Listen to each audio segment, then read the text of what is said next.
now for a little rest after breakfast. This is the life. Wait a sec. Isn't something important supposed to happen today? Oh, today's our big day! We're supposed to leave the Fortress of Mirapede! Come on, we've got to go complete the release procedures now!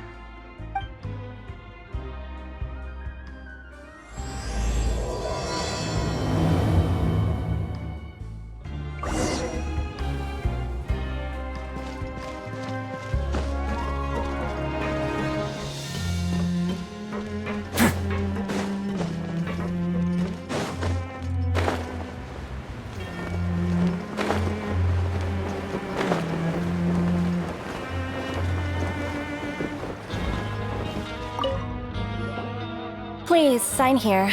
This document will be effective immediately upon signing, and you two may exit the Fortress of Mirapede via the regular channels. It's been so long since we've been to the surface. Let's hurry up and... Huh? What's happening?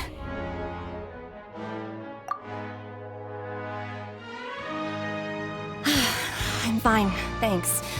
But I wonder what that tremor was just now. Let's go ask the Duke!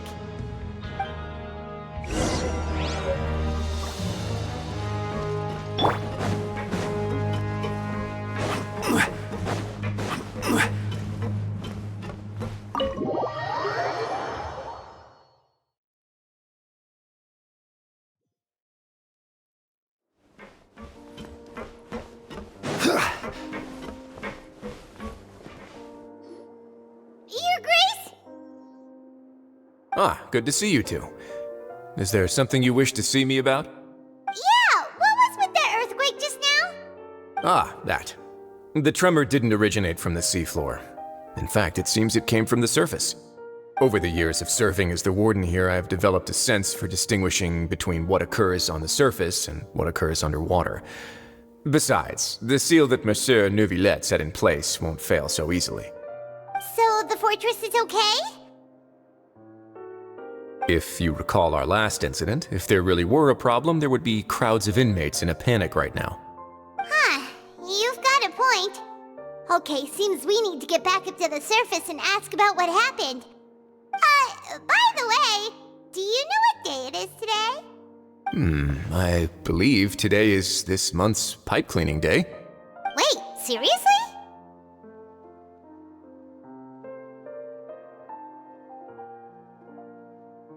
Ah, yes. Have you completed your release papers? Yep. It's you two. Are you leaving now? That's right! Today is our last day in prison! But now that Paimon says that, it doesn't feel like we were confined here. It's actually been pretty nice!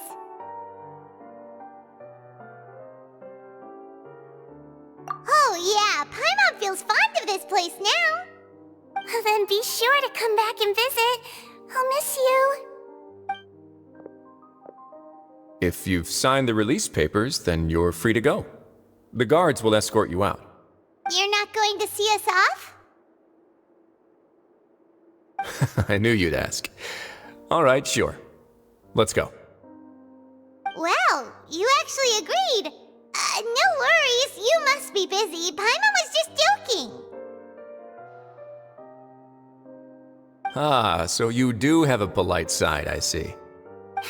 After being down here for so long, I imagine you must feel like you're lacking companionship. Shall I come along too? Yeah, don't worry, we'll come back to see you. Paimon really likes the cafeteria here. The chefs sure do know how to make good grub. I hope you won't be here as convicts the next time I see you. We'll do our best to stay out of trouble. Well, it seems our work in the Fortress of Mirapede is finished. That's the end of another chapter in our journey. And since Neuvillette was the one who asked us to come here, we should probably go report to him now. Next up, the Palais Mermonia. You're going to see Monsieur Neuvillette? Please pass on our kind regards. I'm sure just your regards will do, no? I believe it would be the polite thing to do. You're right. I've heard the Palais has been terribly busy these days. Tell him that I hope he hasn't been overwhelmed by the recent string of troubles.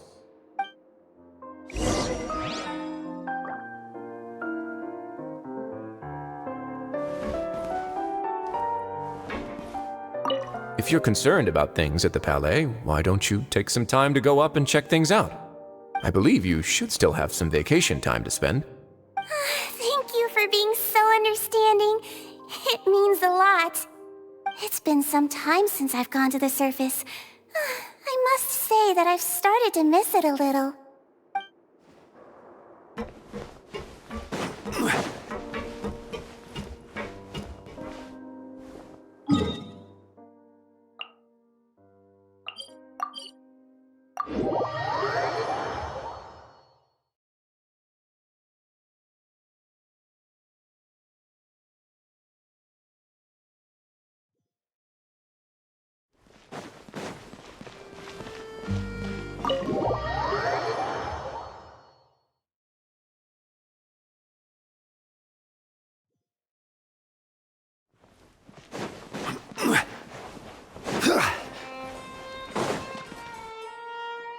The Palais Mermonia sure is buzzing with activity today. Halt! Huh? Oh, it's you two. Apologies. Monsieur Neuvillette did say you'd be welcome at any time. Excuse me, would you mind helping me take a look at this report? I'll be right there. Sorry, I've got my hands full here, but you can see yourselves in. Everyone's so busy. Seems a lot has been happening.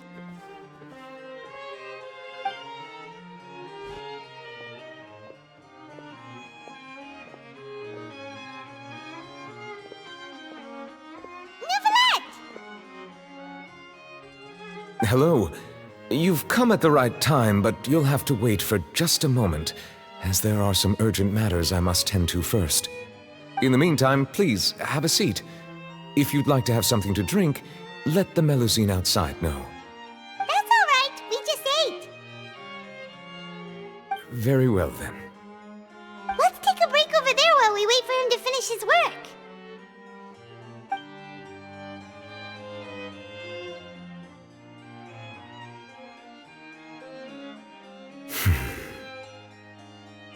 All right. That should wrap things up for now. Are you done with your work? Yes, sorry to keep you waiting. Today should be the day you were released from the Fortress of Meripede, and it appears that you've managed to complete all the release paperwork. That's right, and we came here to see you right away.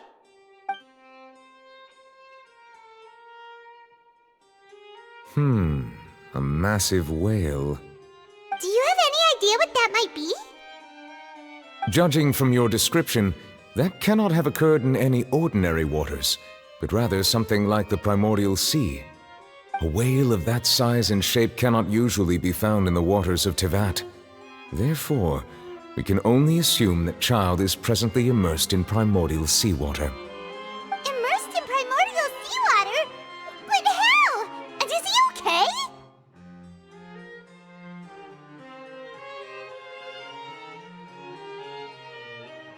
Most people wouldn't be capable of entering in the first place.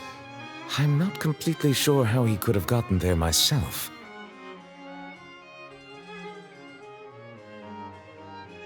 Yes? What is it?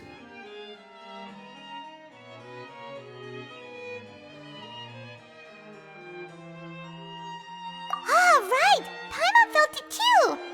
We asked the Duke and he said it wasn't from underwater, so we figured you might know something about it. It turns out that I have just received a report about this particular matter. In fact, that's exactly what I was busy with a moment ago. The source of the tremor was here on the surface near Poisson. After the shaking stopped, the water levels in the Poisson area rose at an alarming rate. The water levels rose? Oh no!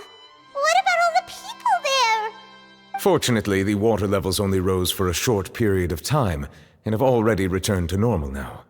However, I still have a bad feeling about the whole phenomenon.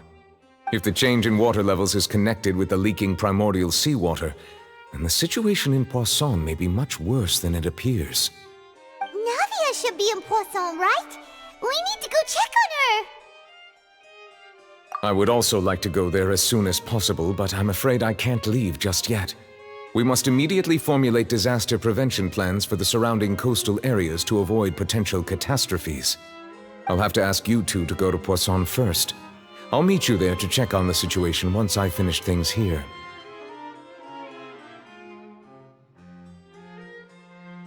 There's no time to lose! Let's get going! Please be careful.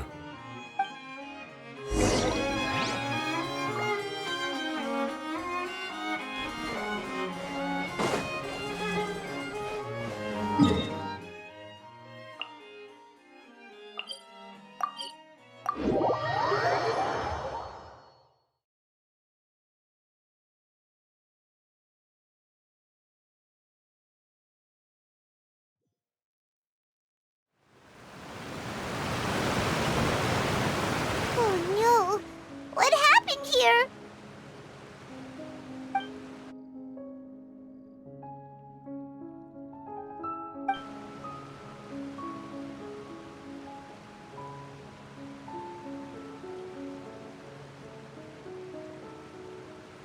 Navia should be around here, right?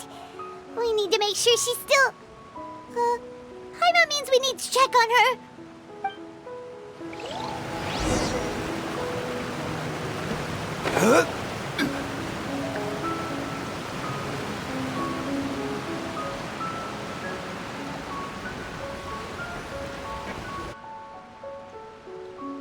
We haven't seen a single soul all the way here. Oh, this is getting scary. What will I ever do now? Look, there's someone on the roof over there. Just stay put! We're coming up! Watch your balance! All right, just hurry!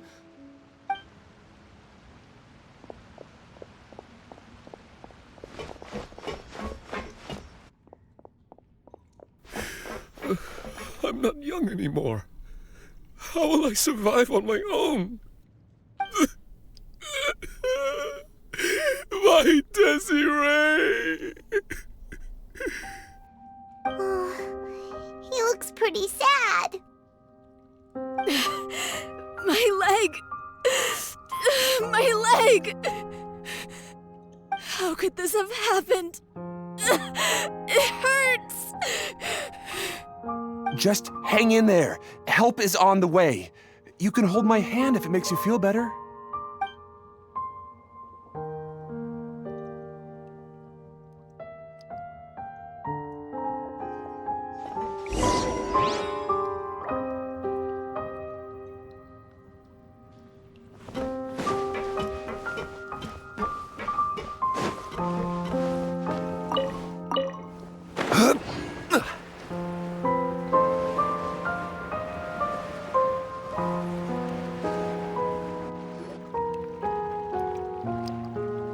Oh, it's Navia. She's over there. Hey, Navia, are you okay?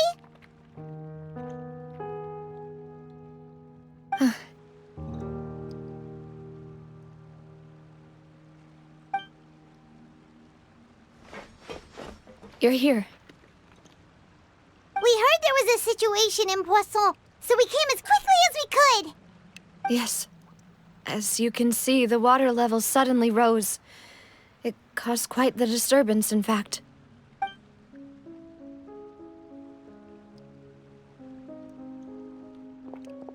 Demoiselle! There was a wounded resident next to a building southeast of here. We've already transported him to safety, but we've run out of medical supplies. He's wounded? How badly? He fell, so it's probably a broken leg. He's pretty shaken up. When the water level rose, he desperately climbed up to the roof. Once the water receded and he saw the ground, he became terrified and eventually... He jumped down then. Find the leader of Squad 1 and tell him to take the wounded resident to see a doctor. He should know where to go. Understood. I'll take over his search and rescue mission in the meantime. All right, you'll be in charge.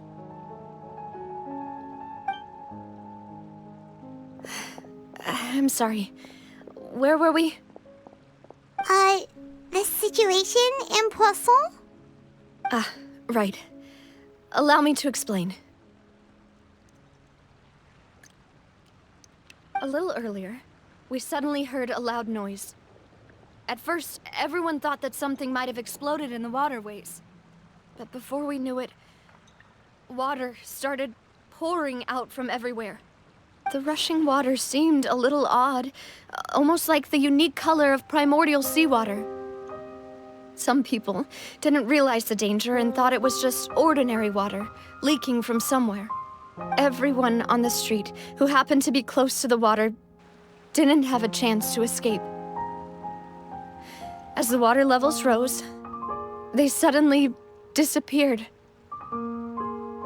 They were all dissolved. Those who realized what was happening started to flee in a panic, desperately trying to get to higher ground. Many were injured in the stampede, and some people fell from significant heights.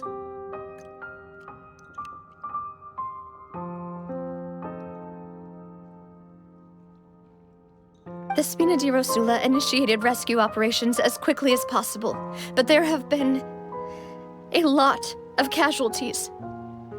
Fortunately, the water began to recede after some time, and the chaos came to an end. The water that flooded the area contained primordial seawater, so the lower levels of Poisson are still hazardous. To ensure everyone's safety, I've asked the people there to leave as soon as possible. No one knows if this could happen again. All we can do for now is try our best to help evacuate the residents. We still haven't completed the head count, but we'll have some numbers soon. How awful. And all of this just came out of nowhere. It was quite frightening indeed.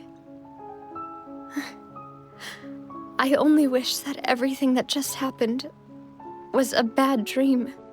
Is there any way we can help, Navia?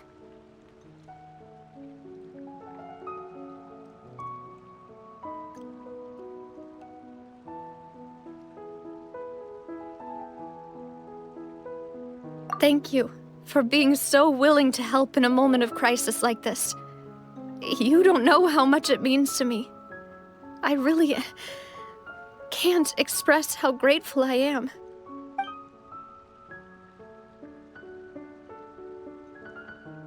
Don't say that, Navia. That's what friends are for.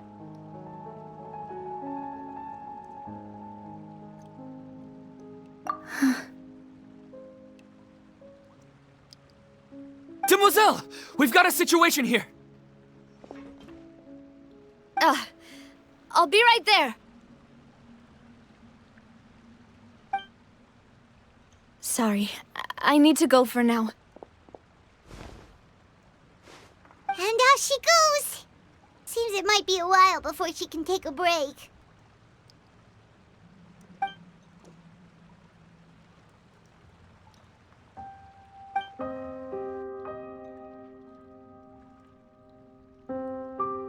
Okay, the wounded are being tended to, and we finished a preliminary head count. More support has just arrived, so I suppose I finally have a moment to focus on my own matters. Of course, we should remain ready for anything, and continue doing our best to rescue others. I'll be sure to have everyone at the Spina di Rosula ready to render assistance. Traveler, Paimon, would you two accompany me to my father's grave for a moment? Huh? Right now? Thank you.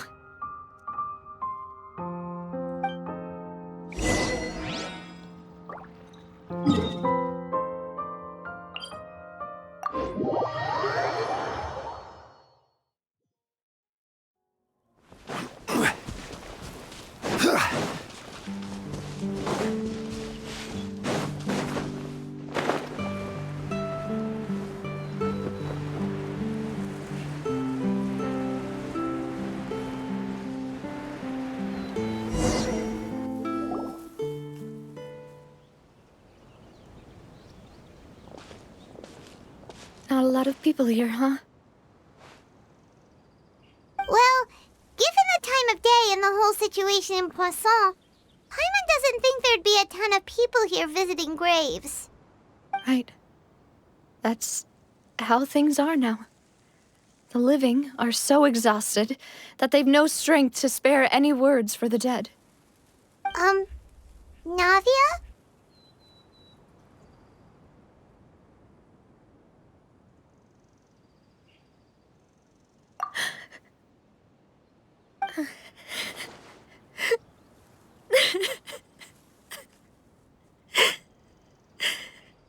Navia, what's wrong?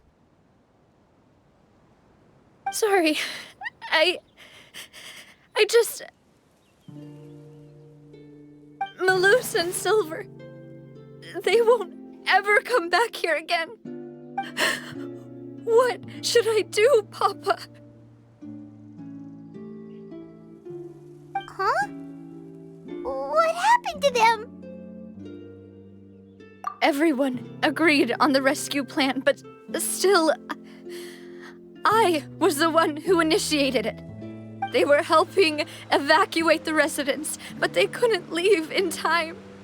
And they were caught in the seawater.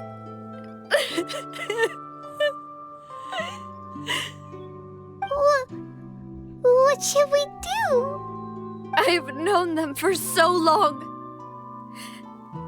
And I know they weren't afraid. But I could at least hold a funeral for my father. And I know where he rests. But as for Malus and Silver, they're just gone. I just can't.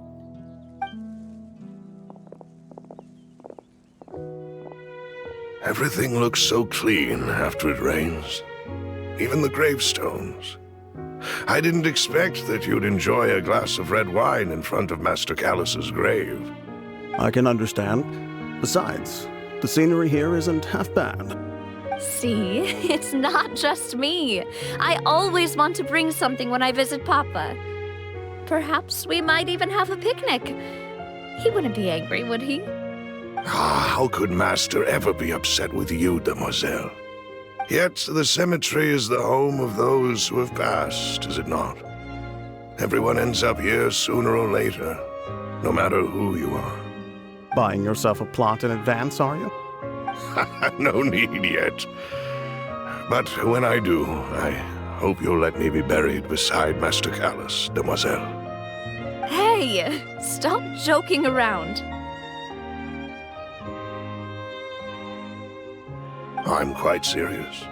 That way, it'll save us both the trip to see each other whenever you visit your father's grave. That makes sense. In that case, could I be buried on his other side? After all, besides you, Demoiselle, the two of us could certainly be considered Master's closest companions, no? Personally, I believe we fill those shoes just fine. Why are you bringing this up all of a sudden? Seriously. All right. I'll remember your requests. But I'd really prefer not to talk about this stuff. And what do you mean by saving me a trip? I'd make the journey even if I had to visit you two somewhere else. I'd promised to let them rest in peace here. But here I am breaking that promise. I'm sorry for letting you see me in a mess like this. I don't usually cry, really. Paimon doesn't know how to help you feel better. But, well, she understands how you feel. I had always thought I could make my wishes come true. But now that I think about it, that never solely relied on me. Many things can only be accomplished with someone else's help. Malus and Silver have helped me so much. But by contrast, I could do nothing for them. I'm so sorry. You can spend as much time as you need here, Navia. We'll stay with you.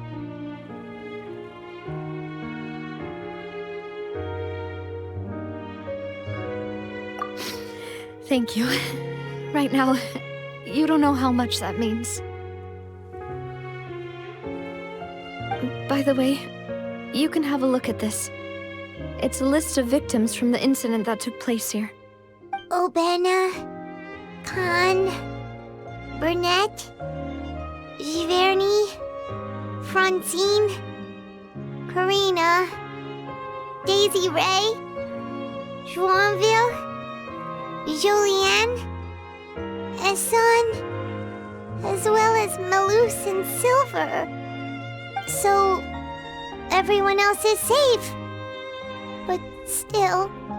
It's okay. I know what you're thinking. And you're right. We lost Malus and Silver. But we were able to save more than we anticipated. The overall outcome indicates that the cost was worth it.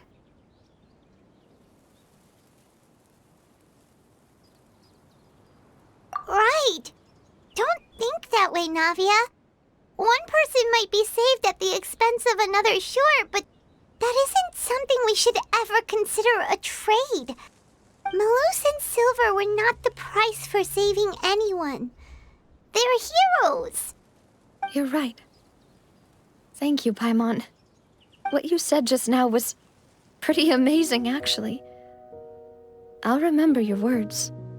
Oh, really? Seems you've become more eloquent in the time since we last met. The knave? What are you doing here? Is everything going well on your side? Yes, my people are carrying out the mission according to your request. All the residents of Poisson have been evacuated, and we're preparing to relocate them to higher ground. As for these supplies, we have everything taken care of. There is no need to worry. Thank you very much. Wait, do you two know each other? We just met recently. Right, Miss Navia? Usually, I would call this a coincidental encounter. But that doesn't quite fit this time. Besides, it never even crossed my mind that a Fatui Harbinger would come looking for me. Thanks to the Knave, Spina di Rosula received generous support from the Fatui, which allowed us to complete the rescue and evacuation work so quickly. Mutual aid is essential to fostering positive developments. We were already in the area, in any case, so it was nothing. That said, I must say that you're a lot sharper than you let on. I'm sure you understand what I mean. I apologize for all the ways in which I tested you previously. We've never worked with a Fatui before, and it's extremely important for us to know who we're working with. My subordinates have reported that Fatui soldiers have been observing water levels and taking head counts in various locations. I hear that they've also prepared a large amount of emergency supplies. I'm quite surprised. This is nothing to brag about, nor do I intend to. It is simply the way of powerful organizations to act forcefully, whether they are doing good or ill. You've witnessed that firsthand, in any case. As I've told this traveler before, I know of the prophecy, and I intend to prevent the impending disaster. Lending your organization a hand was a natural first step in accomplishing that. As such, do not be troubled by this token of our sincerity. Perhaps one day, you'll also be able to help me in the same way. Without your help, there would have been many more casualties. I won't forget your kindness. Furthermore, I sincerely regret what happened to Malus and Silver. I only wish that my people could have arrived a little earlier to prevent this from happening. Don't say that. You and your subordinates did everything you could. As Paimon said, Malus and Silver didn't choose to sacrifice themselves for any specific person, and they weren't the price paid for others' salvation. They chose to become heroes themselves. I've never liked hearing people put it that way. It's like trying to relieve pain by saying some noble-sounding words. But right now, there's nothing more suitable. They really did become heroes. You're right. I'm sorry for your loss, Miss Navia.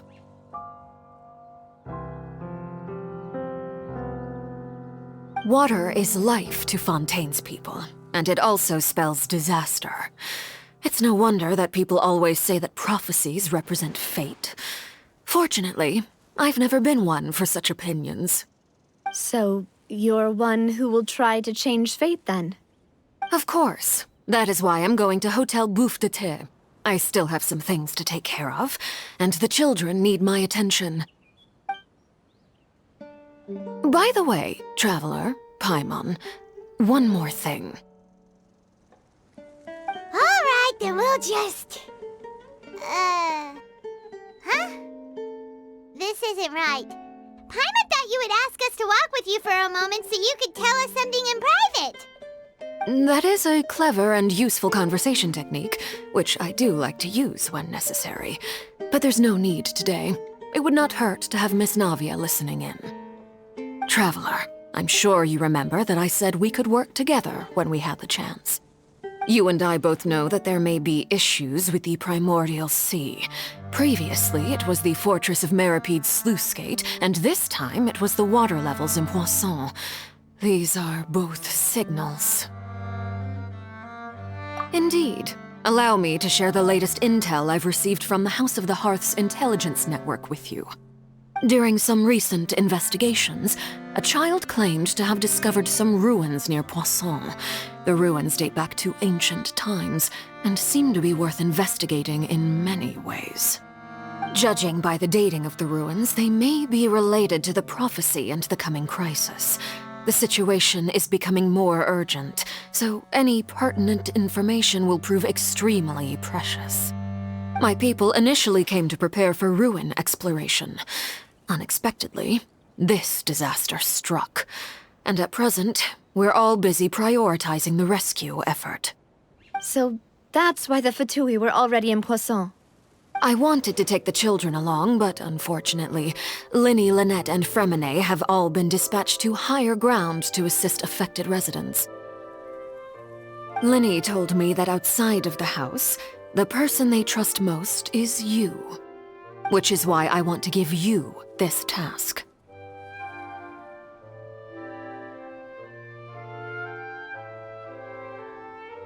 The House of the Hearth's members see each other as family, but Linny, Lynette, and Fremine said that they also see you as such, even though you are not from the house. I'm sure you already understand how earnest they consider their friendship with you to be. Oh, that somehow makes Paimon feel kinda happy. The intel I just shared about the ruins could fetch a high price. But since the children consider you family, it's only natural that I freely share it with you. Got it! So all we gotta do is go to some ruins, right? We can handle that. Excuse me, but may I tag along? You wish to join, Miss Navia? But are you sure you're up to exploring some ruins? You need to rest. Well, I'm sad, yes, but I can't just go back and plop myself into a chair by the roadside and do nothing. There's no point in being depressed while we still have a disaster on our hands. As my father's successor, I must live up to the hopes he had in me. Besides, I'm also doing this for myself. I need something, a distraction, to keep my mind off Malus and Silver.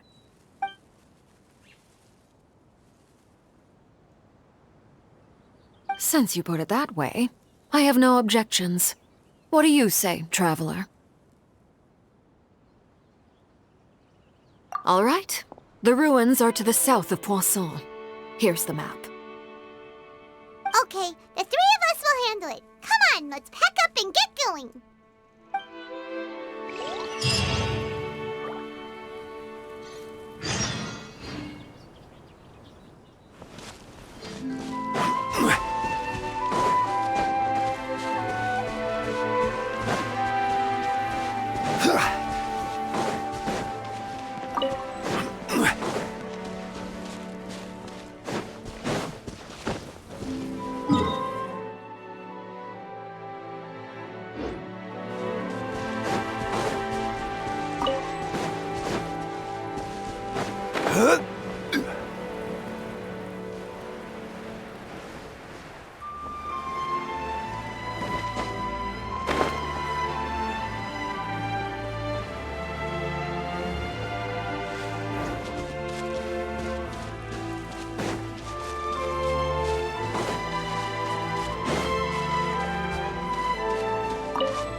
knave was talking about? Whoa, talk about old. They seem to be pretty ancient, all right. Let's go in and have a look. Just be careful.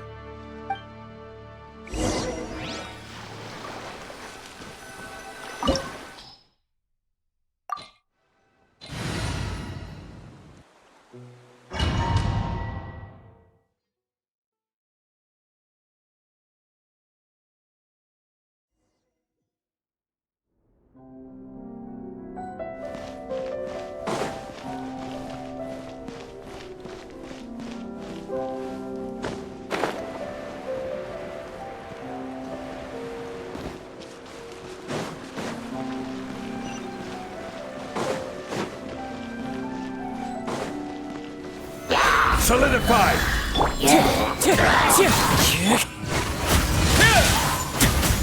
Settle down!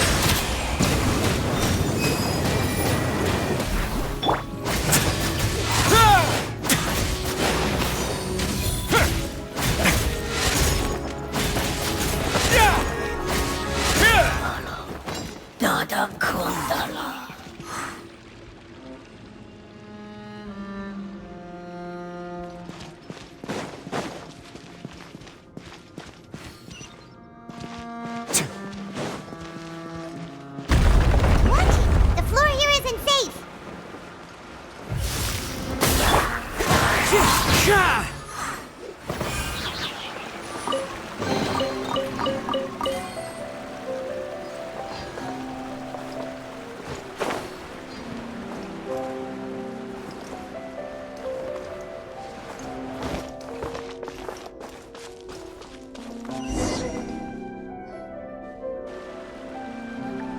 This place has also been contaminated by primordial seawater. Yeah. And a lot of it, too. A Fontanian would most likely dissolve the moment they fell in. Right!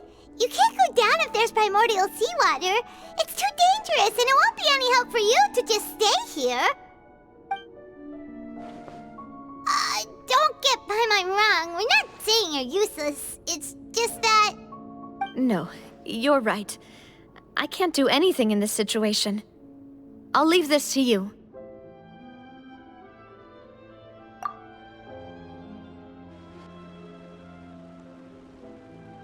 That complicates things. Maybe the only way left is forward. In that case, do you want to wait for us here? The water levels here are unstable, and there's a chance the water will rise. So staying here wouldn't be safe either. I'll go together with you. Perhaps we'll find the exit just up ahead. All right. Come with us for now then, but please be careful.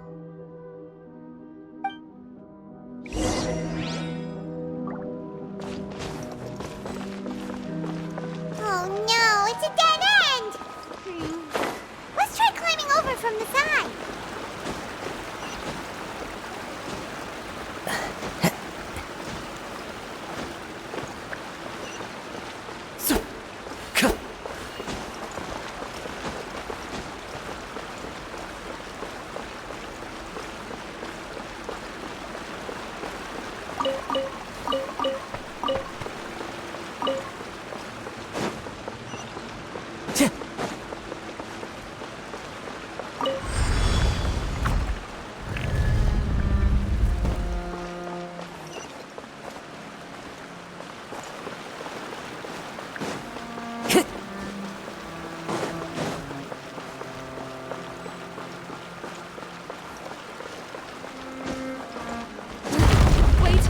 There's something wrong with this bridge!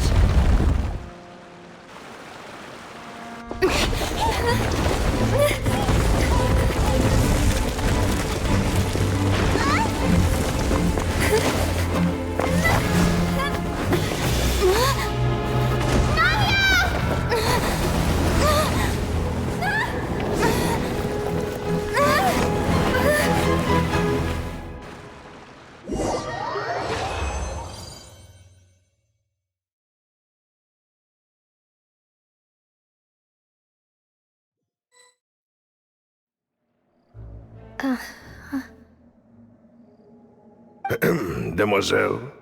Huh? Demoiselle, what are you doing here by yourself? Would you be standing here till dark if I hadn't come to get you? Maybe she just wants some time to herself, Malus. Oh, was I sleeping? Yes, it would appear so. I must be tired. That's quite possible. However, you were the one that suggested we go out for a walk. Oh, right. I nearly forgot. It must have slipped my mind when I dozed off. I haven't had a nap today yet. Have I? This is a familiar feeling, yet something's a little strange. Is something the matter, Demoiselle? Oh, no. No, I'm fine. I was just trying to recall why we came out for a walk. Do you remember Mr. Giverny? He'd requested our help before with foreign merchants who had a debt dispute with him, and we'd resolved the matter not long ago. We were headed to see how things were going with him at the moment. Ah, right. Yes. I remember now. Oh, Miss Navia. Ah, Mr. Malus, and Mr. Silver, too. It's good to see all of you. How have you been? I've been great. Thanks to your help, those bothersome merchants finally realized that I wasn't the one they were looking for. Why, I wasn't even the guarantor for that person. They were knocking at my door day and night. Even my neighbor, Obina, was getting fed up with them. Sometimes force is required to calm someone down and get them to listen to what you have to say. That's right. Oh, by the way, Burnett, what was it that you wanted to give to Miss Navia again? Oh, yes. One moment, I have it right here. Miss Navia, these are some flower seeds that I prepared. Please take them. They're a very good variety, and they'll become very big and beautiful once they bloom. I don't know what we would have done without your help, so this is a little token of our appreciation. I hope you won't refuse. Ah, did you cultivate them yourself? Thank you so much. I'll certainly take them. Malus, we do still have some empty flower pots at home, right?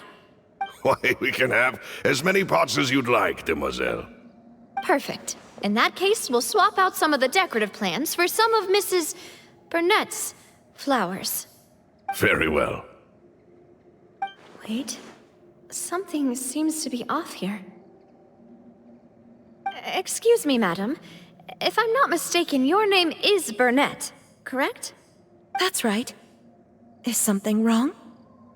No, it's nothing. This is the first time we've ever met, but your name seemed familiar to me. I must have heard it when I was discussing things with your husband previously. I've heard this name before. Sometime recently, I'm sure of it. And why are there so few people around here? Where did everyone go? We must mind the time, Demoiselle. We still have important things to attend to today. Huh? We do? Like what?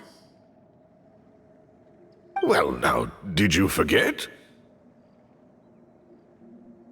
Miss Navia, here you are. I've been looking for you. Please, come to the Opera House. Your trial is about to begin. My trial? Wait, why would I need to go to the Opera House? Yes, she's right, Demoiselle. It's just about time now, so we should get going. Oh? All right then.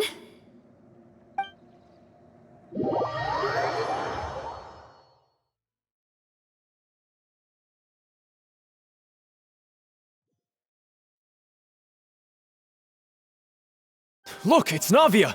She's here! And her two attendants are with her. goodness. Everyone's finally here. There sure are a lot of people here to see the trial. And they all seem to be oddly excited about something. I even know some of these people. Karina, Desiree, Joyville, Jolien, Essen. Why are so many people here? And why do I have no recollection of this case? And as for the judge... huh?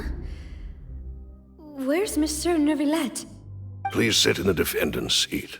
Don't worry, Silver and I shall accompany you. All right. But are you sure you can stand behind me? Typically, it wouldn't be allowed, but today is an exception.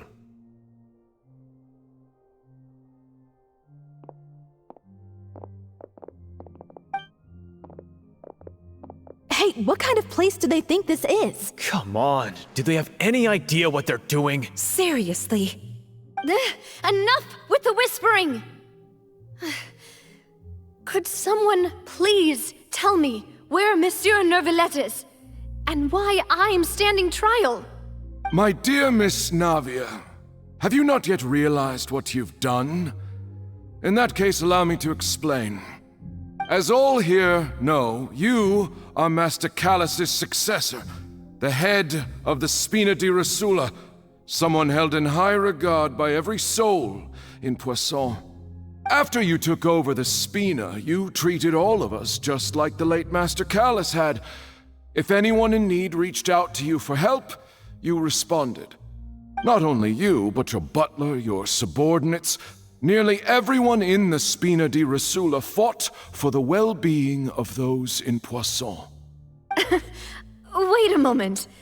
Aren't you just proving that I'm a good person? Yes, correct. Absolutely right. And that is why you stand accused.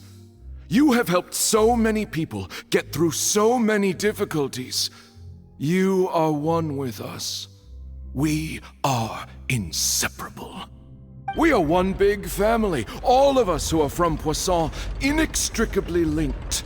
And with you being so important, we couldn't possibly do without you.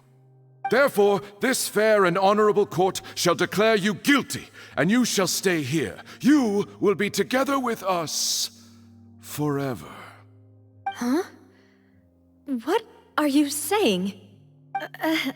Everything you have said is correct. I have indeed done a lot for my hometown, and I would be willing to be with you all, but what is the purpose of having me stand here like this? What is there to discuss? Ah, well, if that's what you think, then I have no further comments.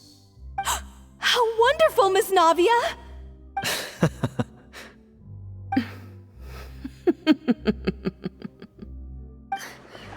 I know all these people. Why are they laughing? I seem to remember now. Yes, I get it. This trial is... Wait just a moment. This isn't right! Malus? What was that, Mr. Malus? Our conclusion is very clear and unanimous. Let the court judge her now. She's guilty! Stay here, Navia! You're one of us! Demoiselle, don't admit guilt. This trial means to keep you here forever. I wish to exercise my right to defend Our Lady. Mr. Joinville, you only know of Navia's goodness, but nothing of her utterly independent mind. She was born a free and independent spirit. She has never been tied down by anything. Indeed, even the death of Master Callus couldn't stop her. Her actions cannot serve as proof that she identifies herself as part of any group. She merely acted as an individual, extending her hand to help others. Please do not mistake her actions as being otherwise. Really? As an individual, you say? Don't forget, we are all Fontanians here. This is the nation of justice, the nation of Hydro.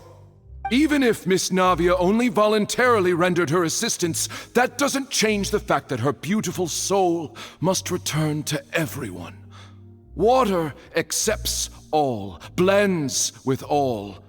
It will surely accept her kindness. Everything is measured here in the nation of Hydro, and in the end, everyone shall meld together. Thus, when a unanimous opinion emerges, that opinion represents justice. Now I speak for everyone. Our opinion is consistent. Navia should stay. We and Navia are one. And you would call this justice? Preposterous. You are merely jealous that Demoiselle still has a chance to exist as an individual. Have you forgotten how much you all once longed to become individuals, to become independent? Do you mean to defy our justice? If your justice is flawed, then why should we acknowledge it? As you said, we can also have our own justice. Silver and I shall defend Demoiselle. And that is how we will enforce justice. Ugh, my head... it hurts. Demoiselle. Silver, it hurts. My head is spinning. All I can see is stars swirling in front of me. I remember now.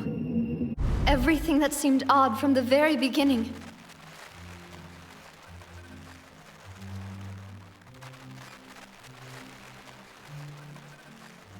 Karina, Desiree, Joyville, Jolien, Essen, and Mr. Giverny and Mrs. Burnett, who we met earlier.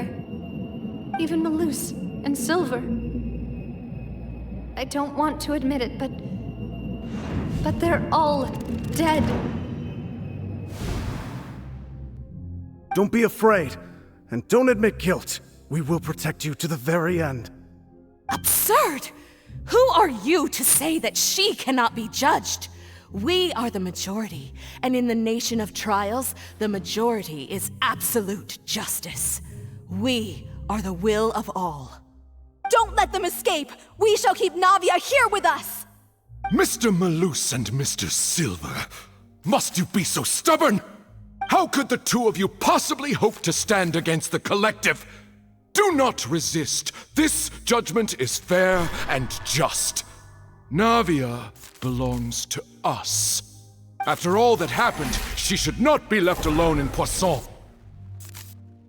What are you saying? No more excuses! She says we're jealous. Jealous? How could she possibly be an independent individual? What's with these people? Who's jealous of her? She belongs to us! Miss Navia, she... Silence! That's...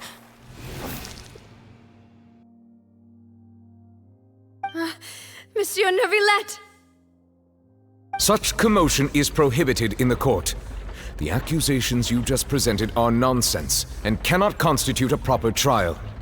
The court will adjourn for the rest of the day. In this, I shall hear no objections from any unauthorized party. Our thanks, Monsieur Neuvillette. Please leave with me, Miss Navia, while there is still time. But... Go on now, Demoiselle. This is your only chance to leave this place. What, can't bear to leave us behind or something? Malus. My apologies. I couldn't resist making one little joke once I realized that this shall be our last goodbye.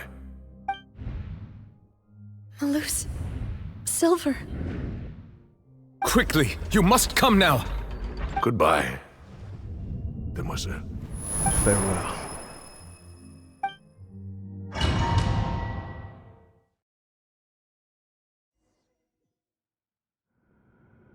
No, wait! Just a second! Navia? You're awake. Good. I must have been dreaming. Malus and Silver were still alive, and they were defending me at some insane trial. It looks like you're all right. Did cause you to have a nightmare? Paimon could give you a hug.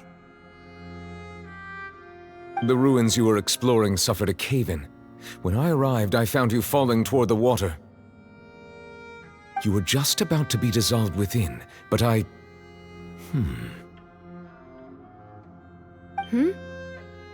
What is it? I think I saw 2 Oceanids protecting you. It was only for a moment, perhaps even a fraction of a second, but they gave me the chance to retrieve you. Were it not for their intervention, I would not have been able to rescue you before your consciousness dissipated. Wait, did you say Oceanids? You mean like what happened with Vache? Perhaps those 2 Oceanids were the people you saw in your dream. I always told them that they didn't have to protect me. To think that they'd keep doing so even after death.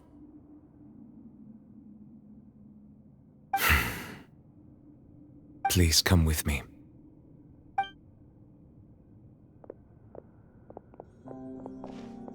Neuvillette, are you okay? Oh, I am quite all right. Perhaps there's something we could chat about? Why do you look so stiff all of a sudden? Oh, Paimon knows. You're the type who feels awkward when there's nothing to talk about, right? I merely thought that we should give Navia some time to herself. Huh? Why didn't you just say so then? Don't you think it's even more awkward to call us over like this and then have nothing to talk about? I suppose so. Ah, Sigewinne. I hope all is well with her these days. Her work in the Fortress of Meropide has not been too much for her, has it? No way, don't worry. She's doing fine down there. She's an amazing head nurse. I see. Well, that is good. I have always worried that Sigewinne would need a lot of time to understand the world of humanity, just as I have. Oh, and the Duke also says hi. Even though Sigewinne made him do that.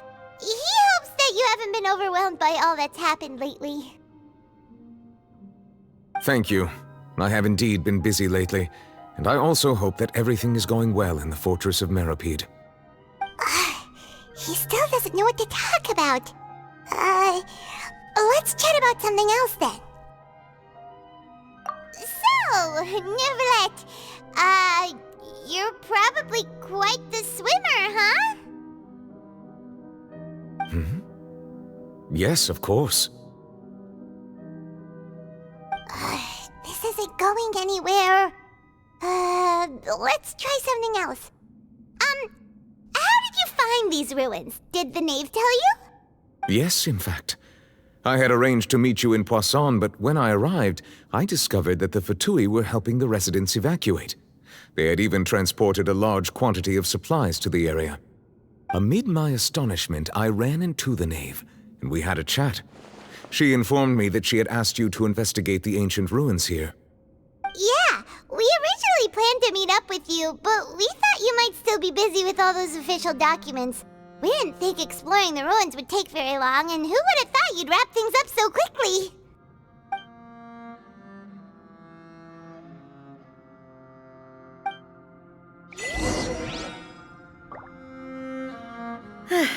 I'm sorry to have kept you all waiting like that.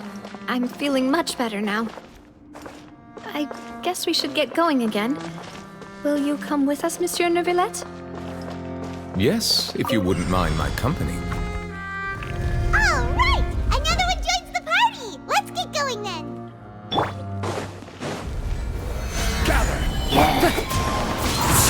Bow your head. Let's begin.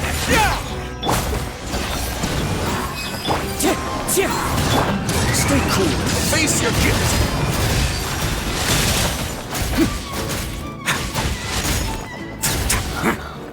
Dada Kundala.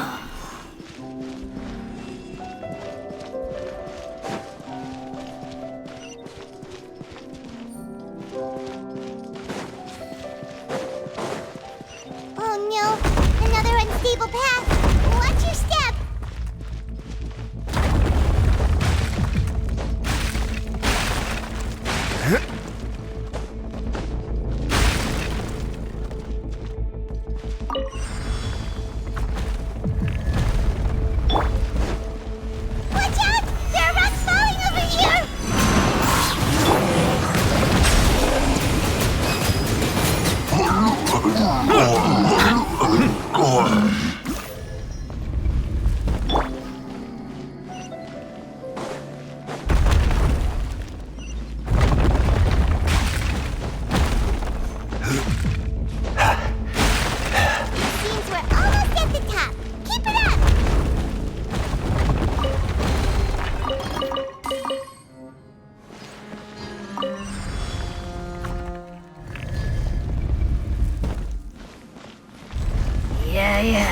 Solidified! Silence! The tides beckon.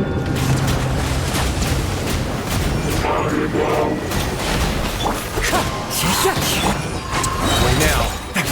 It's going to get a little chilly.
Looks like we've reached the end.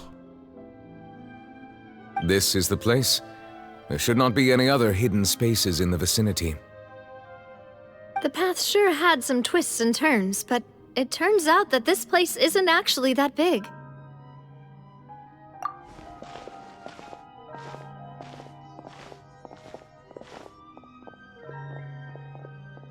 Stone slates. It seems like they were put here as an offering. Could we take them down and have a look? Perhaps we should just leave them be for now.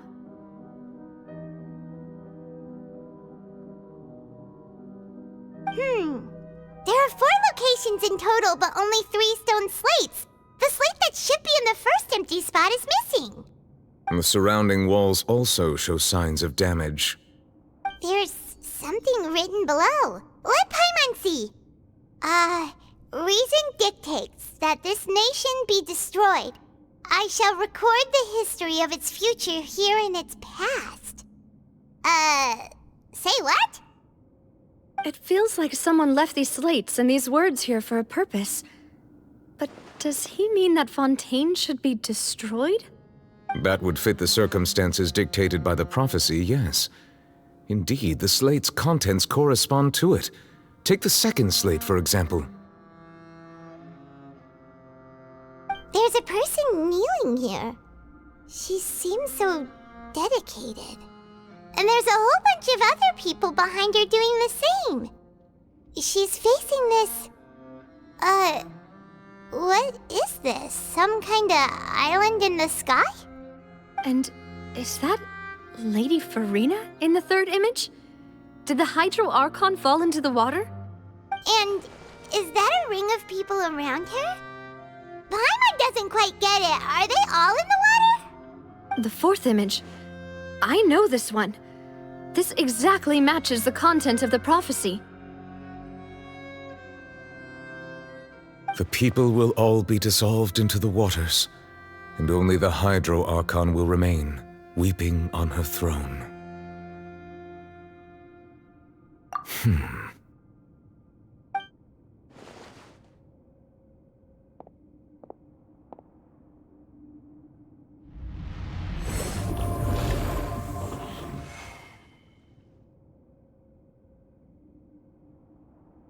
More information should be hidden in these slates, but I fear I cannot easily uncover it, most likely due to us missing the first slate. I am very sorry. Don't blame yourself, Monsieur Neuvillette. Deciphering ancient stone slates isn't one of your duties. Ooh, Paimon's getting the chills just looking at these slates. This says that it's the history of the future, right? That means the prophecy's sure to come true. I really hope it doesn't mean that. Still, Paimon feels like these images are kind of weird when you look at them together.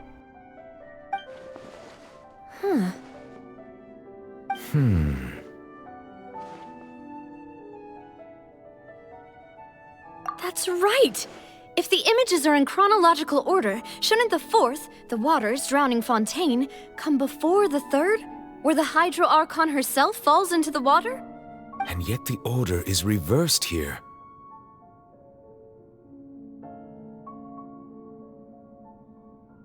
If we go by timing, Lady Farina only emerges in the third image.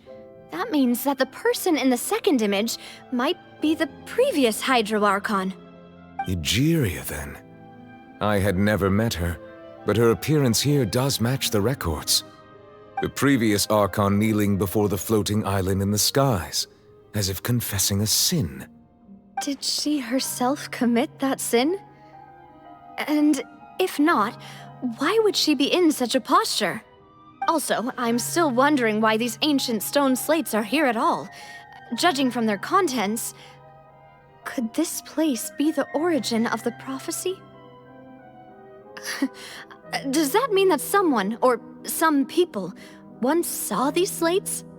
But who would have created these slates and left these words here?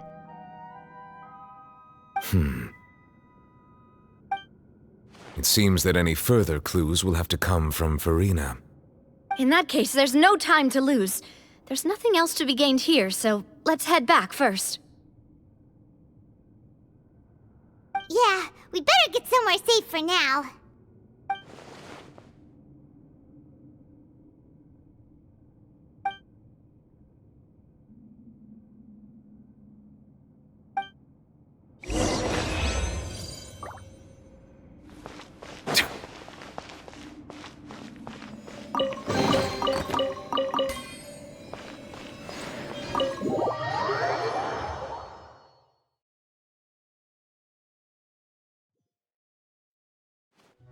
Let's split up here. I'm going to check on what's happening with the Spina. You know how it is. There's some things you just need to be there for yourself. You still have energy for that, Navia? Paimon's already beat! Just head back to the Fleuve Cendre and have a rest then. Thanks for keeping me company all this time. I'll depart as well. Thanks for your hard work today. Rest well, everyone. Traveler, I will go talk to Farina tomorrow morning to ask about the stone slates. I'm sure that you're concerned about this matter as well. If you have time, drop by my office. I will share the results of our discussion with you. Are you really gonna talk to her about this directly? Will that be a problem? Paimon's getting a little scared now that it's come to this. She has long been harboring secrets and will not give them up easily, which makes it all the more my duty to ensure that she understands the present situation. Alright, we'll leave it in your hands then. You're probably the best person to talk to her anyway. I will be carefully considering my words tonight. Traveler, Paimon, our safe house at the Fleuve Cendre is always open to you as ever, so please don't think you're an imposition. All right. I'll be on my way then.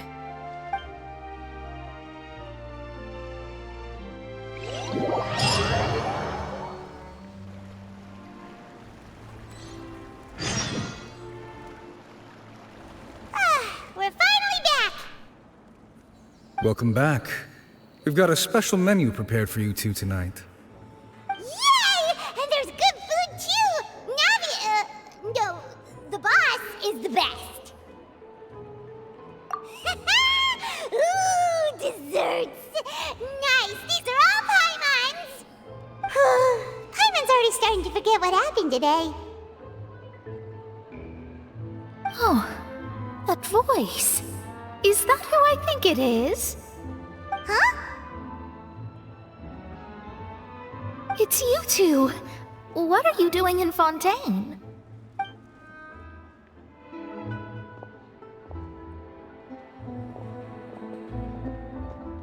Mona?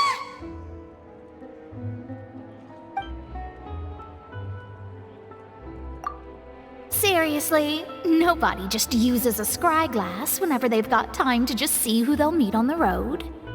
Still, we didn't expect to see you here. Wait, you're not a Fontanian, are you, Mona? Well, I have some business to attend to here, so I booked a hotel in the city. I was just out for a stroll when I bumped into you. Quite unexpectedly, if I might add. Why did you think I was from Fontaine, though? Is that because Magistus doesn't sound much like a Mondstadter surname? Yeah, let's go with that. Well, I used to have my own surname, which was, well, some other thing. Either way, the old hag told me when she took me as her disciple that the first step to being a great astrologist's pupil was to change that name. There was nothing for it, really. She really is amazing at astrology, so I changed my name to what it is now according to her wishes. To my surprise, however, Magistus is not the name of some ancient house or clan. It isn't? Nope. Although it is used by us in place of surnames, it generally just means great. Wow! Imagine including a boast in your name. Wait, are you gonna have to put that into your genealogy as well? I reckon so. In any case, I'd give my disciple a name like this as well, if I were to take one. Astromancer Barbeloth Trismegistus. Whoa, that's a long one. Does it also mean great or something? My name means Mona the Great Astrologist.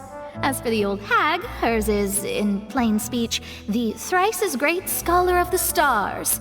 Just take it as a title specific to astrologists. Thrice as great? That's so petty. I know, right? That's just how she is. She used to call herself Magistus, actually, but when she took me in, she changed her name to Trismegistus. Talk about excessive. Magistus is thus the calling card of our school, so to speak, which makes it about the same as a surname. It's all right if you don't get it.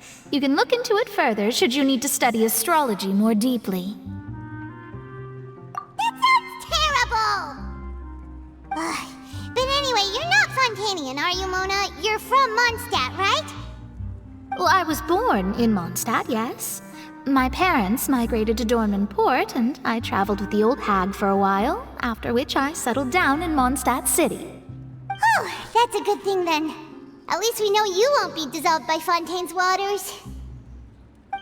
Speaking of that, I'm sure you're aware that a bunch of things have happened here in Fontaine, right? I know you're not a local, but I'd avoid getting too close to any water that looks strange all the same. There's something ominous about it.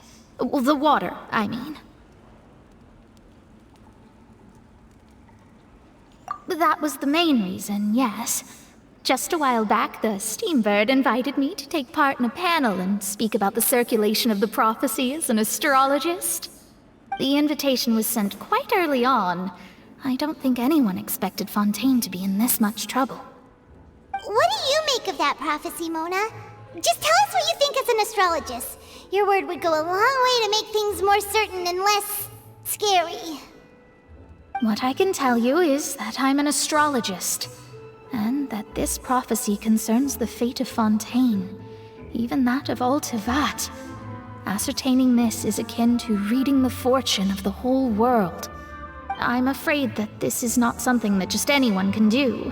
If I could do it, you would no longer call me an astrologist, but a visionary. But on the flip side, the prophecy is so huge and powerful that it must surely come from a powerful visionary. Its contents involve the fate of the world. Disregarding it would be a mistake. A visionary? Sounds really powerful and all, but does such a person really exist? Of course. The old hag could do it, and I'd bet there are others amongst those Hexenzirkel colleagues of hers who could do something similar.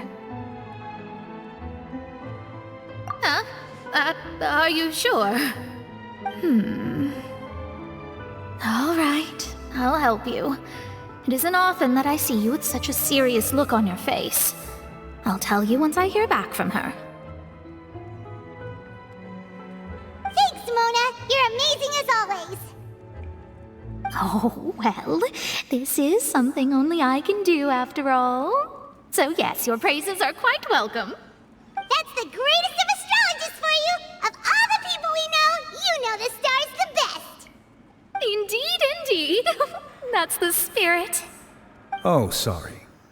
I came to see what all the commotion was about. If there's anything you need, do not hesitate to inform the Spina di Rosula. Oh, whoops. Guess we were getting a little too carried away there. Well, I'll go tend to my own business now. If I receive any news, I'll be sure to come find you two again. And there she goes, quick as rushing water. And here we are with the Spina guy giving us suspicious looks. If Paimon hadn't spoken for you, it'd be you getting all the weird looks. The things Paimon does for you. That's more like it.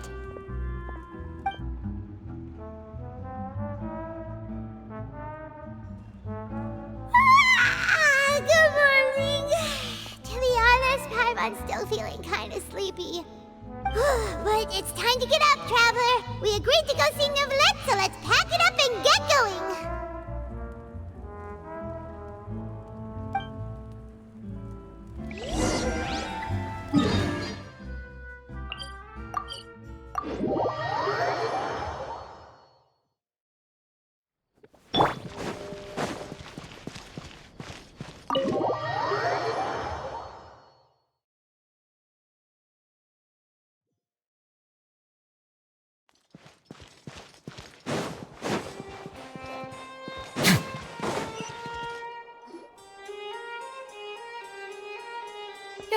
You're here!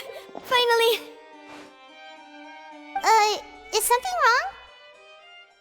Monsieur Neuvillette and Lady Farina, they seem to have gotten into a dispute. Please go see for yourself.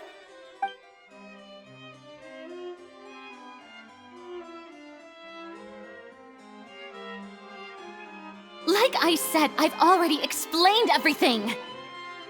And yet the problem has not been properly solved. There is little space for excuses between us. It is not my intention to offend you, but please, tell me where you stand. You are the Hydro Archon Focalor, are you not? Look at this. This is a list of the victims from the recent Poisson incident.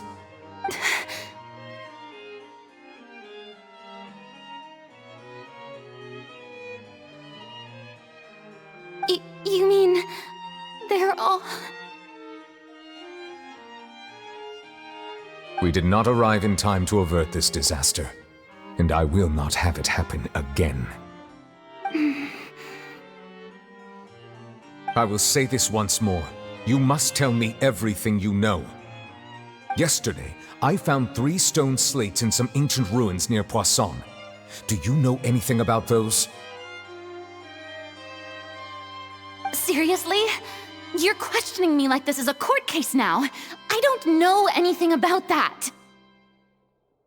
But you found them in some ancient ruins, you say? That's correct, which is why I came to ask you some questions. There should have been 4 slates, but one of them was missing. The other 3 feature different images that seem to correlate to the prophecy. The prophecy? The second of these slates depicts the previous Hydro Archon Egeria kneeling before a floating island in the sky, as if confessing something. Do you know nothing of this either? I don't. I've never seen such slates. I'll ask you again. Do you really have no information regarding the previous Archon? My deciphering of the slates indicates that the Hydro Archon Egeria once had to confess to, or apologize for, a certain sin. If anyone would know about it, it should be you. All gods don't have the same secrets, you know. She was herself and I'm me. Is it really so strange that I know nothing? I understand your concerns, but I'm sorry. I just don't have anything to tell you.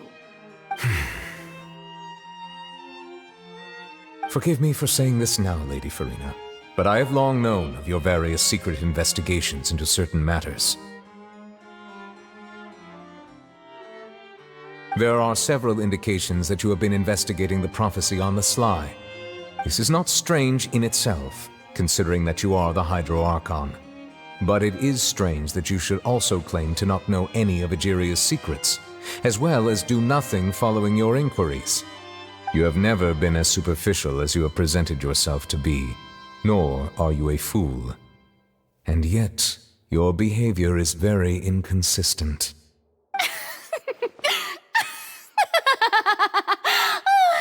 So you've been watching me all this time, have you? I didn't think you were that type. You... Well, since you know about my secret investigations, then you should know I'm actually working to take care of it. There's no point questioning or suspecting me. You're the Eudix, but you're still my subordinate. You should be following my lead. Just trust in me, you're Archon, and do as I say. Never mind whether you can truly convince yourself to or not. It'll all turn out fine. That's all I have to say. We do not discuss this matter again. Oh, the opera's about to start. Toodles!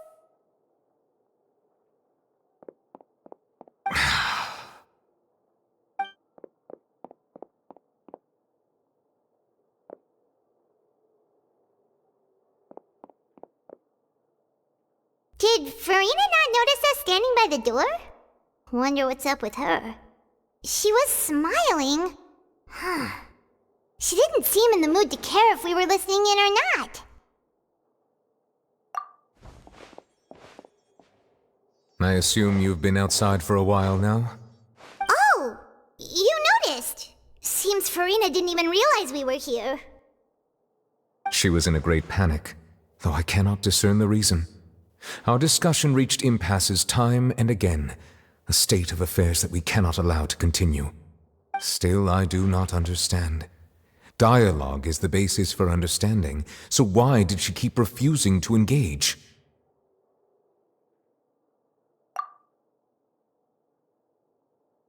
Everyone in her inner circle has noticed that she is hiding some secret.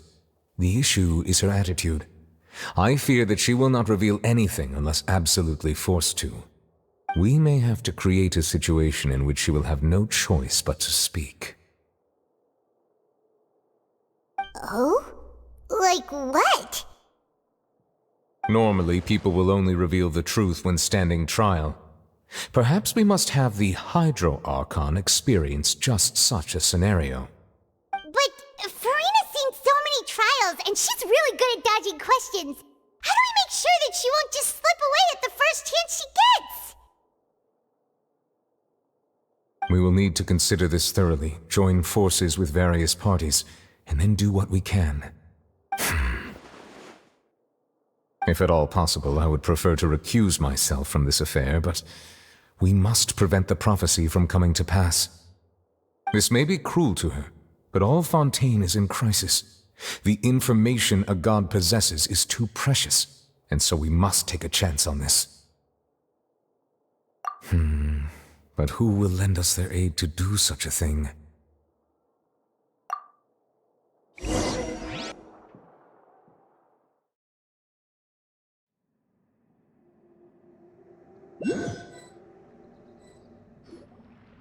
Well, that's everyone, huh? Speaking of which, it was pretty smart of you to think of hiding here. Poisson was just involved in a disaster, so it's presently devoid of people. That naturally makes it the best choice. And here you are drinking tea like it's the most natural thing in the world, huh? That's what family should do. Sit and enjoy a leisurely time together. It's nice to enjoy tea here, you know? Care for a cup? Lend me your ears, everyone. Or perhaps one of you might like to start us off. How about you, friend? Me? No, I don't think I can. Then, how about you, good sir? I fear that I will cause the mood on this boat to become as somber as it is in court. Well then, I guess we're lucky we've got a local like me to organize things. Wonderful, the spotlight at last. I guess I'll be facilitating things from here. That was a little long-winded, don't you think? Oh, you might be right. Anyway, to cut to the chase, our friend here, the Traveler, has brought us together to discuss something. As for what that is, well, let's start by saying that we'll be pooling our efforts together to create a series of traps. Oh, how intriguing. Well, it's just an expression, really. One that I just learned from Chlorand, and used on the spot. So, let's invite her to explain in detail. A round of applause, please.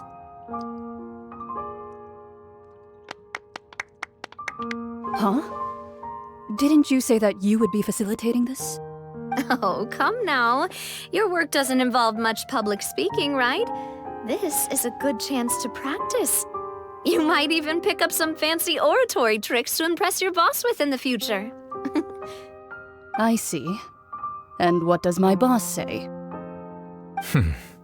He is glad that you consider him your boss. Do go on.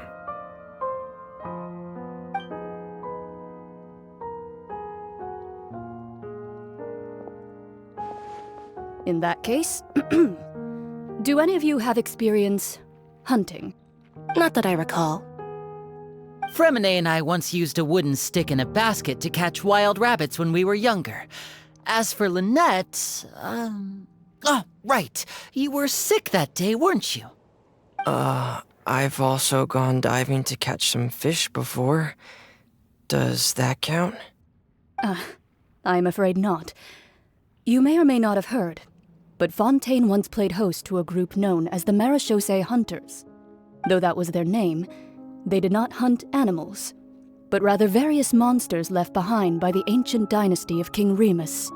Today, Fontaine's monster population has already thinned greatly, so the hunters have blended back into society, taking up arms in other lines of work. They even left a unique methodology of hunting in their wake. A trap comprises of the following components: bait, a trigger, and a containment device. Sometimes a lethal implement will also be necessary to deal with the prey. So, if we were to build a trap together, right now, what would you choose to build it with? For me, I would prefer something basket-shaped. Pigeons and rabbits will see the bait and naturally enter the snare. Our line of work requires a deft hand, and we're some of the best in the industry, so you can count on our techniques. You used some of those techniques while moving the people of Poisson, didn't you? My subordinates mentioned that you even performed some magic for the bawling children. Yes, and I even managed to gather some intelligence in the meantime. I'm quite the multitasker if I do say so myself. I'm afraid I can't claim that as my strong suit. I prefer more stable methods, like placing bait in the water and waiting for the fish to come within reach. That's the kind of method I would count on. Calm and steady. Exactly the kind of person who would catch loads of fish. And I can be their assistant. With discretion, I'm sure. I'd probably use some sort of mechanical animal. Papa once bought me some small clockwork squirrels, mice, and such. When placed in the forest, they can attract others of their kind. I remember that you liked those too, didn't you? I did. And that would be a good way to go about it. If they're realistic enough, animals of the same kind will follow them all the way to the trap. What about you, Monsieur Neuvillette? I fear I do not have any related experience. That makes sense. You usually solve problems directly, without the use of any such tricks. But I do have one more question for you, Monsieur.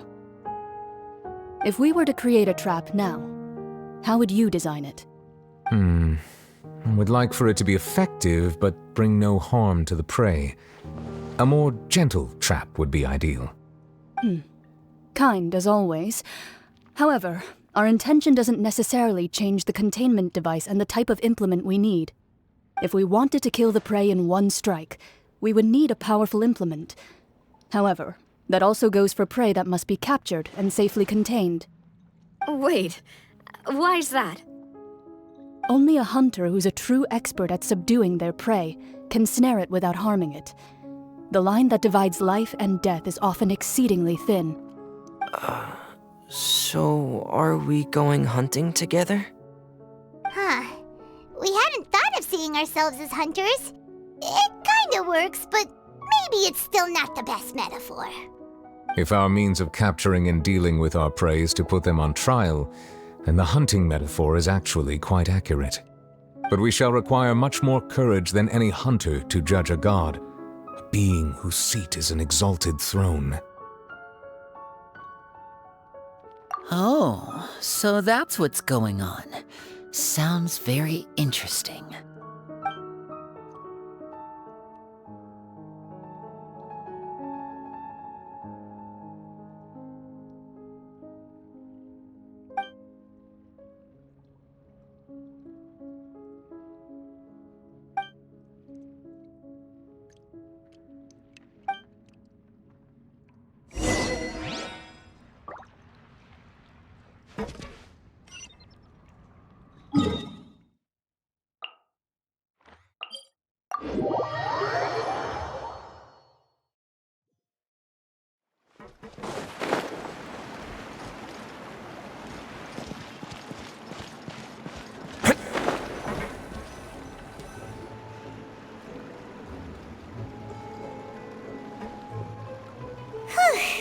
It's been a tough few days, hasn't it?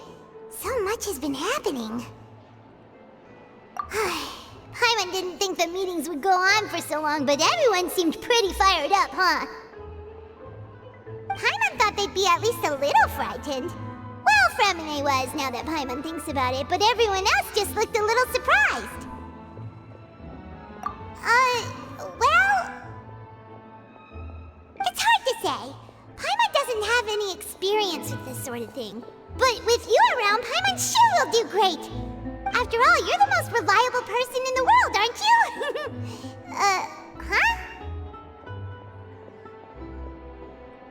Huh? Did you just pour some tea? Paimon didn't notice you doing that at all.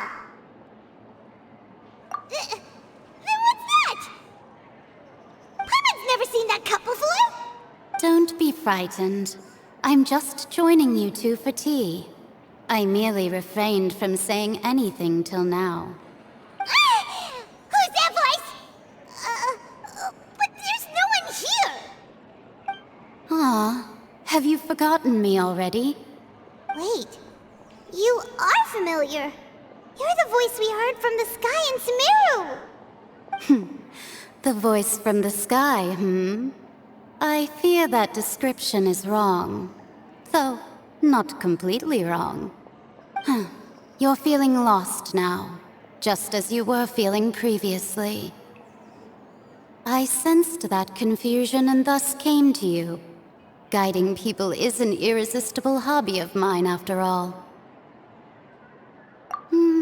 Consider me a passerby, just accepting a commission from my friend's disciple on a whim.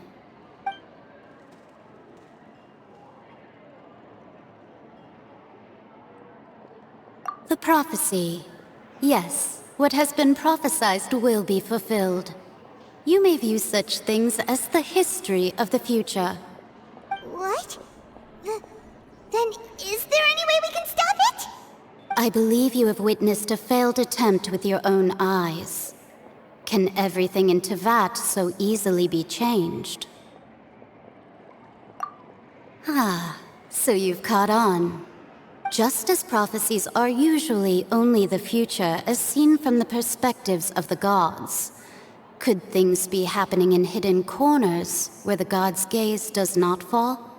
Are the things that you shall see different from the fate that the gods perceive?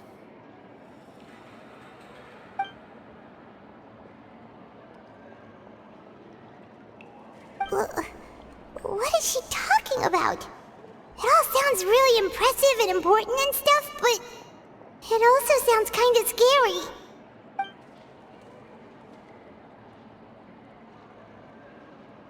I believe that you understand, right? Some things are insignificant, but others you must reach out to change. Ultimately, fate shall serve as your only guide, no matter what will happen in Tevat's future. All you need to do is to play your part.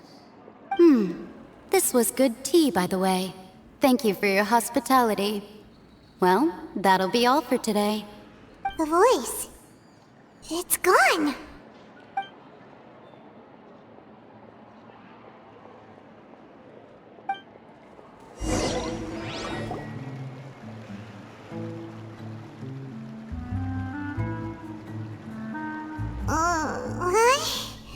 Paimon hears someone talking.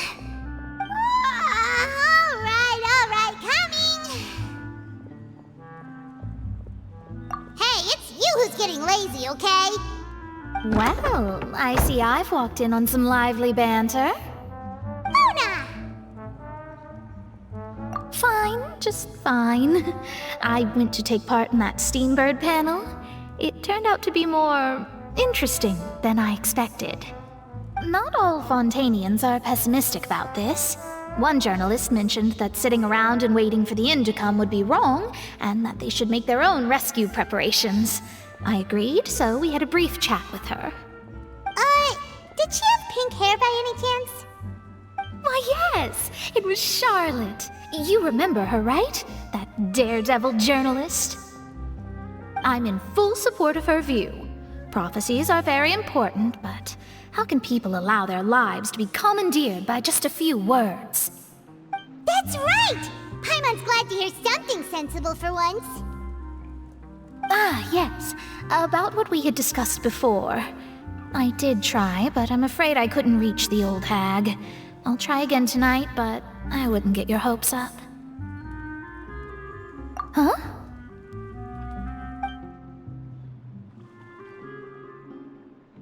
Goodness gracious. Are you serious? She said that even the god's gaze has blind spots. Pretty bold if you ask Paimon. Most people would believe the gods to be all-knowing, right? The Hexen Circle members are certainly anything but ordinary. As for the mage named N, the old hag has mentioned her a few times. She said that N's sense of direction is incredible, and that she loves guiding those who are lost. But I've never met her, and if she were still alive, she'd be... well, suffice it to say that the hag's at least a few hundred now, and N's been around for longer than that. Whoa. The Hexen Circle sounds like a scary group. But they must really stay in shape to live so long. Their abilities alone are pretty terrifying. If she came to see you personally, then the problem you're facing must truly be of great importance. Well, it's not like Paimon could understand anything she said. Yes, she was quite cryptic, but I suspect she means that there is still a way to turn things around. She didn't say when or what that would be, though, so... perhaps it is something that you cannot know right now.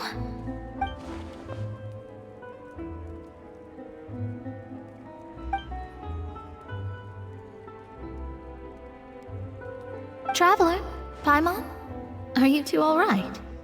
Oh, we're fine. We're just a little down right now. It kind of feels like the end is coming, you know? I see. I feel that same sense of desperation, too. I guess you could consider me someone who has often witnessed fate. So far as I have seen, it cannot be swayed. But even so, I still hope for, and believe in, miracles. Astrology is eternal and rational, but fate may not be. It is cruel, but it can also be beautiful. Perhaps that's what En was trying to tell you. Not to lose heart, and to believe that what you are seeing playing out before you is not yet set in stone. I did originally think of steering clear of all this, but I couldn't. Even if this is all futile, I still wish to help everyone. If we don't struggle to the last, then how can we face the end when it comes? Huh. You do have a point. There I go, talking about astrological principles again.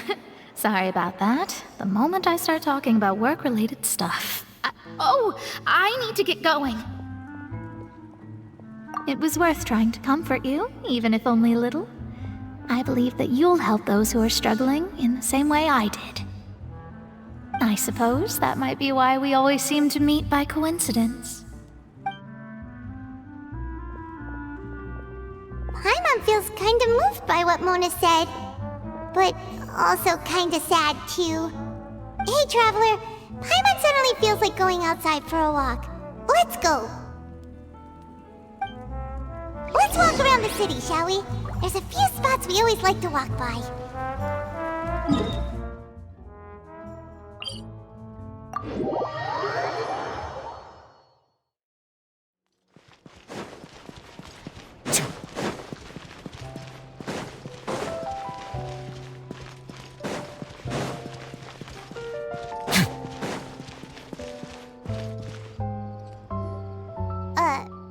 Huh?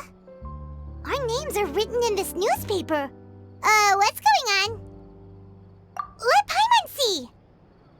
The underwater stronghold, the Fortress of Meripede, has continued in its noble autonomy, but that does not mean that others cannot interact with it.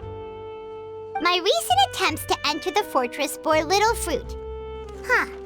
Guess Charlotte still hasn't given up on that. Thus, did an Outlander friend become the focus of this report, a blonde adventurer with their white fairy legends trailing in their wake. It is said that this mysterious traveler once visited the underwater fortress.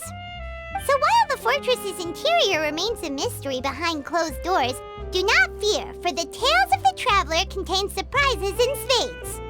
Journalist Charlotte's biggest scoop yet, the Traveler's Trail, World Walker. Huh. Charlotte took so many awesome photos of us and we never even noticed her! She hasn't been able to get a hold of anything at the fortress, so since we're easier to find, she's using us as the subject matter instead? Ugh, seriously? Well, fine. Those headlines and photos do look cool, so Paimon will forgive her this time.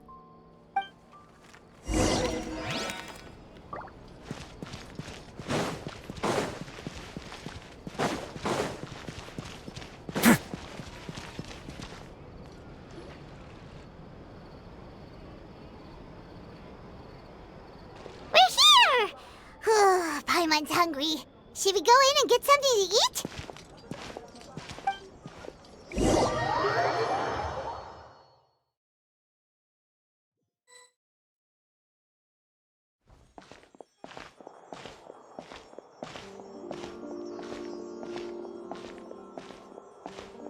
Hey, quick!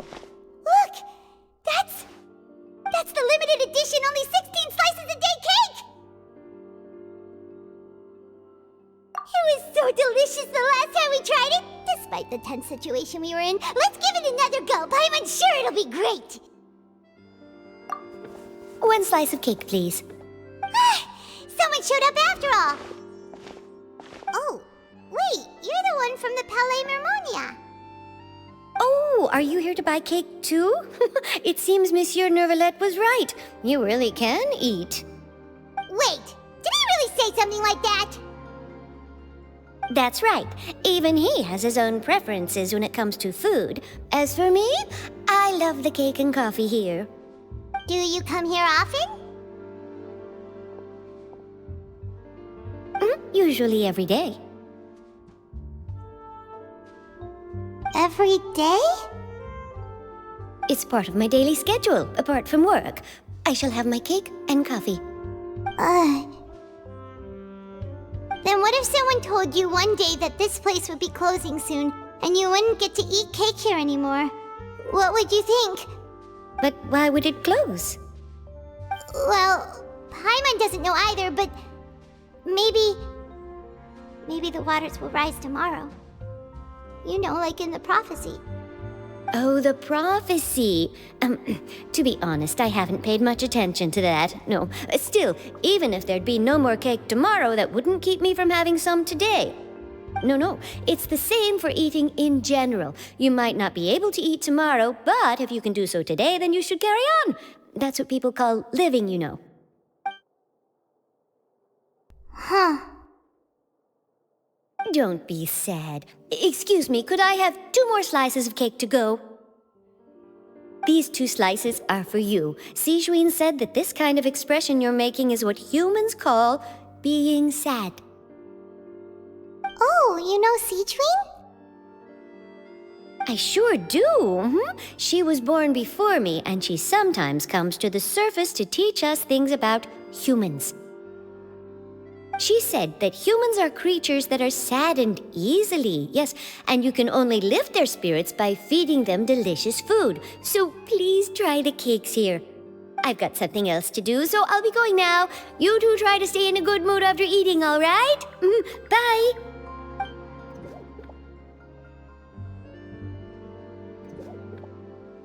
And there she goes. All right, let's dig in. I'm unsure this cake will be delicious.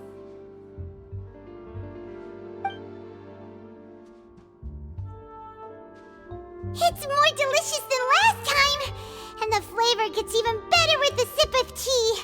It sure would be nice if we could come again tomorrow. Sure would be nice if we could always eat delicious food here.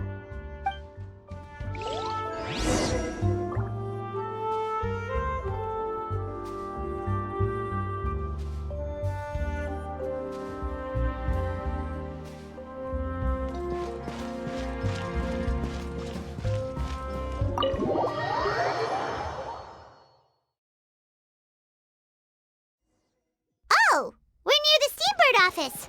Let's go look for Charlotte and have a chat.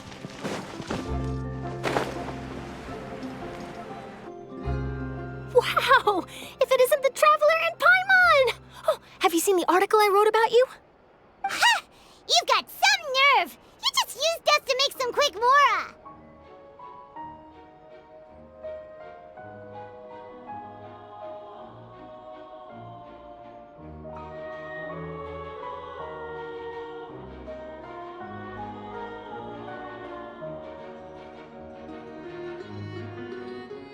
Oh, you needn't worry about that.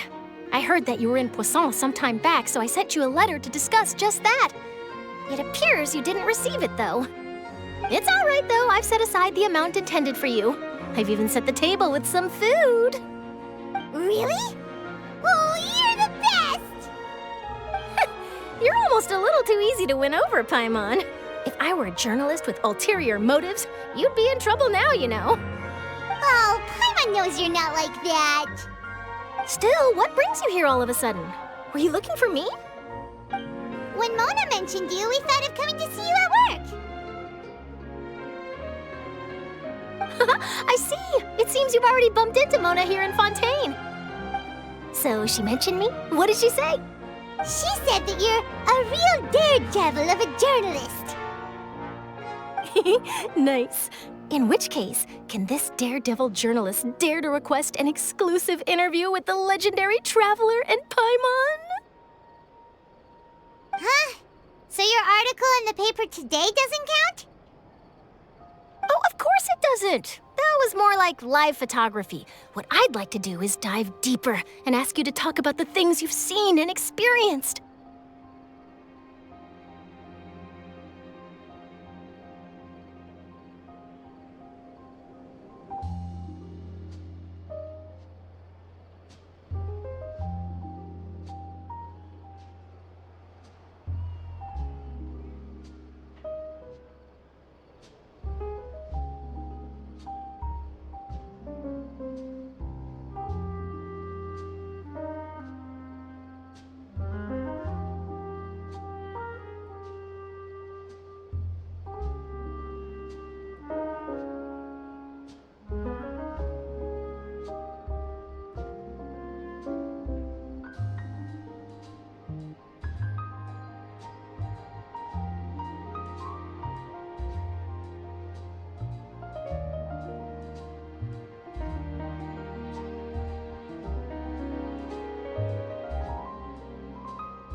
Yeah, are we even qualified enough? Why not? If I say you're worth an interview, then you're worth it. But not right now, of course. I'll need a few days to prepare. Oh, in that case, we'll just chat when you have the time then? Oh, so that's a yes? Ooh, splendid! Splendid! I'll tell the editor-in-chief immediately. I'll have to apply for lighting, a venue, some props, and... Whew, so much to get done now. Talk to you later. Wait, Charlotte, Paimon's still got a question for you. And what's that? If, just for example, Fontaine were to be flooded tomorrow, what would you do today? Huh, that's the prophecy you're talking about, isn't it? I mean, I do hear about it often, but I've never once thought that the day could be tomorrow. If you're seriously asking, then I might try and think of a way to leave Fontaine. Oh, but I'm still a journalist first and foremost. That means I have a duty to be reporting from the scene. And secondly, I wouldn't forsake my homeland that easily. From what I've seen, most people don't know what they'd do should the worst come to pass. In truth, it might be better just to behave like normal rather than worry over such an end. So in all likelihood, I'd probably still be prepping at the office for that interview of ours. I know what you're thinking. That sounds a bit sad, but I've always believed that it's best to do what you enjoy. Just think about it. If this nation really were to be suddenly destroyed tomorrow, but I still successfully finish an exclusive interview with a truly unique person, then the story I would wind up writing would truly be timeless. And then do you know what I'd do? Well, I'd write that story, send it for printing, and use messenger pigeons to get copies out to the various nations as soon as possible. I'm not a dreamer, nor am I a workaholic, but I do love my job, and I'd be proud of leaving such an article behind. I guess you could say that I was born to be a journalist. But anyway, that's my answer. And on that note, I'll get back to my preparations. That's so nice. All of a sudden, Paimon actually kinda envies her. Anyway, let's go and take a look at the sea, shall we?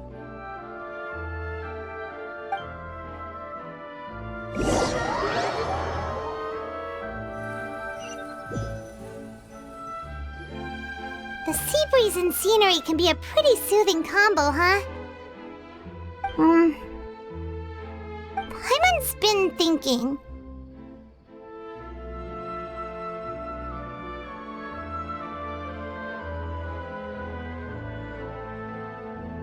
If it wasn't Fontaine, but all of Tevat that would be destroyed tomorrow, where would we go and what would we do? No, Paimon should ask, if you could choose, what would you like to do?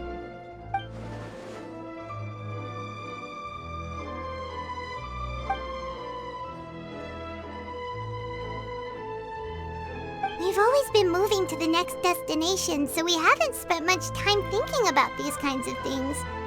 We didn't have to either, with us always being on the road and whatnot. You mean, still traveling?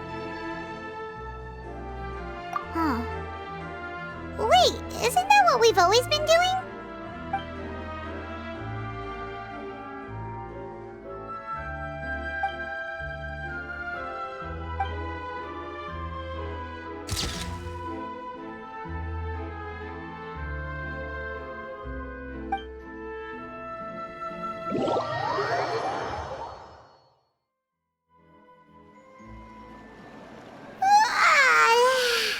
Feels like you'll grow mold if you stay here long enough. But it's still better than the Fortress of Mirapede, that's for sure. It's not only damp there, but salty too. So the two of you are still here. Wonderful. Oh, you're from the Palais Mermonia, aren't you? Yes, I'm Isadora. Monsieur Nervillet sent me to look for you two before. I heard that afterward you went to the Fortress of Meropide. Not at all. I'm well aware that you're friends of his. Actually, I'm here to pass along a message from him. Yes, inside the Opera House. The Maréchaussée Phantom has declared the incident a small-scale riot. A riot?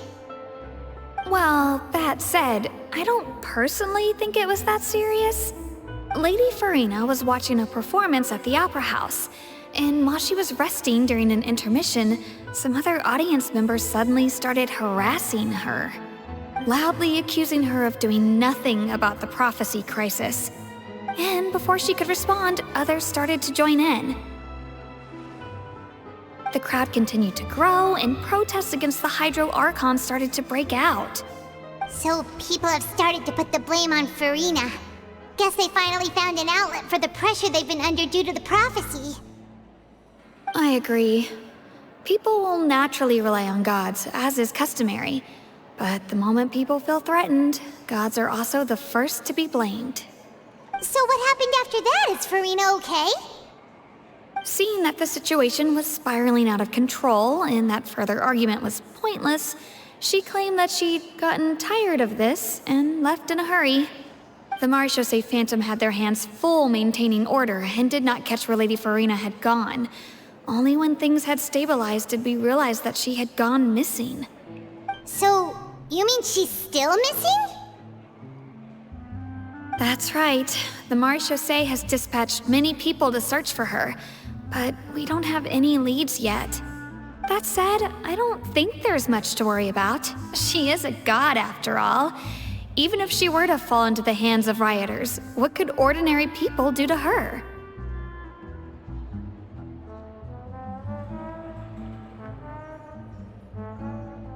Good.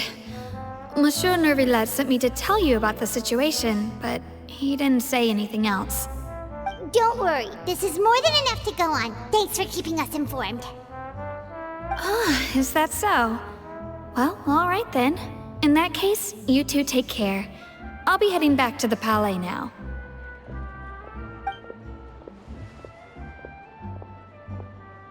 Well, sounds like we should hurry over to Poisson then.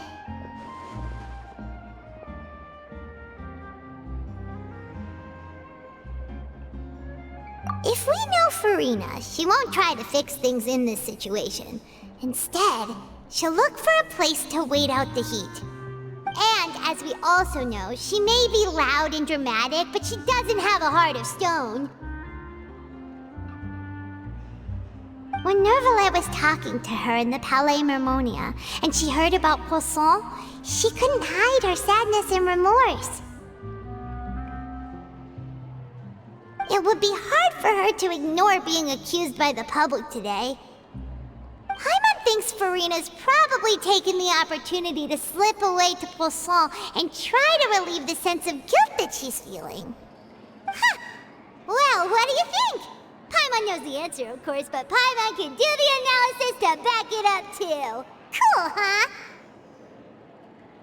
In that case, there's not a moment to lose. Poisson, here we come!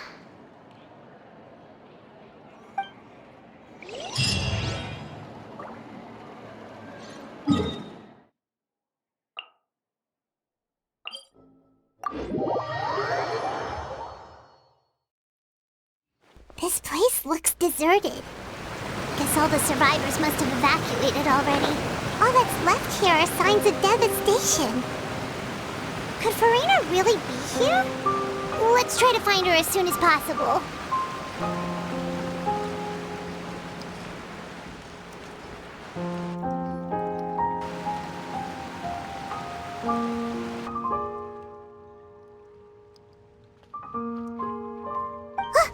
That's Farina, right over there! She really is here all on her own.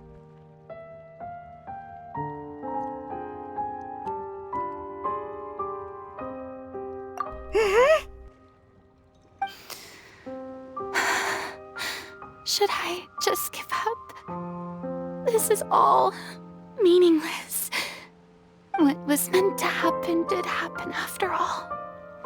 Everyone's dead. I'm sorry. I am so sorry. Give up, Farina. There's no point in holding out. I'm sorry. But what can I even do other than to repeat meaningless apologies over and over?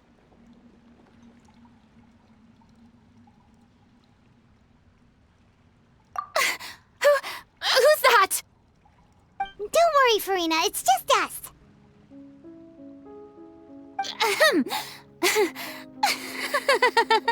So it is you, blonde traveler from another land. Why, I almost thought you were someone from that mob of my ignorant subjects, come to kneel and beg for my forgiveness. Farina, you were crying just now, weren't you? The tear stains on your face are obvious. What do you mean, tear stains? Oh, I remember. The show at the Opera House earlier this morning was so moving.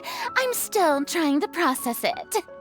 Who did that uncivilized rabble think they were, disturbing my enjoyment of the arts? They even dare to tout their Archon. I must teach them a lesson. I can just imagine their twisted and frustrated faces once they realize that I'm nowhere to be found. Oh, and I'm sure Nouvellette and those people from the Maréchaussée Phantom are freaking out right next to them, too. Of course not. Hey, there she is! The Hydro Archon's over there!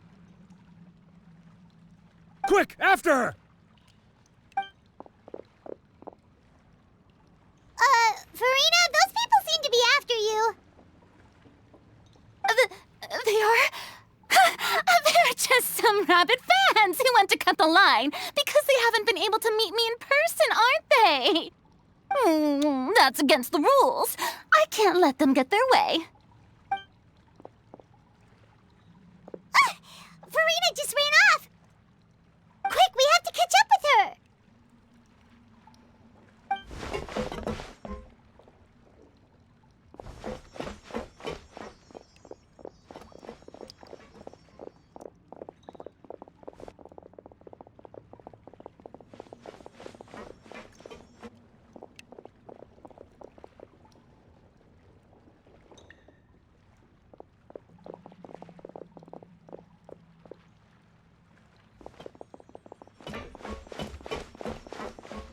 This should be the place, right? Hey, Farina! There's a good hiding spot over here. Quick, come to Paimon before the rest of them catch up to you. What is this place? Hurry, they're almost here! Fine. I suppose haste is warranted. Lead the way.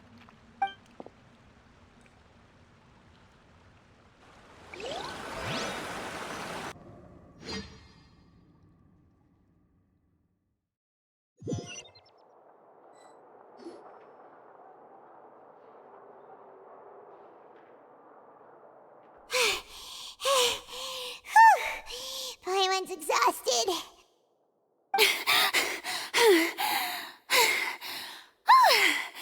I'm so tired. I totally thought they had caught me. No,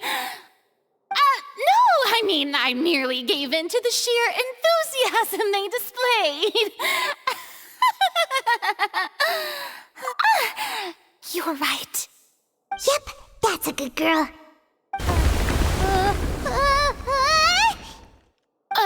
What's happening? The ground's shaking. Is it an earthquake? Yeah, a quake of this kind preceded the flooding in Poisson, didn't it? It can't be. It's happening again. Well, there's no need to worry too much about that.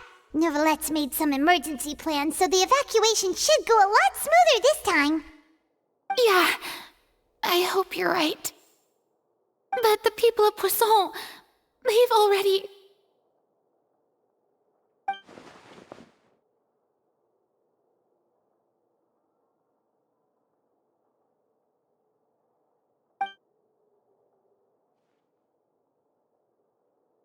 It's true.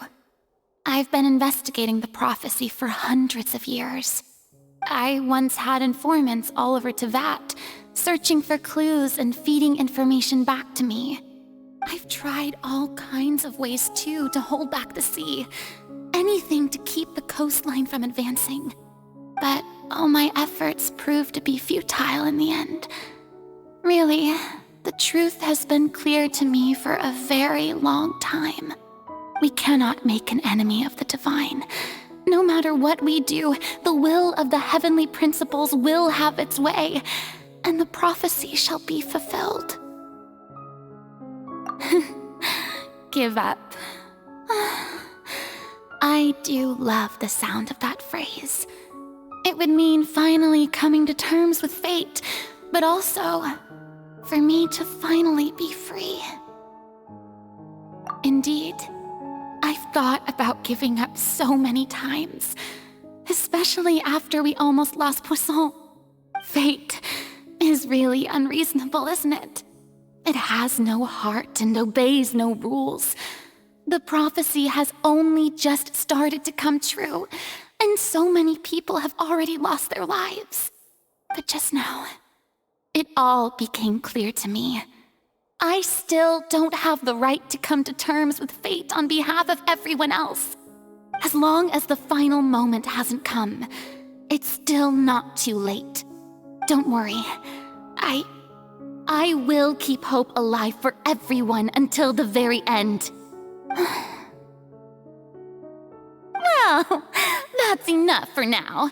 I got the impulse to play the stricken maiden, but honestly, considering my rank and station, that wasn't a good fit at all. Don't take any of what I just said seriously. How could I possibly let Fontaine fall to the whims of trivial prophecy? Come on! Paimon could have sworn you were actually being honest just now.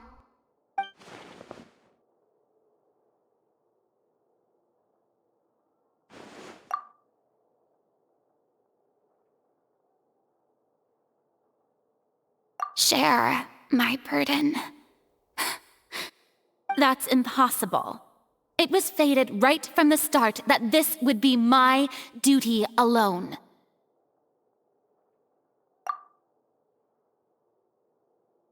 A witness. Yes, I've heard that you came to Tevat from beyond the stars, yes. In other words, you never belonged here. And if Tevat is, in its entirety, a show on a stage, then you're just a spectator, aren't you? If that's the case...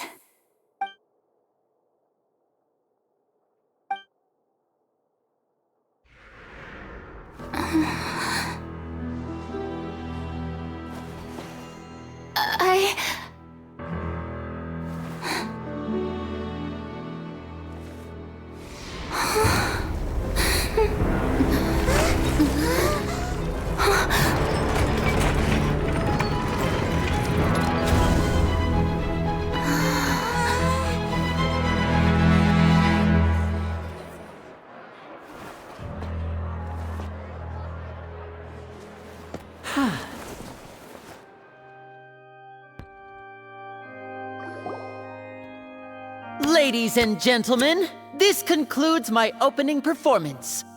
Now, without further ado, we may proceed to the trial of our god. So this is what it is. Yes, you deserve praise for the effort you took to raise the dramatic stakes.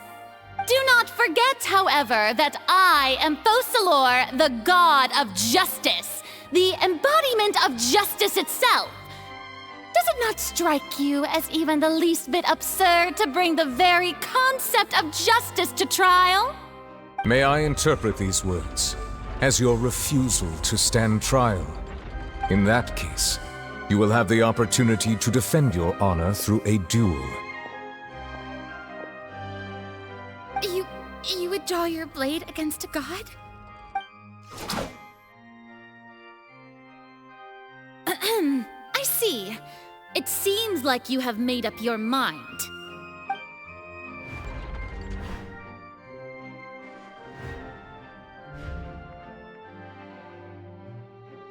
Paimon can't believe it. She just surrendered. What the heck is going on? Did I just see an Archon surrender to a human? Wow, how utterly humiliating. Lady Farina, what is the meaning of this? It would seem that there has been a misunderstanding. To be clear, the raising of both both hands is not always an indication of surrender. Looking for excuses again, huh?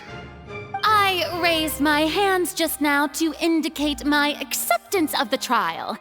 No duel shall be necessary. I will admit that I've been running away for a long time. I'm sorry, everyone. I was unable to protect the people of Poisson. It is my duty to stand trial for my crimes. You are not the only ones to be disappointed in me. I, too, am exceedingly disappointed in myself. But now, it is time for the Hydro Archon to show you her courage and resolve. I, Farina, will use this trial to show the world the true meaning of justice! This time, I will protect you. Applaud and rejoice! One of the most outrageous and fantastical arcs known to the opera epiclese is now unfolding before your eyes. Mark my words, this shall be one of the most exhilarating and brilliant shows ever to grace the stage of Fontaine! The trial of the Hydro Archon, Focalor, will now begin! Woohoo! Oh, now we're making history! Why does it feel like Farina just took over the whole thing? Like, come on! Didn't she just get forced to stand trial for her crimes? Also, even though she's still acting super dramatic, she is taking this seriously this time, right? All right, then. Who will be my opponent in this trial? The court asks the prosecutor to please take the stand. Is that so? Very well. Then please speak, witness of Tivat, my accuser and fated opponent.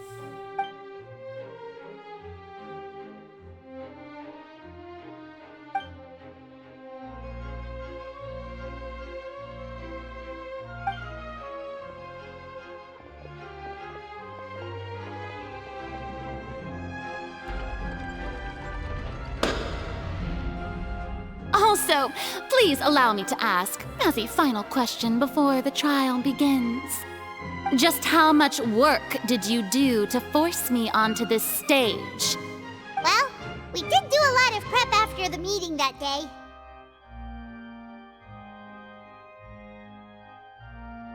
I can go over the tasks assigned to the Spina di Rosula, since they were rather straightforward and easy. Navia, the president of the Spina di Rosula. Most of the people who participated in the disturbance this morning were my subordinates. They changed into plain clothes and came to the Opera House as regular audience members, waiting for the perfect opportunity to incite insurrection against you. The people's resentment against their Archon has been building as more and more of the prophecy is fulfilled. A spark was all we needed to turn smoldering anger into a flame. Moreover, according to our understanding and analysis of you, when something like that occurred, you would likely flee the scene and head to Poisson by yourself.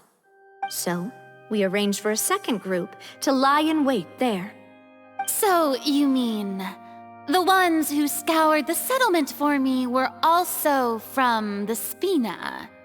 And their goal was to force you to step into the giant magic box so you may personally participate in the greatest magic performance in all of Fontainian history.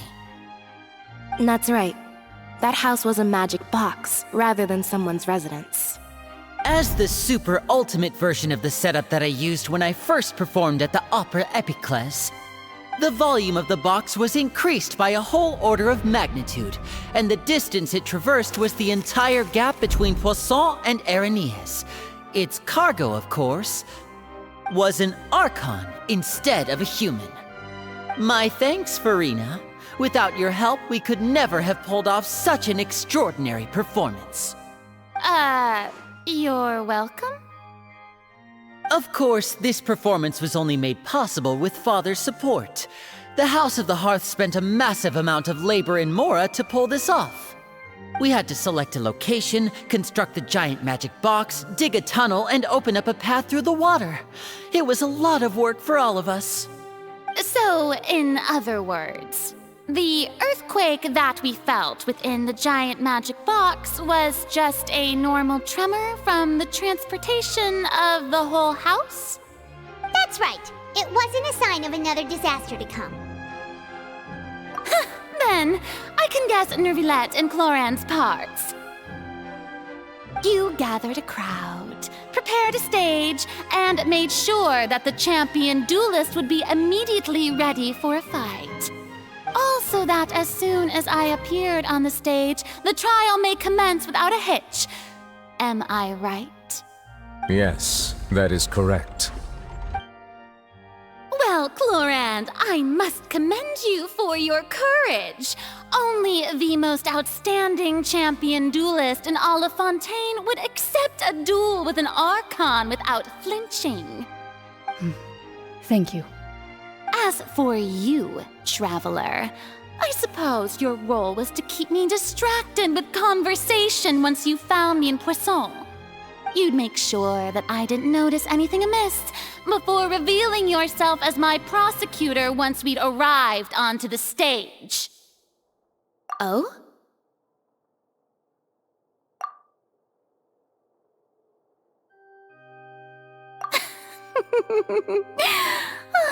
Is that so? Then I suppose I must have missed my final chance. It's fine. It matters not. What's done is done. The stage is already set, so there's no reason to disappoint the audience. Let's see this trial through to the very end.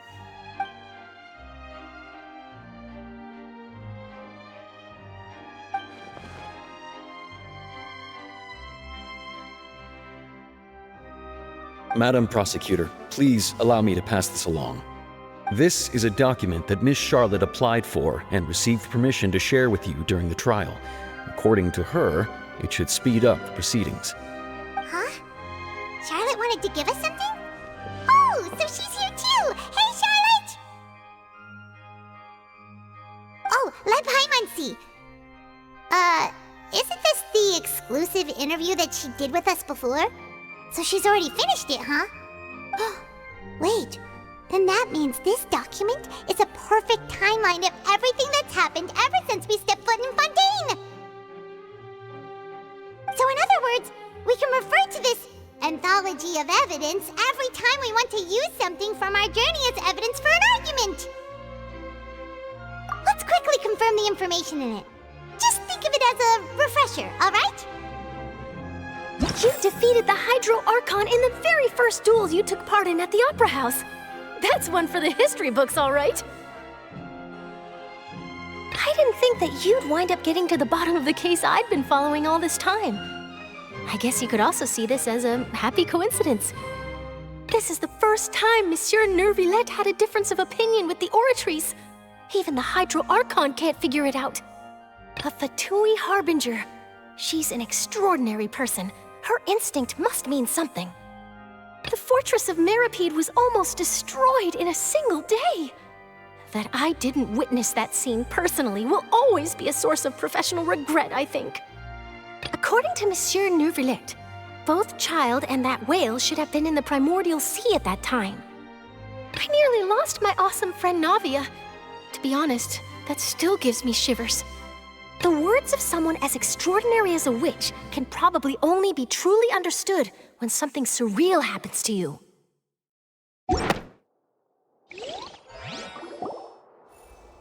The prosecution and the defense are both in position. The trial shall now begin. Oh, come on, Nervilette.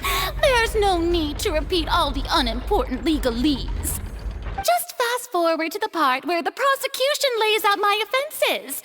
As the defendant and the lead actress of this performance, I still haven't even been informed of my supposed guilt in all of this.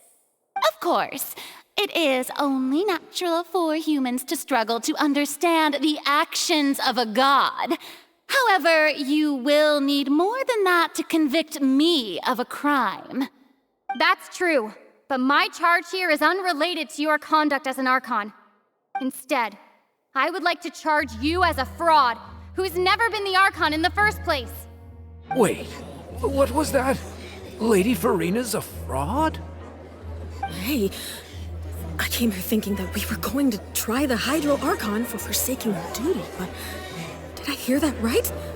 She's not our Archon at all? Charge accepted.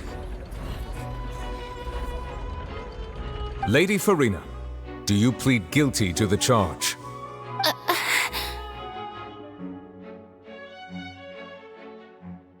Lady Farina.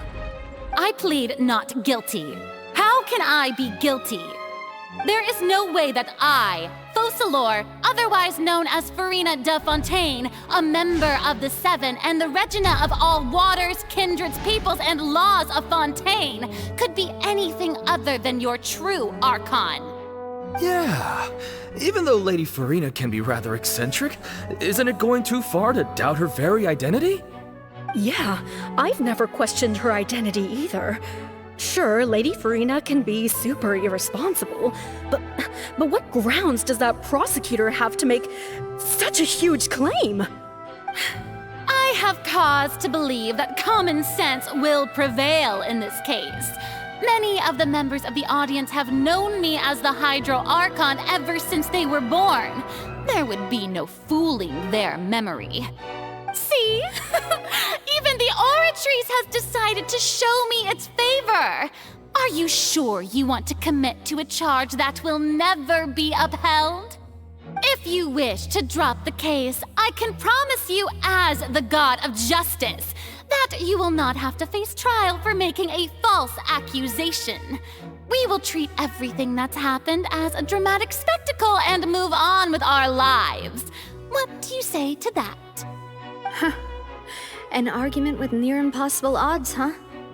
We have to not only refute Farina's claims, but also overturn the long-held beliefs of the people. Well, I tried to give you the chance to surrender. If you must persist, then let me ask.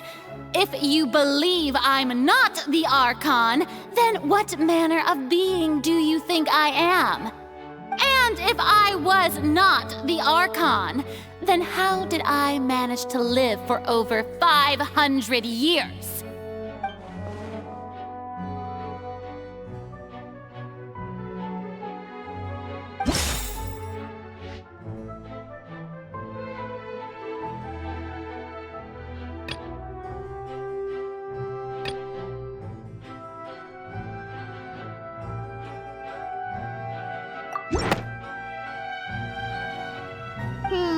That doesn't sound right. Paimon doesn't think this clue can be used as compelling evidence to build our case.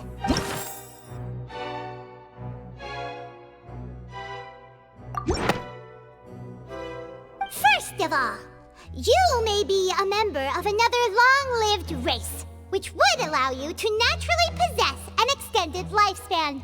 And second of all, even if that wasn't the case, there could be other ways to extend your life. Who gave you that idea?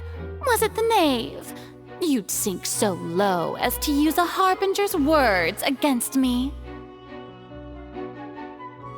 A curse? I once thought it possible that the aura of an Archon might naturally resemble a type of curse. But in light of this claim, perhaps what I sensed was not your divinity, but a curse after all. You sensed it too, huh, Neverlet? Lady Farina is actually a human? Well, it is true that it's extremely difficult to tell humans and gods apart just by looking at them. It's not impossible.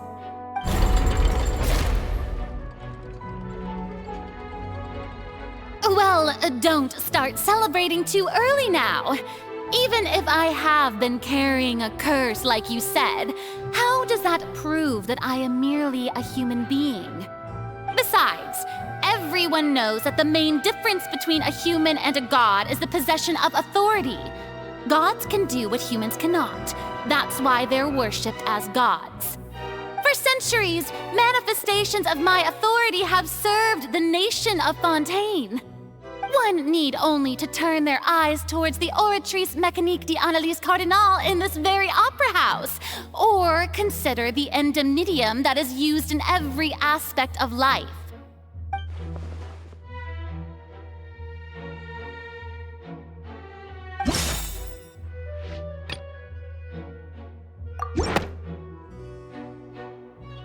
You tried to reference the Oratrice, but weren't you as confused as all the rest of us when the Oratrice declared Child to be guilty without any proof? Otherwise, you should have come up with a good explanation for that by now. Didn't I make myself clear at the time? The decisions of the gods are naturally difficult for humans to comprehend. There is no need to provide an explanation. Lady Farina, I believe a reminder of your current circumstances is in order. While the court is in session, the principles of justice and the law must come before all else. While you are an Archon, you are also first and foremost the defendant in this trial. You will prove yourself unable to defend against the prosecution's charges if you continue to withhold vital information against the rules of the court. I never thought you'd use that kind of rhetoric against me. That was no trick of rhetoric, Lady Farina. I've merely reiterated the rules of the court. Rules that all should respect and follow. So, you neither knew why Child was declared guilty, nor did you understand the structure and operations of the Oratrice. Instead of having been created by you, the manifestations of authority you mentioned have been made by the real Hydro Archon, haven't they? The real Hydro Archon? Well, now you're really losing me. It is true that I did not know why the Oratrice gave out a guilty verdict that day. But the Oratrice handed out that verdict unilaterally, and it has been operating independently ever since it was first created. You can't argue that just because a divine creation is flawed, that the god behind it must also be no god at all. She's still throwing out all kinds of excuses. Seems like she's confident that we won't be able to produce proof that she has no power over the Oratrice. My power as an Archon. There are many ordinary citizens in the audience. How can I just carelessly demonstrate the formidable power of an Archon? If that poses a concern, I'm prepared to extend my protection to the audience. You don't need to go that far.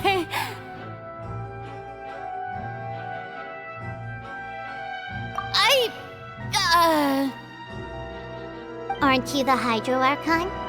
Or is it that you can't even wield the power of Hydro, much less the authority of a god? Indemnitium! Yes! It's all because of Indemnitium! All Archons derive their power from the faith of the people, and I've converted the people's faith in justice into Indemnitium! Thus did I give up all of my divine power to provide everyone with energy for their daily lives. Have you ever seen a more magnanimous god? Isn't that a huge stretch? Yeah, no matter how generous an Archon can be, how could they give up all their power? Can a god with no power even still be called a god? It seems like nobody's buying Farina's excuse. Hey, come now, everyone! Please don't stare at me as if I was a liar! I'm still the same Farina you knew, right? The one that you loved! Shouldn't you want to believe in me? Please? You've got to believe me! If what the prosecutor said is true, she really has committed a grave offense. Did she deceive all of us? And all of our parents and grandparents too? And all of our ancestors? Ever since they were born? Enough! That's enough! Tell me then, if I'm not the real Hydro Archon, then who is? If you have no evidence of another Hydro Archon's existence, nor can you find anyone who can back up their claim to be such, then what grounds have you to say that I'm not actually the real deal? Wow, she came up with yet another argument. How can we refute her now? Seems like she really doesn't want to give up.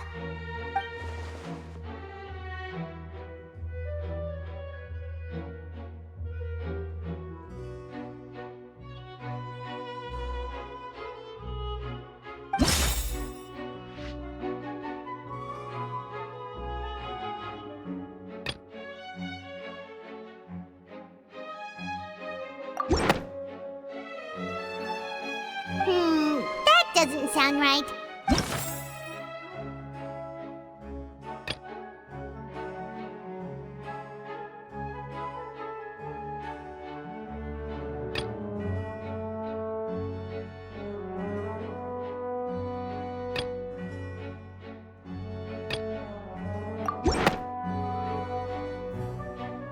It has been established that all Fontanians can dissolve in water from the primordial sea. And that means... Since you insist on claiming to be a god and not a human, then there's a method that you can use right here and now to eliminate all suspicions of you being the latter. Miss Navia, please apply to serve as a temporary attorney for the prosecution before addressing the court. Though you act in partnership with the prosecutor, you must still adhere to proper procedure. Super sorry, Monsieur Chief Justice. I swear this really will be the last time that I'll speak out of turn. Now, I've brought some seawater from Poisson. As everyone knows, a massive flood struck the area not long ago, taking many lives, including those of some of my closest friends. So, Miss Farina, would you dare to touch some of this seawater? If we are to believe that you are indeed the real Hydro Archon, touching this seawater would have no effect on you. All it should do is strengthen your case. But if you don't dare to touch it, then we would have basically proved the reverse. Oh, and I must remind you that after the disaster at Poisson, nobody wants to see any more people dissolve. I do hope you'll act prudently and choose the simpler path of admitting guilt. Navia from the Spina di Rasula. The Spina has governed Poisson for many years. I guess her suggestion is valid. If Lady Farina is indeed just a human, she's probably Fontanian like all the rest of us. Would she really dare to try?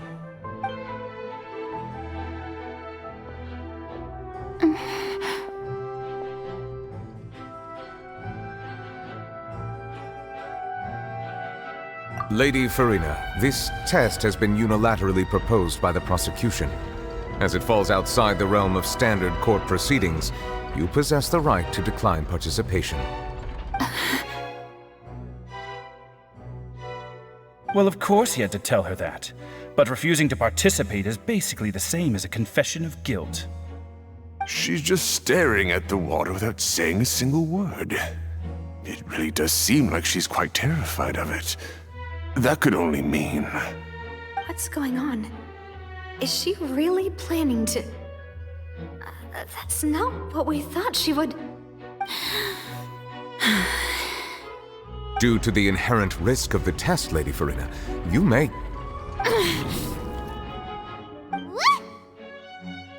Hey!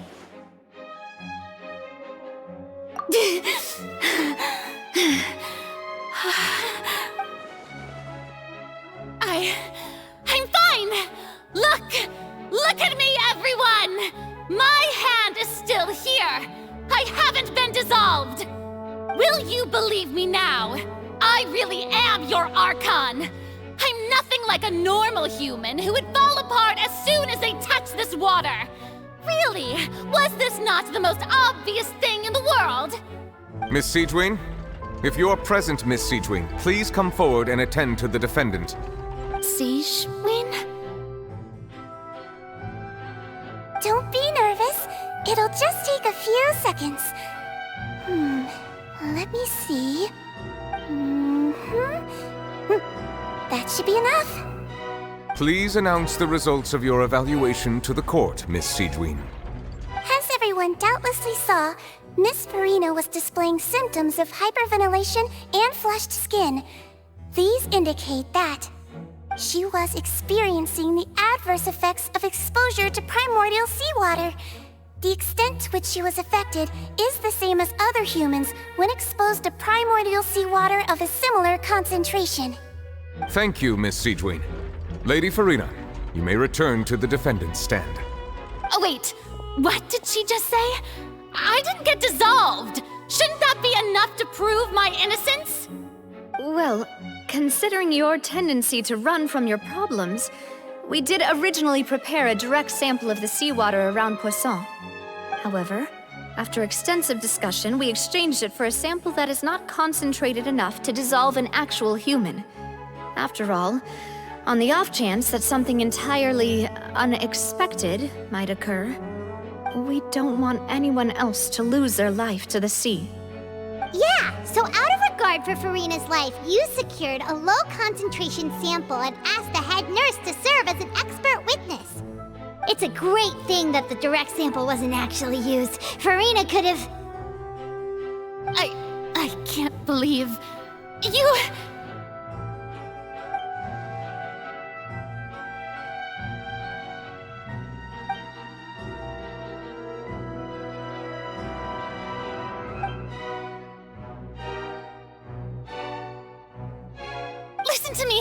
Listen to me, everyone! Please don't give me such cold and disdainful looks!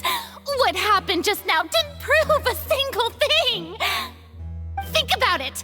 How can you conclusively prove that an Archon can't also be affected by the primordial seawater? Also, if I was really just a human, why would I dare to just put my hand in that kind of water?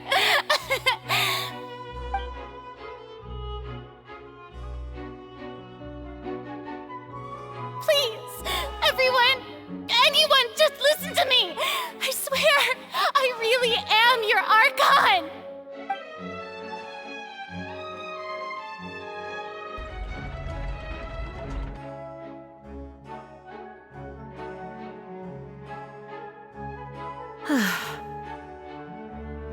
I don't think anything she says at this point will sway anyone.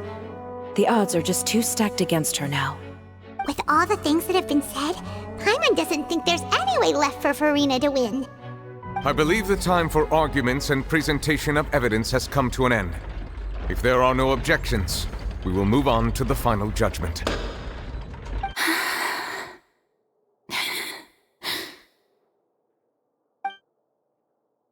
I don't think anything she says at this point will sway anyone. She's too stacked against her now.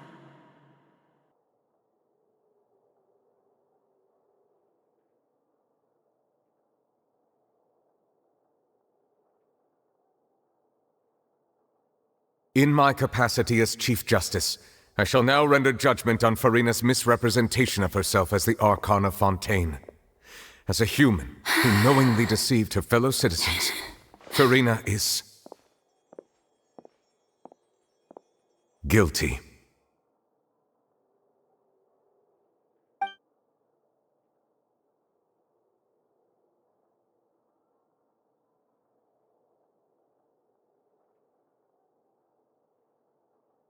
We shall now turn to the Oratrice Mécanique d'Analyse Cardinale to render the final verdict on the charges.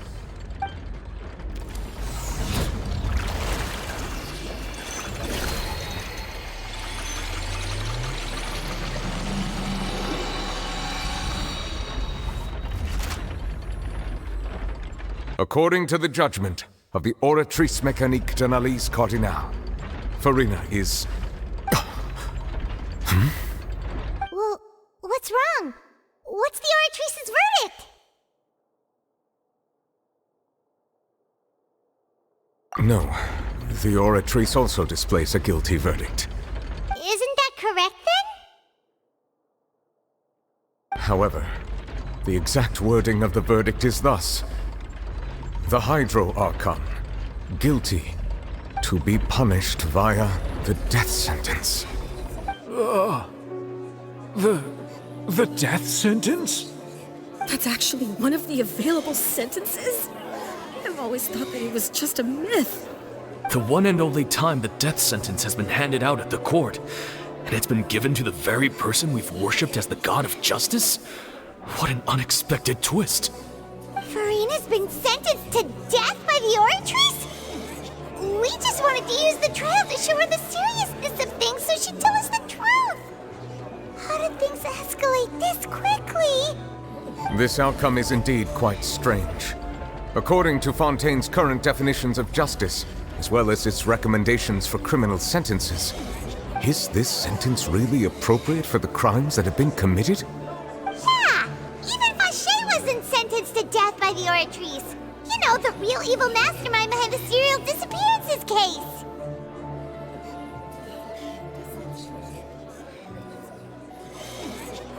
Indeed.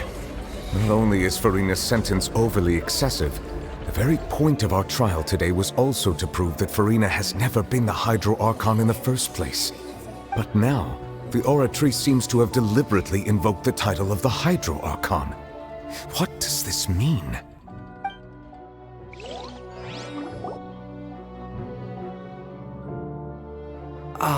Excuse me, if I may interrupt. Is the trial still going? Fremine! You finally made it. I assume this means you've completed your mission? Mm-hmm. Any mission Father assigns to me will always be top priority.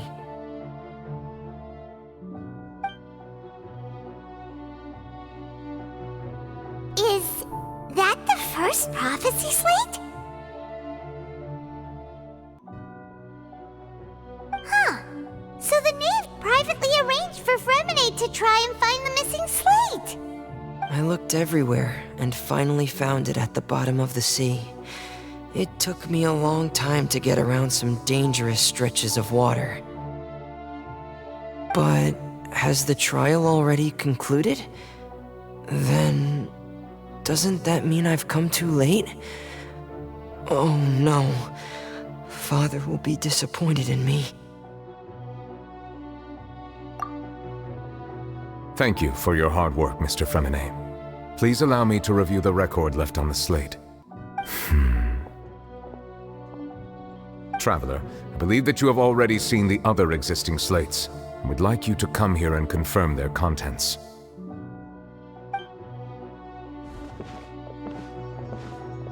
Huh? So what do you see? What is it?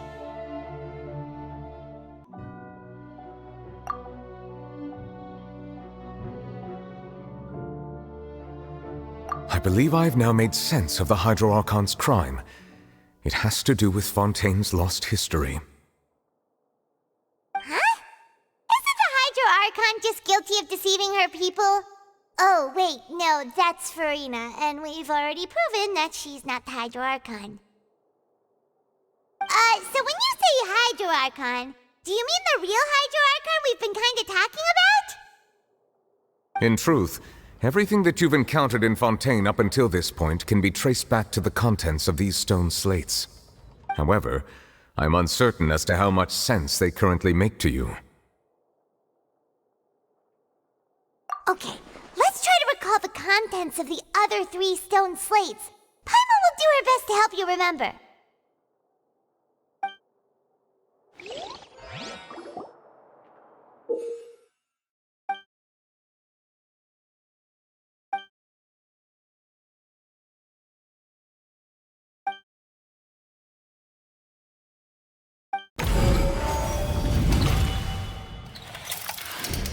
The first stone slate describes what you just said.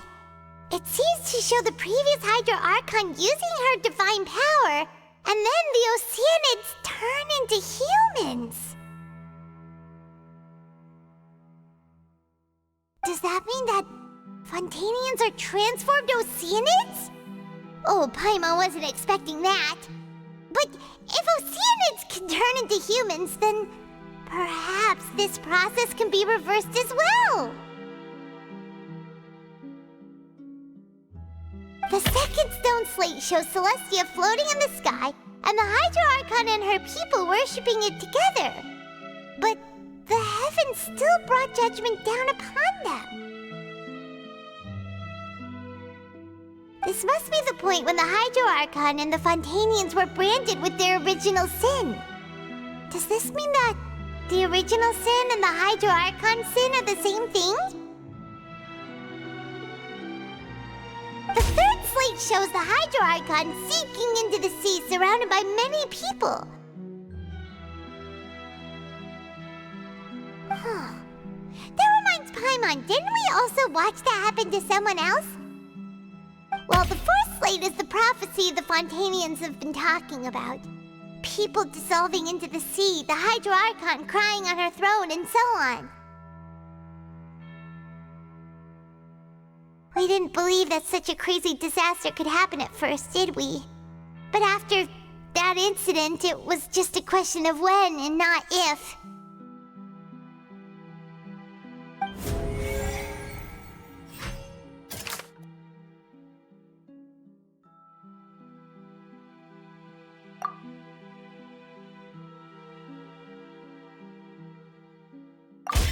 We know from the case of the serial disappearances of young women that Fontanians can be dissolved in primordial seawater, and this might be the reason that Fontanians can dissolve.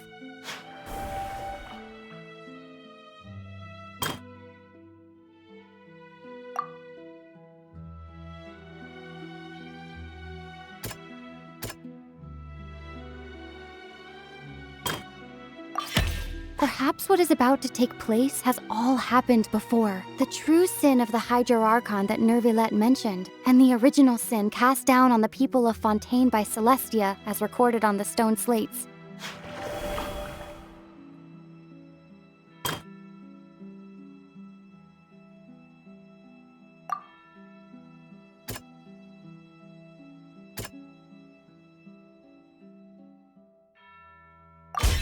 It's not as simple as falling into the sea. When Navia fell into the sea, her consciousness was subjected to judgment. The stone slates show the people gathered around the Hydro Archon in the sea.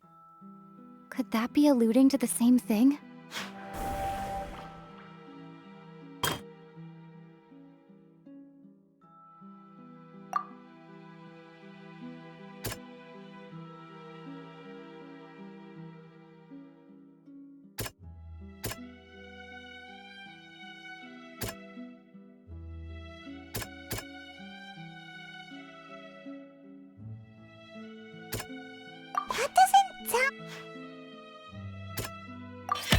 The prophecy from the stone slates found its way into society, but not many people believed it at first. The fortress of Meropide was nearly flooded with primordial seawater, which we know can cause Fontanians to dissolve. It seems increasingly likely that the prophecy may come true. If we hadn't dealt with it in time, things could have gone very badly.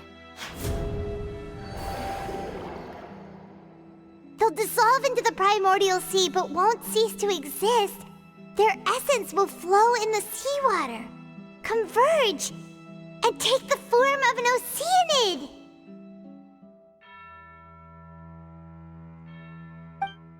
The Hydro Archon was sentenced to death in court, shocking everyone present. Perhaps this means that her sin was actually Fontaine's original sin. Navia fell into the water inside those ruins, and she nearly dissolved.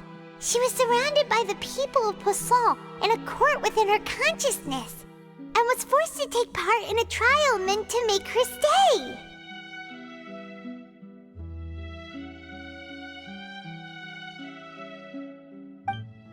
The eruption of the primordial sea at the fortress of Meropide was the surest sign that the prophecy was about to come to pass no matter what.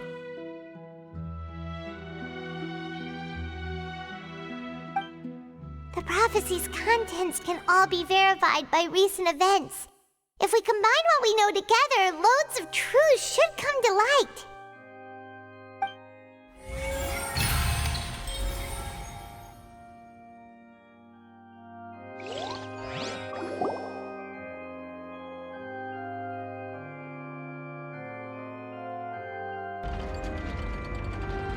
Huh? Oh, Paimon gets it now! So that's how you can make sense of it. But then it feels like we're going to to have to share some truly shocking revelations. Let's hear them.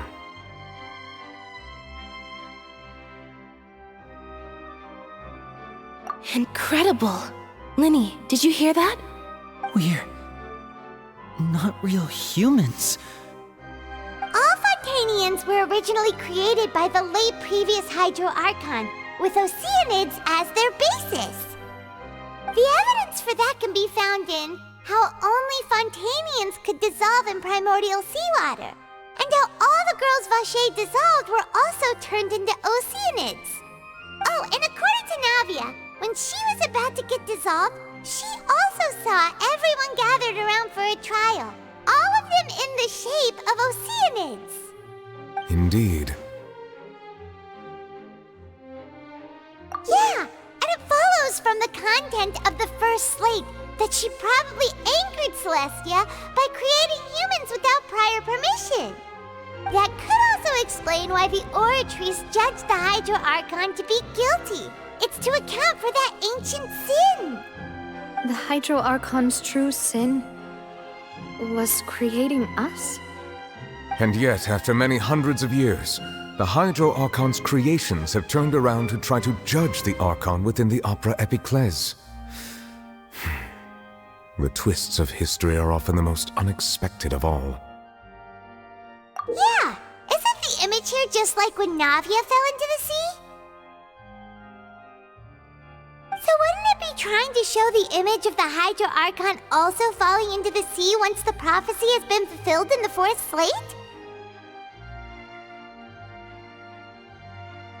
In the end, the people will all be dissolved into the waters, and only the Hydro Archon will remain weeping on her throne.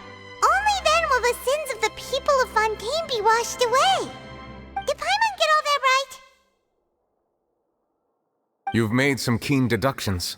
I must say, given how much you still don't know, it is impressive that you've already managed to connect so many pieces of the truth. However, while you were able to decode all the information on the slates, they've also been etched with an additional layer of hidden information using a different power source. When we were at the ruins, I tried to decipher the hidden information recorded in the slates. But since we only had 3 slates at the time, I was unable to come to a full conclusion. Now that the slate collection is complete, I shall make another attempt to decipher the narrative recorded within. If everything goes well, we should finally be informed of the unadulterated truth.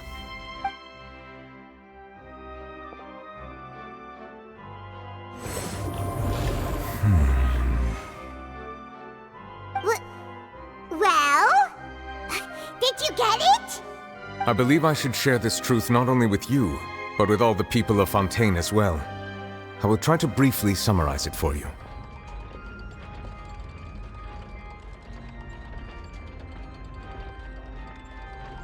Your hypotheses regarding the origin of Fontanians and the sin of the Hydro Archon were both correct. In the Fontaine of old, the previous Hydro Archon sensed the yearning of her Oceanid familiars for life on land.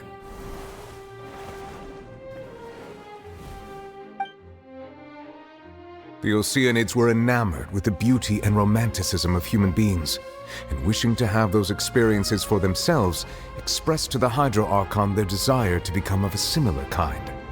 However, even though water as an element is intricately linked with the power of life, the Hydro Archon, as one of the 7, did not possess the authority to create a new form of human life. Not one to give in, she eventually found a way to create permanent humanoid bodies for her familiars by appropriating the power of this planet's primordial sea. She poured primordial seawater into the Oceanid's blood vessels, creating humanoid mimics in the process. But if Fontanians were to ever come into direct contact with water from the primordial sea, the power within their bodies would escape these artificial restraints and return to the sea. As a result, their forms would collapse, and they would be reverted to their original forms as Oceanids. Of course, the Hydro Archon never received permission from the heavenly principles to create a new human race.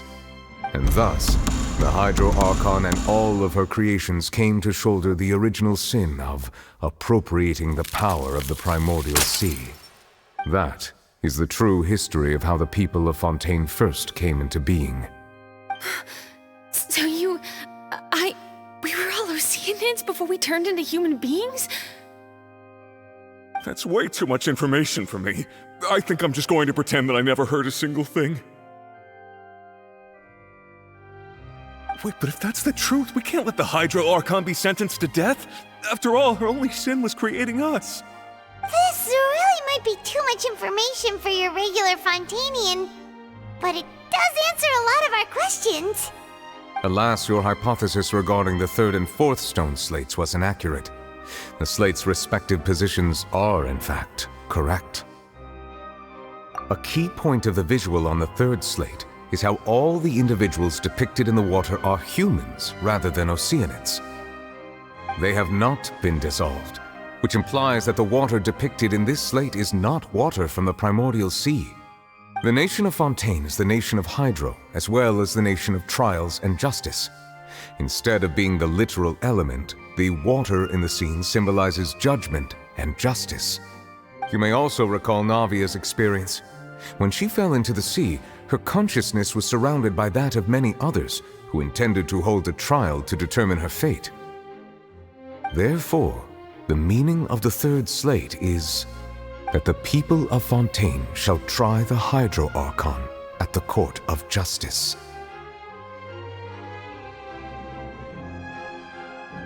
Yes, it refers to our present situation. I think I'm following now. So, what you're saying is, even though we decided to put on this trial to avoid fulfilling the prophecy, in truth, everything we've done has happened exactly as the prophecy foretold. So now, it seems, we're the ones making sure it comes true. What should we do?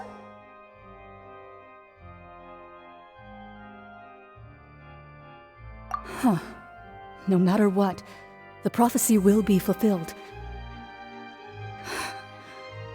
Is this what it feels like to be a prisoner of fate?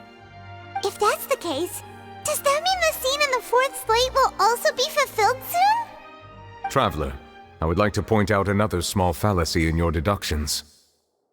About the fourth slate, you probably thought that the eruption of primordial seawater beneath the fortress of Masquerade served as the surest sign that the prophecy was about to come to pass, yes? However, I believe that rather than being a sure sign, that eruption could in fact only be a small warning of something far worse to come.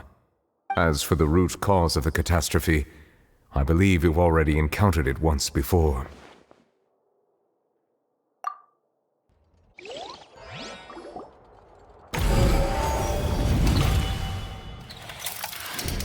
This eruption was just a small warning of the things to come. We must find the root cause of the disaster.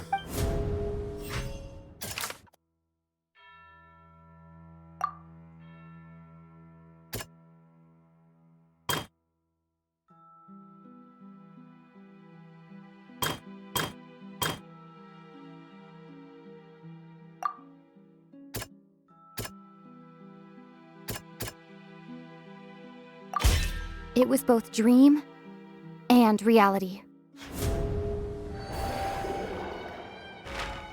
If we're talking about a true culprit, that could only be that thing inside the primordial sea, right?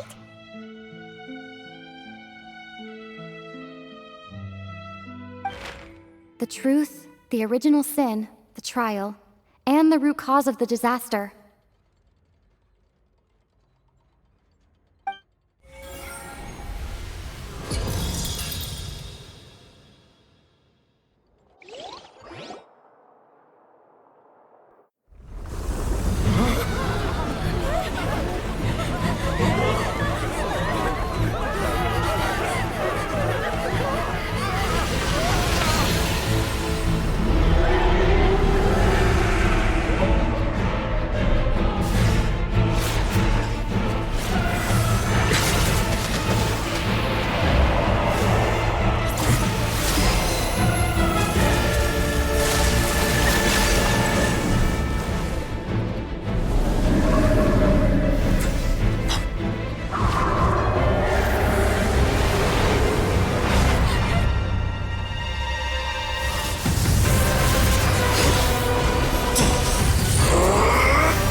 So we've met it at last. I understand very well why it has chosen to make an appearance here. That whale does not belong to Tevat. It is a monster that has traversed the stars, weeping all the while. It has been greedily consuming the energy from the planet's primordial sea, using it to grow. That is the main cause for the rising sea levels. And once it has finished consuming all of the energy contained within the sea, its next step will be... You said that when the Hydro Archon first created Fontanians out of Oceanids, she filled their blood vessels with primordial seawater. Precisely. That whale finds the blood of Fontanians nigh impossible to resist. Therefore, when it left the primordial sea, it decided to make its next stop a packed opera house full of food. Food in the form of Fontanians. We just barely managed to push it back, right? In that case, won't it come back to target the people again once it's managed to recover its strength? That is correct. Indeed, it is more accurate to say that we should thank that Harbinger for buying us some time. Without him, the whale would have likely come onto land far sooner. From the way he looked, he must have been fighting the creature for quite a long time. That battle maniac. We've always known that he had a special connection with that whale, but we definitely didn't expect it to help us out like this. Anyway, now that we know that this whale is the actual cause of the disaster recorded in the prophecy, all we need to do to stop the prophecy would be to find a way to beat it up, right? It is too late.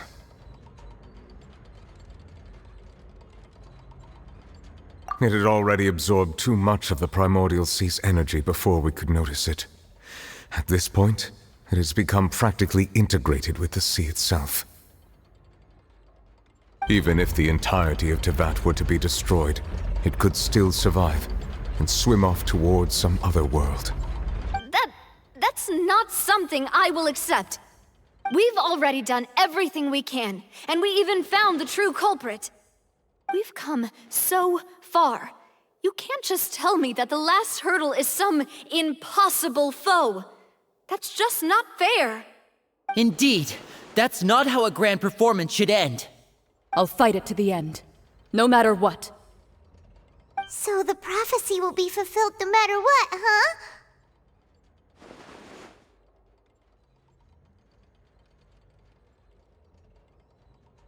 The prophecy. Yes, what has been prophesied will be fulfilled. You may view such things as the history of the future.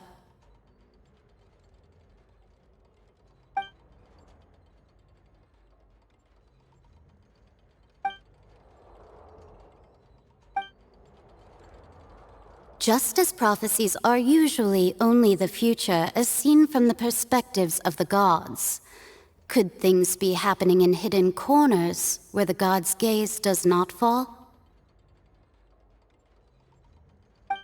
Ultimately, fate shall serve as your only guide, no matter what will happen in Tevat's future. All you need to do is to play your part.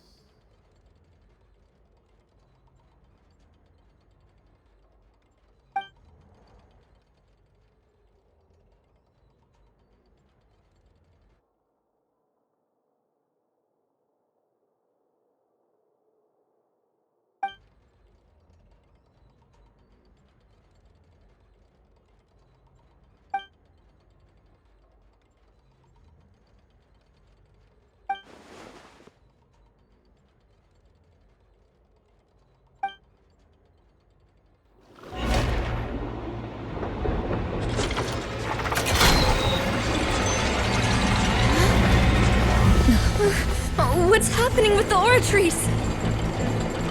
I believe it is preparing to carry out the death sentence.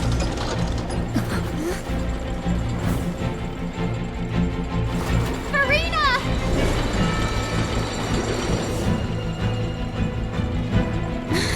No, I still need answers.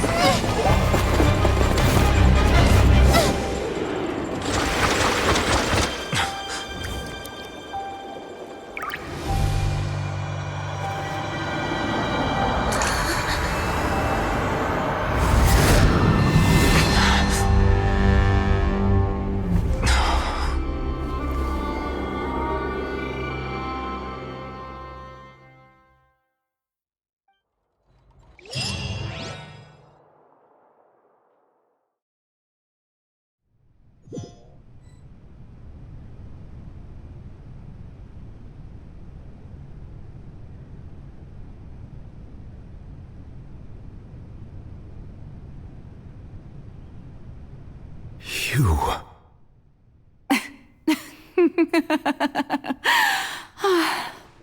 Sorry. That shocked expression on your face is just too amusing. I couldn't help myself. You are not Farina. Who are you? The sweet sound of bewilderment. Marvelous. A sure sign that my attempt to deceive everyone was a resounding success. But to answer your question, I am Focalor.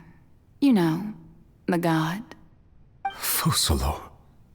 Why did you deceive us? Oh, that wasn't my goal, of course. Goodness, no. But I had to fool everyone else too, if I was to stand any chance of deceiving the heavenly principles. Deceiving the heavenly principles? It's all because of that pernicious prophecy. Dreadful, wasn't it? Everyone doomed to dissolve. Fontaine condemned to be flooded. One was not amused. In fact, one was positively bemused when that problem was thrust upon me by my dearest predecessor. That's the former Hydro Archon Egeria, for the uninitiated. It hardly gets more disastrous than a preordained national catastrophe, now does it? She knew full well that the prophecy would surely come to pass. And as one of the seven, she also knew full well that one defies the heavenly principles at one's peril. So yes, as you have no doubt surmised, it was a rather impossible situation that I found myself in. I spent a terribly long time mulling it over, alone on the ocean floor. And I was almost growing barnacles by the time I finally realized there was only one possible solution to this confounding conundrum. I had to outwit the heavenly principles, allow the prophecy to be fulfilled, ostensibly at least, while saving everyone at the same time. I'm a genius, I know. I can only assume that's why Egeria chose me as her successor. Although, looking back now, it was hardly the inheritance one dreams of. Between the task of saving the nation, the quotidian duties of the Hydro Archon, and not to mention the original sin of creating a new race of humans, I dare say she left me quite a colossal mess to clean up. But one can only play the hand one is dealt. I did not choose this, any more than I chose to be one of her Oceanid familiars. So you were also once one of the Oceanids, transformed into a human by Egeria's hand. Yes, I was. I always dreamed of becoming human. And I still do, even now. In my eyes, to be human is to be part of the greatest opera ever known.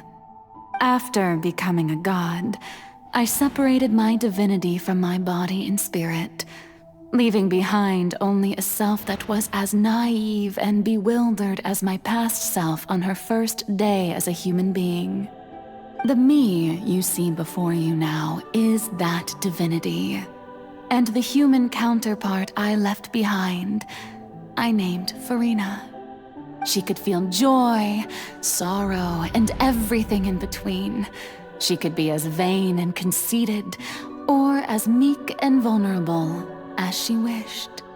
Her strengths were of a kind only a human could possess, as were her shortcomings. But in my eyes, Farina's humanity was what made her perfect. She was perfectly human in every way. The person I always wanted to be. Anyway, so then I cursed her. All part of the plan, of course. The plan to deceive the heavenly principles.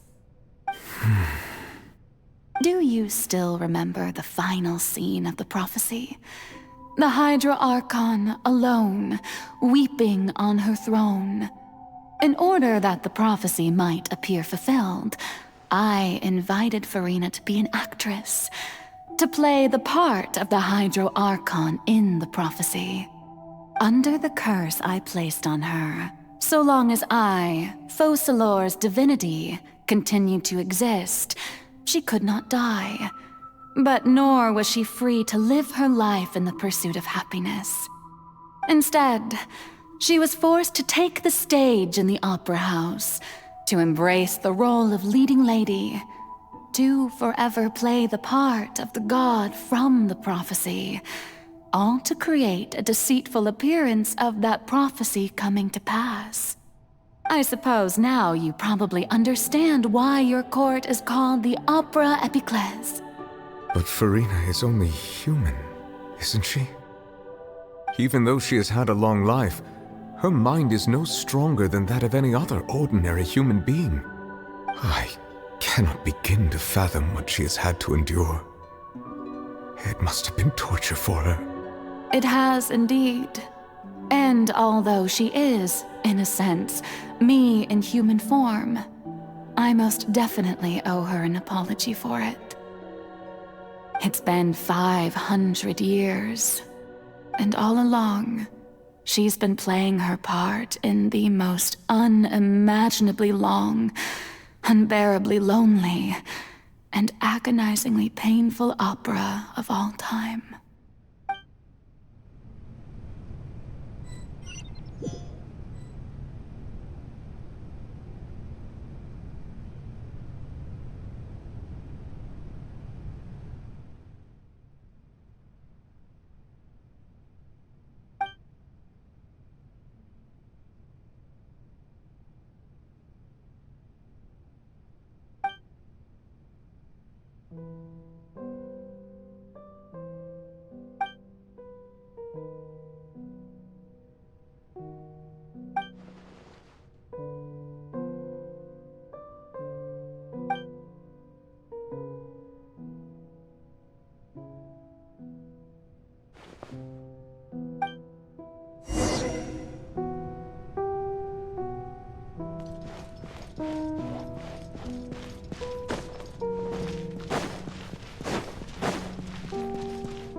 Oh, who permitted you to come onto the stage?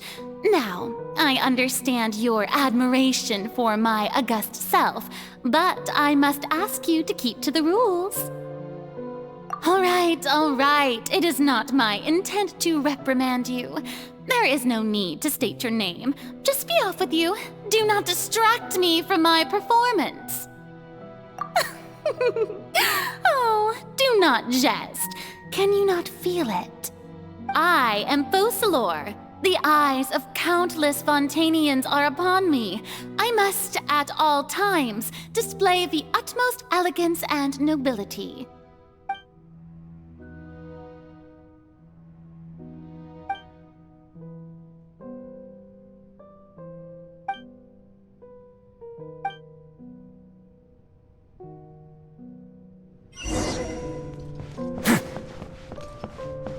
Dear audience, the performance is experiencing a technical difficulty, but worry not. The guards shall resolve it soon enough. Bow your head.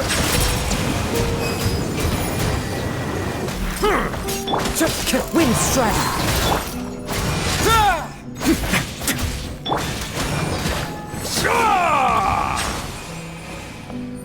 Hey, what gives?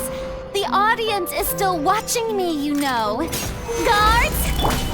Wait, where are the guards? Guards!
Furina.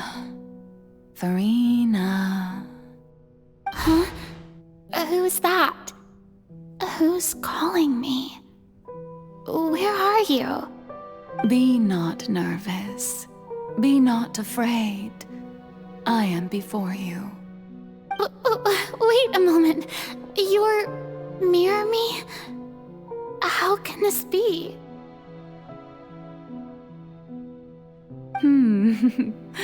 Mirror you, huh?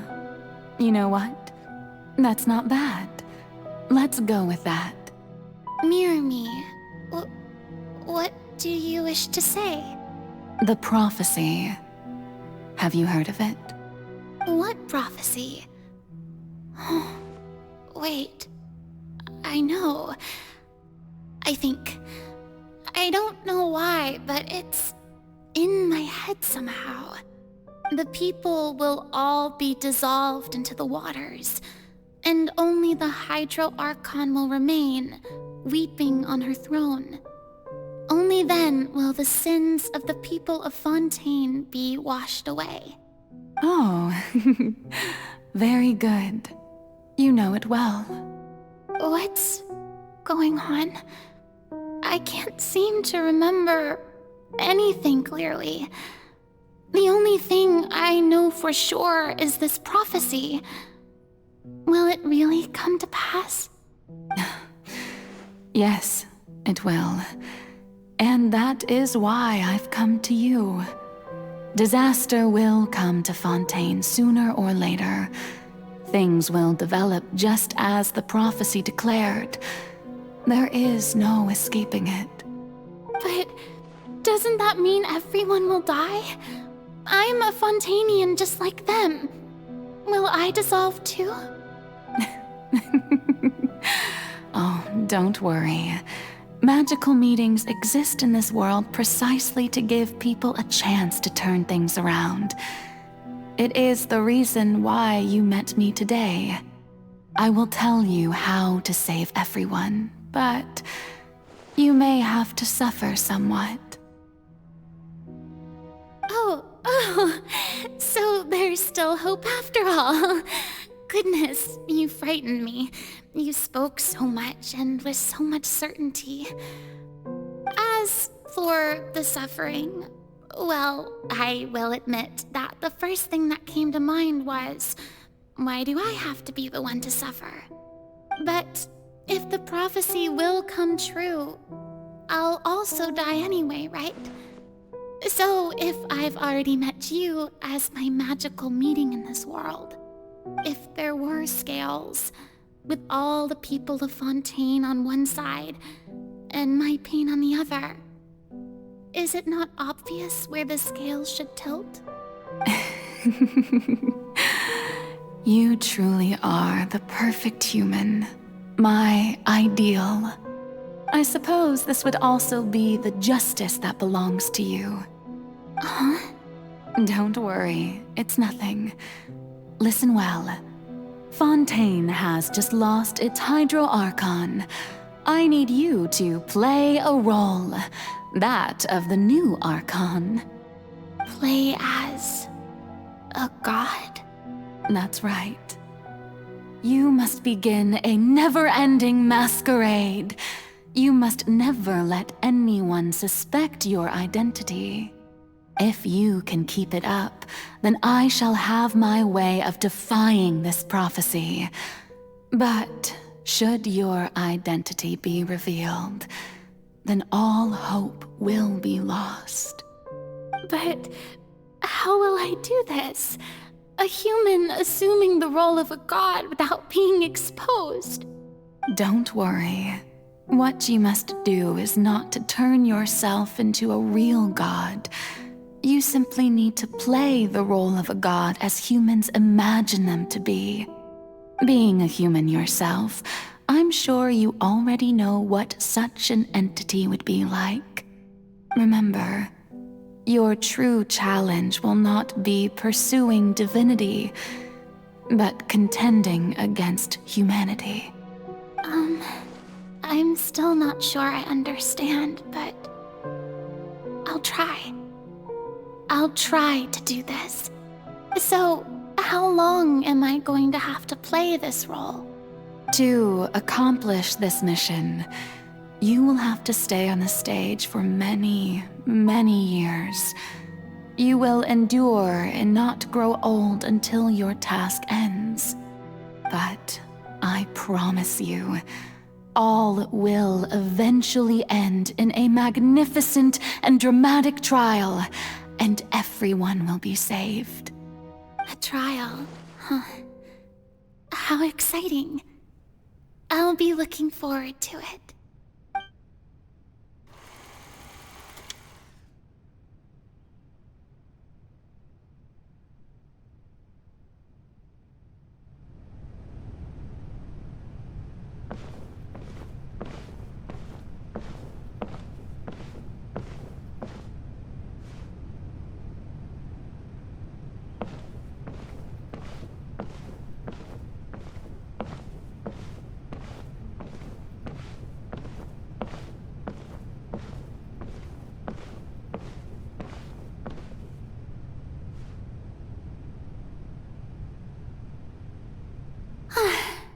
The Maison Cardinalise has announced my accession, but this is my first time facing the people. What should I say to most appear like a god? To be honest, I still don't know. Perhaps I should first try to act natural.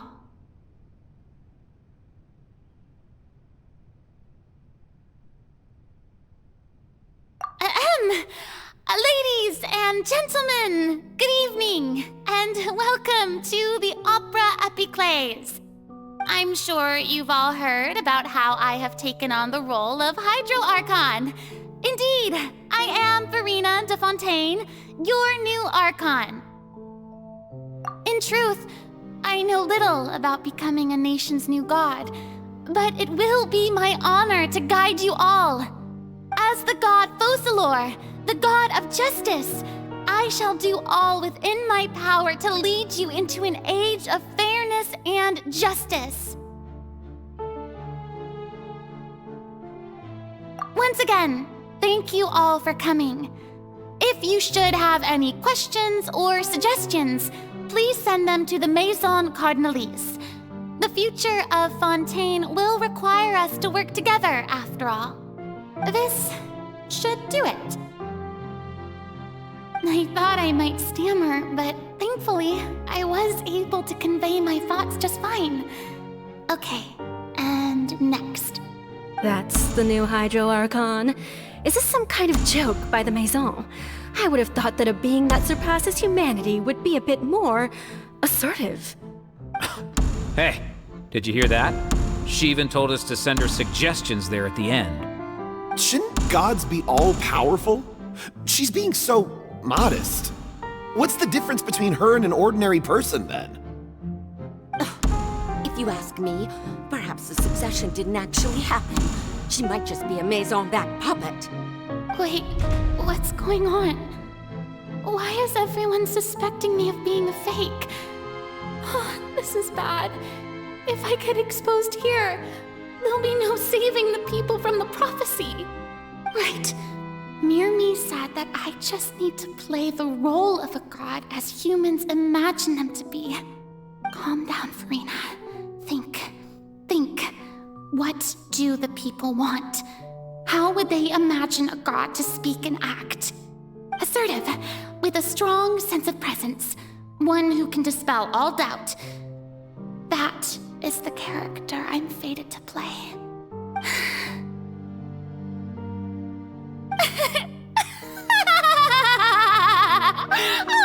Oh, very good, my people. Only ones such as you are deserving of my rule.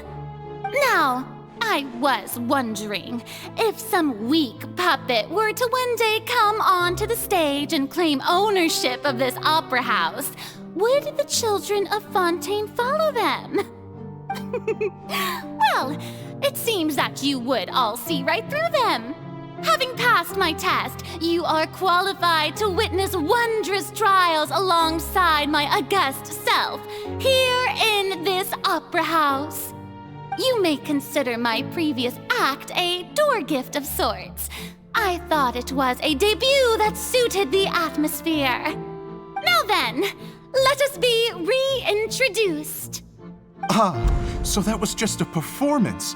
How could I have forgotten that we were inside an opera house? Her personality. It's quite shocking, to be honest, but I suppose it's a better look than before. Such a fascinating and bold deity. How wonderful! Our future may yet be bright after all. It seems I've turned them around. Best follow this flow and restart my accession speech. My dear people, whether you acknowledge me or not, whether you trust me or nay, I say to you, keep faith in your ardor for justice. We have heard it said that this nation's sins can no longer be washed away. Well, I say that justice is most fragrant when it blooms amid sin. The scales of justice should not weigh heavy in the hands of its God. On one side, it must carry fairness and justice. And on the other, praise and applause. May law be the prayer on our lips. May judgment be our worship. Let us light the fires and drink to the future of Fontaine. There is no trouble in this world that justice cannot solve. All that is needed is for you, my people, to believe in it, heart and soul. So long as I, the Archon Focalor, stand within the Opera Epiclese, so long as I stand before the Oratrice, I shall even judge the gods of this world!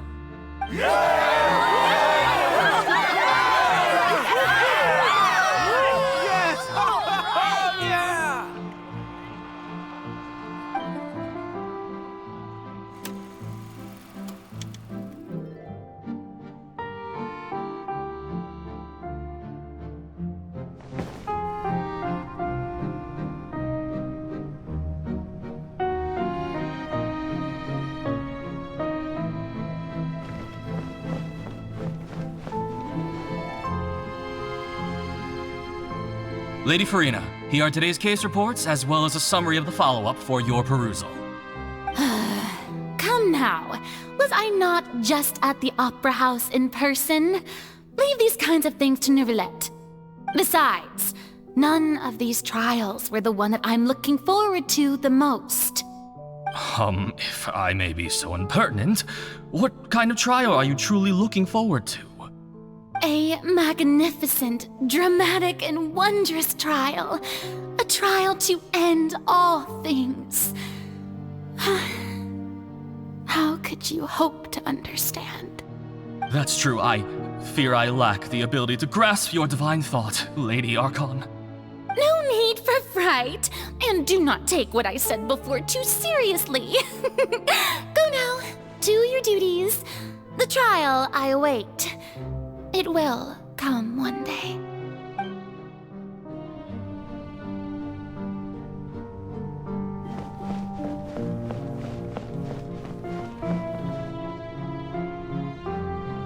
Lady Farina, I don't know what to say. Thank you for agreeing to see me. No need to thank me. Or rather, thank your own sense of perseverance instead. Long have you stood in line to meet me, have you not? Oh, I'm afraid that's just an inevitable consequence of my divine charm. All right, Deoteria, is it? How is your son's illness? You remembered me, and you knew of my family, too. He is doing much better now.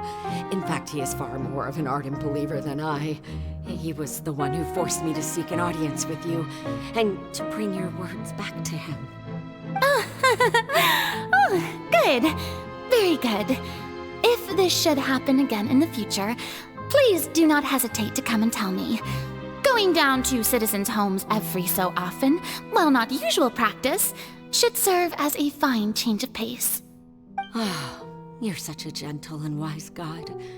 Thank you once again, on behalf of my son.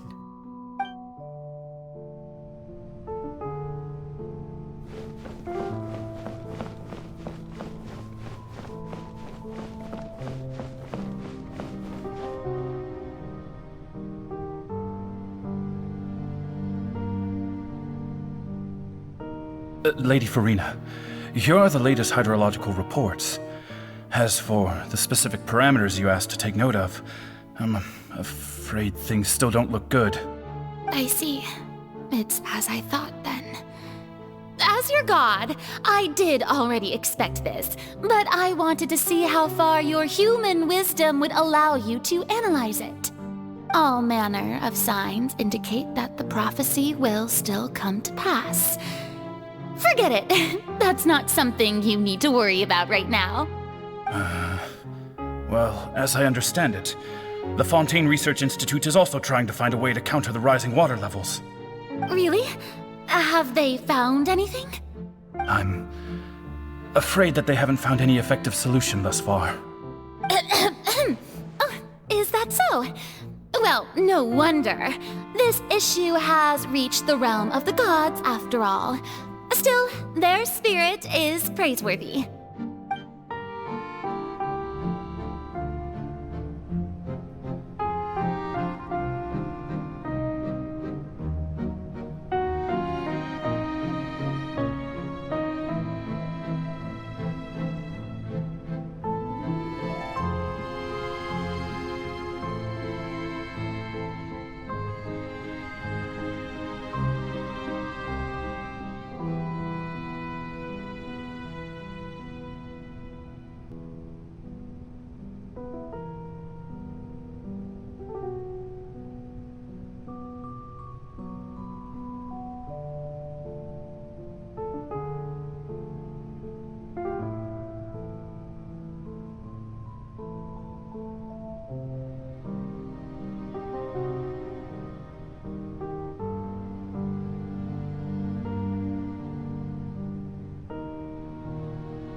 The day is finally over.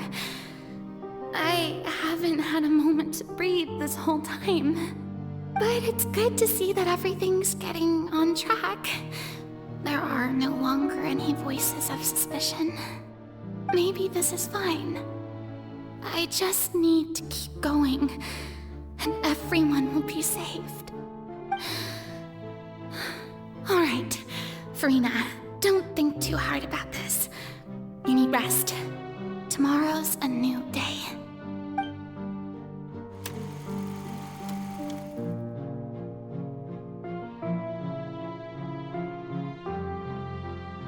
Lady Farina, here are the new trial reports for the latest cases, as well as a summary of the follow-up. There'll be no need for that. I've seen them already. There's no need to go back over scenes I've witnessed in person before. Lady Farina, I've waited so long for this chance to see you in this manner. Indeed, my dear, loyal citizen. This joyous moment is an honor for us both. Lady Farina, we're detecting significant hydrological anomalies near Poisson. Understood. Keep monitoring. Keep me informed should anything come up at the Institute.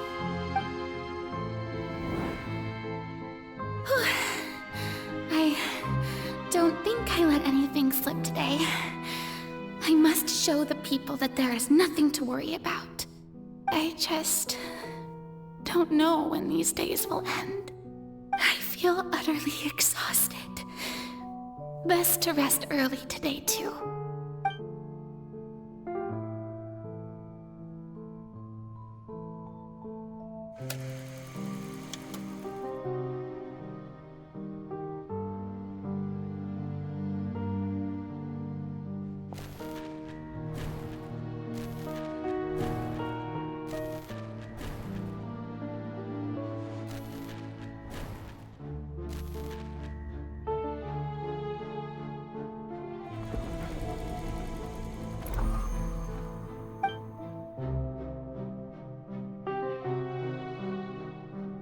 Lady Farina, it's like a dream being able to speak with you up close like this.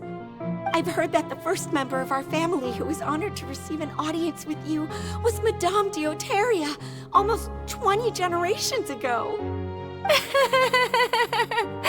And what a fine family yours is indeed. It brings me great joy to meet such a faithful believer, a descendant of a line most ardent. Surely you exaggerate, Lady Farina. My lady? What is it, good citizen? Oh, are you crying?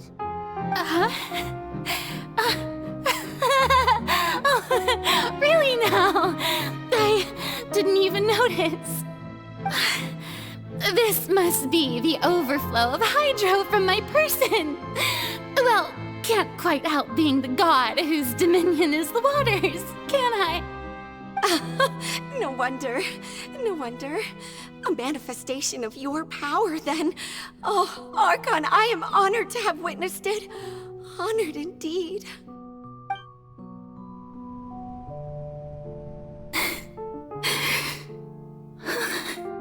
So interminable. So lonely. Just how much longer? Hundreds of years must have passed by now. Perhaps the show must go on for hundreds more.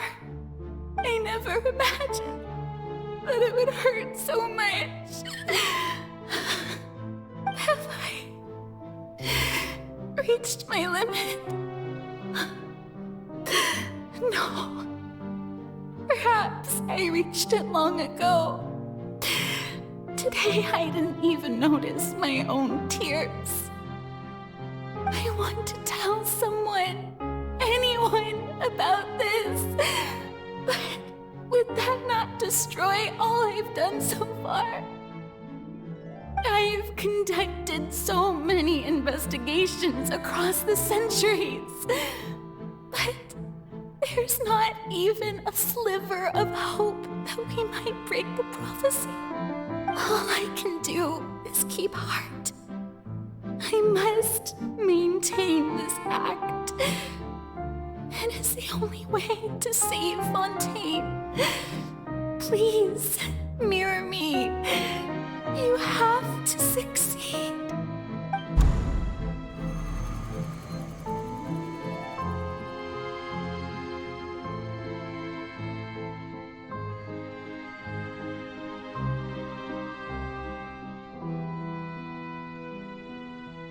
Farina, you don't have to shoulder this burden alone.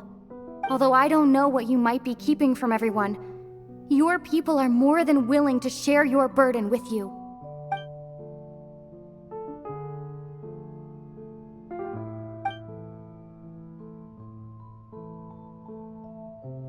Share my burden. That's impossible.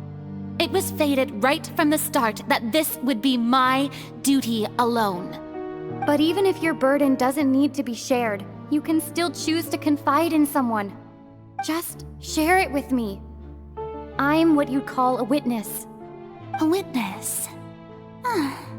Yes, I've heard that you came to Tevat from beyond the stars, yes.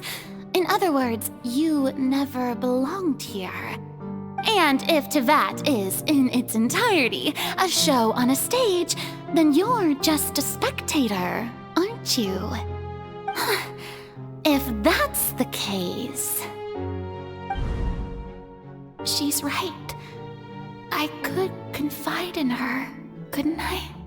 But if things don't play out as expected, the people of Fontaine will be the ones to pay the price. No, Farina. You shouldn't be selfish. But what if it's really alright? Farina, you've worked so hard for so long. Surely it would be okay to put yourself first for once. Just this once. Is it such an outrageous thing to do anyway? To find someone in whom you can confide your frustrations and sorrows? Surely it could not hurt. If you let this opportunity slip through your fingers, it might never come by again. Think about it long and hard.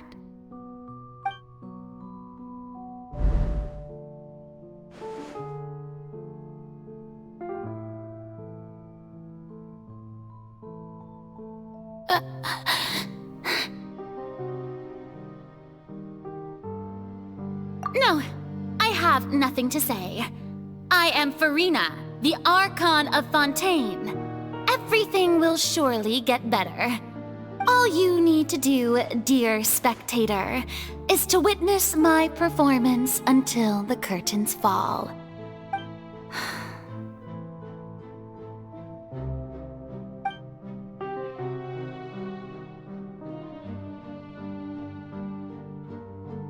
Fine.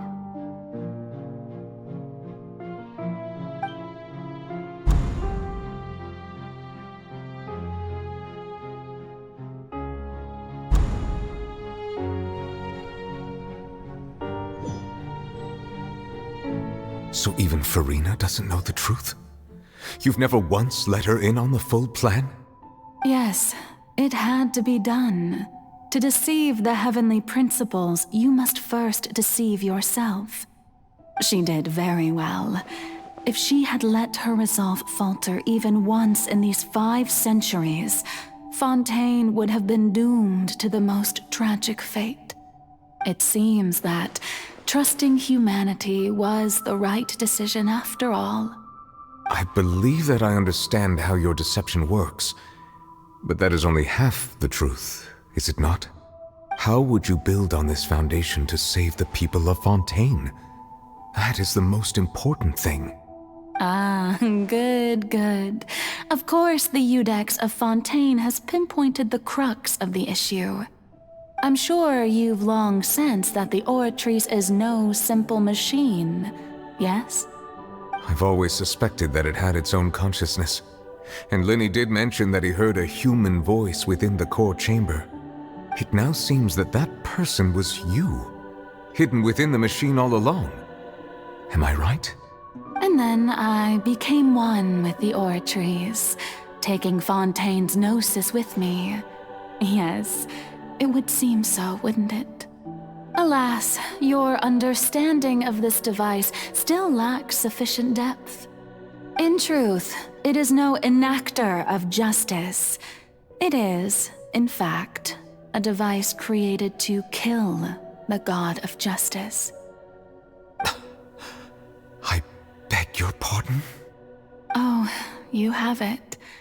And to be more precise, not only will the Oratrice take down the god of justice, it will also take down the divine throne upon which she has been placed.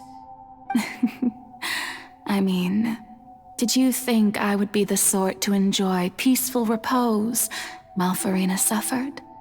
My work over these last 500 years has been to constantly accumulate indemnitium within the Oratrice. But really, some have already discovered that only a small fraction of the energy generated by the device was ever used to provide power to Fontaine. The vast majority had to be, accumulated to enact this death sentence. It was all a part of your plan then? Both the trial and the sentence? Indeed. This power, accrued over 5 centuries, could have sustained Fontainians for millennia had it only been used for that purpose. Almost all of it has now been stored within the Oratrice. But only power of this magnitude could hope to destroy the Hydro Archon's divine throne, shaking the rules established by Celestia and breaking through the institution that is the Seven. So the Oratrice's call for death was for neither Farina nor Focalor, but for the Hydro Archon. The destruction of that divine throne. If I do not misunderstand your intent, you must be... returning what's rightfully yours to you, of course. In other words, this was all done to return the authority of the Hydro Archon to the Hydro Dragon of this planet. But...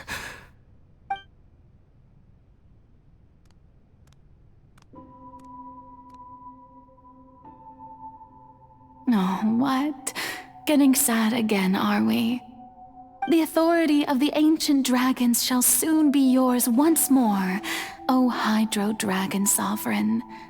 And this is the face you make. all you've done throughout the years is just so you can sacrifice yourself at the very end. I've never quite seen it that way, you know.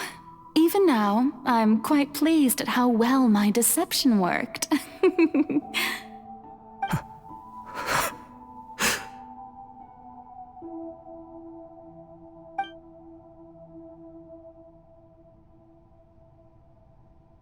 Hydro Dragon, don't cry. I must say, had it been within my rights, I would have loved to judge the heavenly principles themselves. Were they not guilty of essentially the same crime? Egeria stole the power of the primordial sea, and the heavenly principles stole the power you ancient dragons possessed. I, for my part, am the god of justice. And is it not just that your original powers should be returned to you? Speaking of justice, I have always believed that justice lies in the process of pursuing human existence itself. So, if the theft of the primordial sea's might was Fontaine's original sin, then, leaving matters of procedural right and wrong aside, the descent of the Fontainians as humans and their right to exist in this world would be Fontaine's original justice. In other words, Existence was Egeria's justice, and to me, justice is the continuation of that existence. Defying the prophecy and ensuring that Fontaine's people shall live on, that should be the justice enthroned over all others. At this point, we, whether it be myself or all other Fontainians, have shouldered the burden of this sin for far too long. Iudex Neuvillette, the highest judge in our land, when you regain your full power as an elemental sovereign, what verdict shall you pass upon us? So when I was invited to the court of Fontaine to serve as Iudex, I see now that that was your idea too. At last, I now understand the true purpose behind this position. In the beginning, I was uninterested in human existence. But these 5 centuries of living alongside them have gradually brought about mutual understanding between us. And I have even attempted to feel as they feel. You are a devious one, Focalors. Things being as they are, surely you know that I could never declare them to be guilty.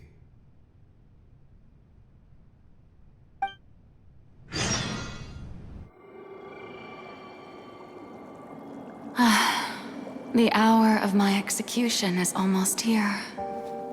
For the sinner, the curtain call has come. I know I may not sound it, but faced with death, I find myself a little afraid.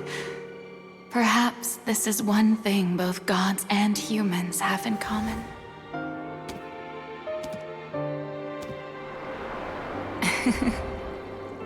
Farewell, Neuvillette.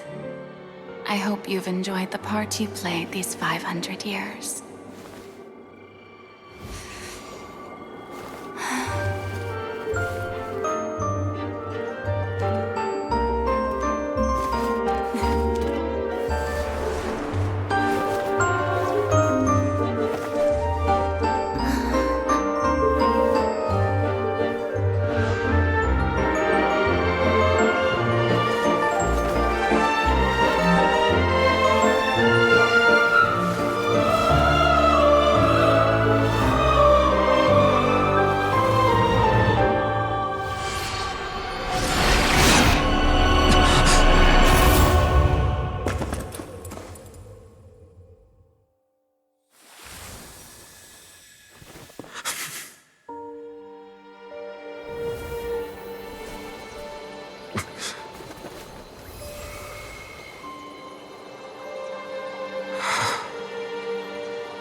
Iudex Neuvillette, hereby declare, people of Fontaine, your sins are forgiven.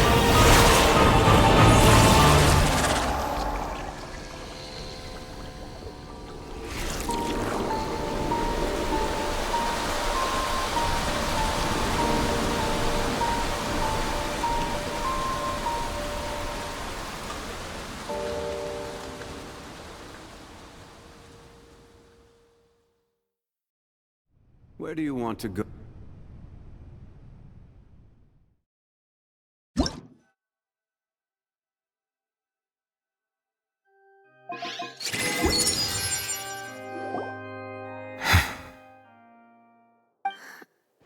What just happened? Has the death sentence been carried out? Was that bright light some sort of misdirection? I have a feeling that something huge just happened. But since we're all still alive and haven't been dissolved, I assume whatever happened was good for us. It's time to end this. We must mete out punishment to that beast. Didn't you say just a moment ago that it can't be defeated? I have gained the strength sufficient to deal with it. Through certain means, I now have the ability to separate the power of the Primordial Sea from that creature. We should seize the opportunity to pursue our quarry. Traveler, now that the oratories can no longer function, I require an executor to help me mete out justice. The root of the calamities befalling Fontaine, the beast that enacts the prophecy. Its name is the all-devouring narwhal. Come with me, traveler. The hour of execution has come.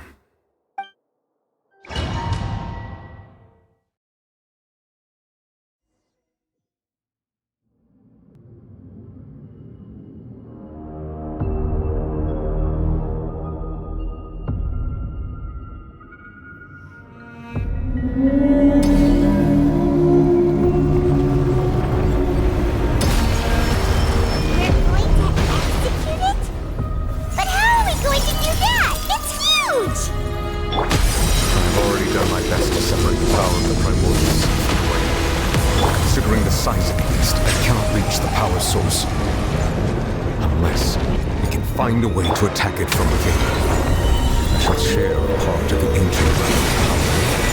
I shall look for an opening to go. I can feel its sorrow turning into hostility.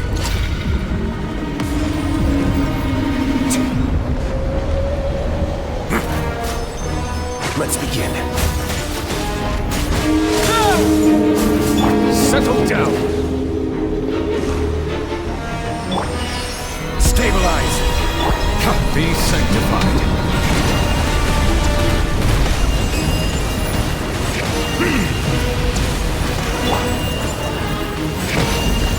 The all-devouring narwhal cannot resist its instinct to devour. Continue to trigger its hostility. The chance will present itself.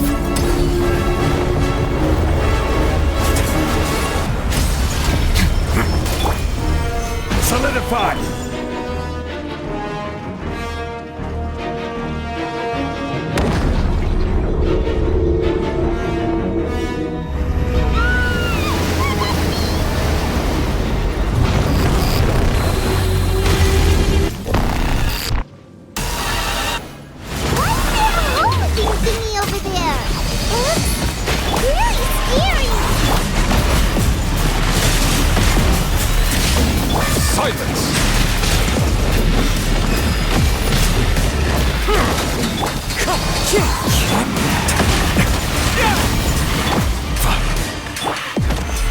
I have granted you my protection.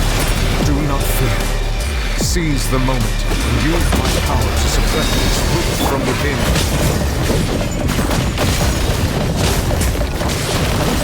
Settle down. Let the mighty be humble.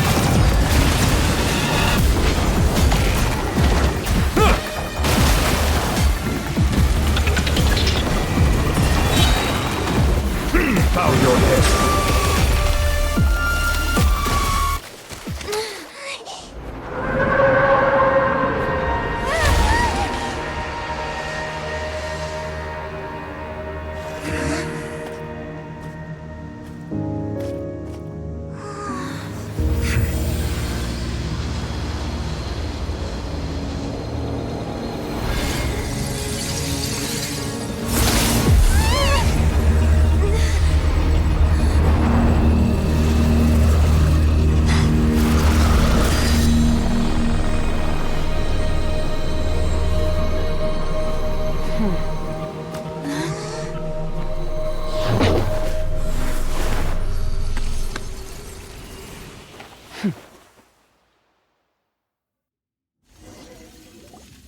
Thanks for helping with the cleanup.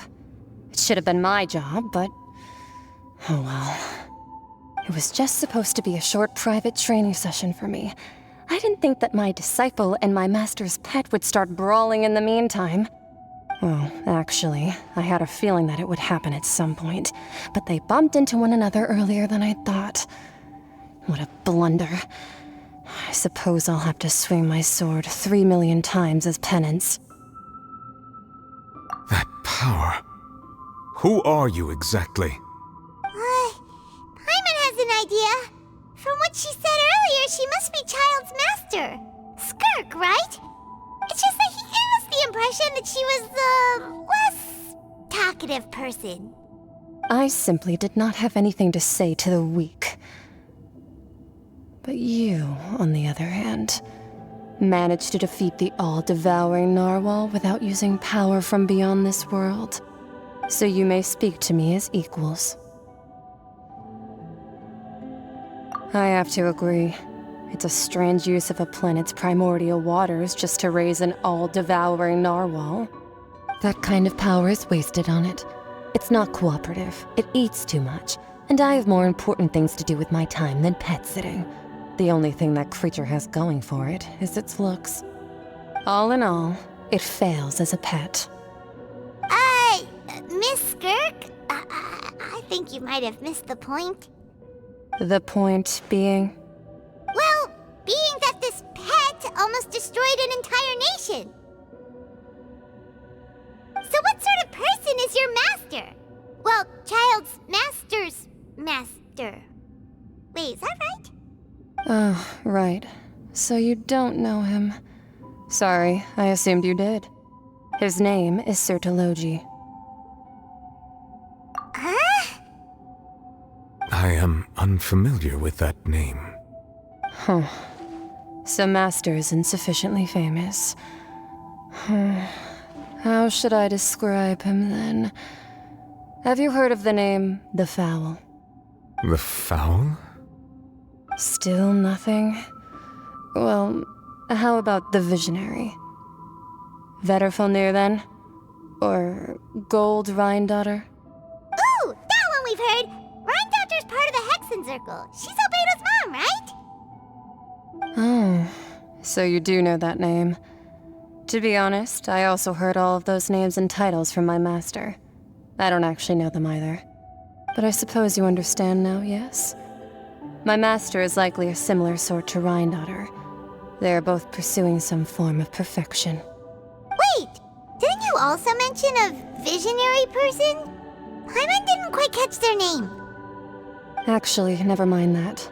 I believe it expedient to inform you that the all-devouring narwhal used up nearly all its strength fighting you. Such roiling hydro energies will prove difficult for the planet's deep seas to digest. As such, the fontaine back on the surface has most likely been thrown into chaos. In other words, the prophecy that you've been fretting over should now be in full swing. What?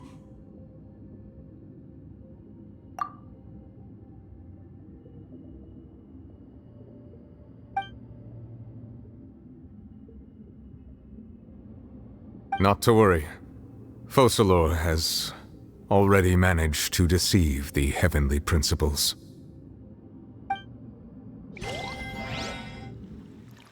In the end, the people will all be dissolved into the waters, and only Furina will remain, weeping on her throne.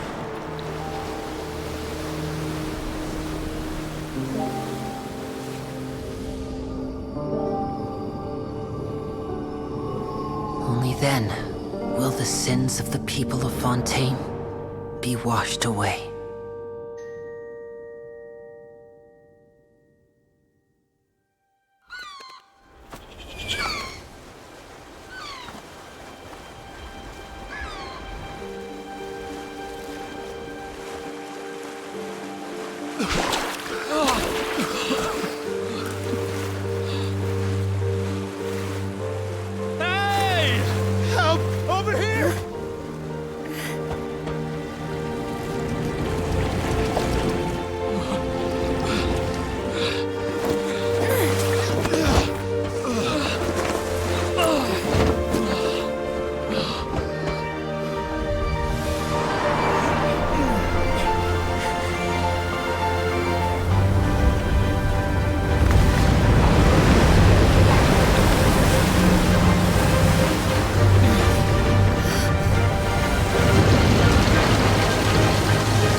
Initiate emergency rescue!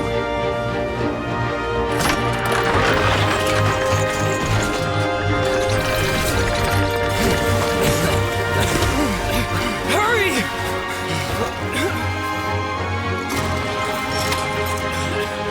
Hey, lend a hand!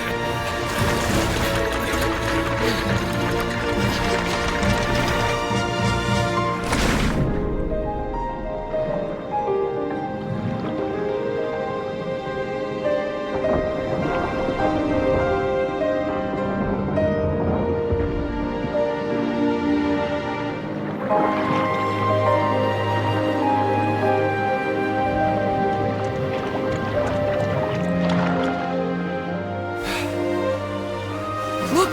The water's receding!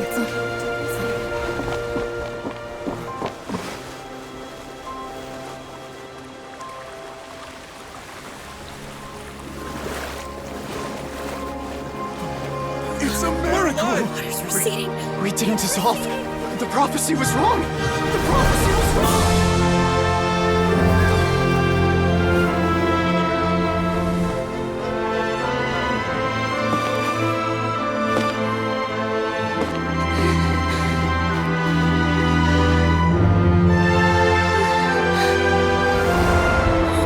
Are you alright? We're saved. The prophecy was wrong.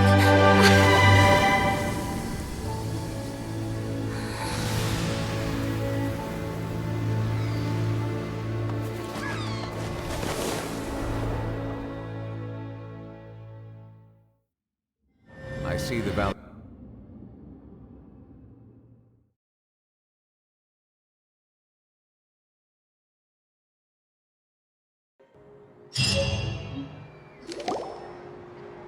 The soul renewed. The Spina di Rosula talks post-disaster rebuilding. I recently visited Poisson to meet with Miss Navia, spokesperson of the Spina di Rosula, and we spoke about Poisson's present and future. Old soil can still give birth to new bloom, Miss Navia stated. Hope is like seeing a small cookie when you're starving late at night.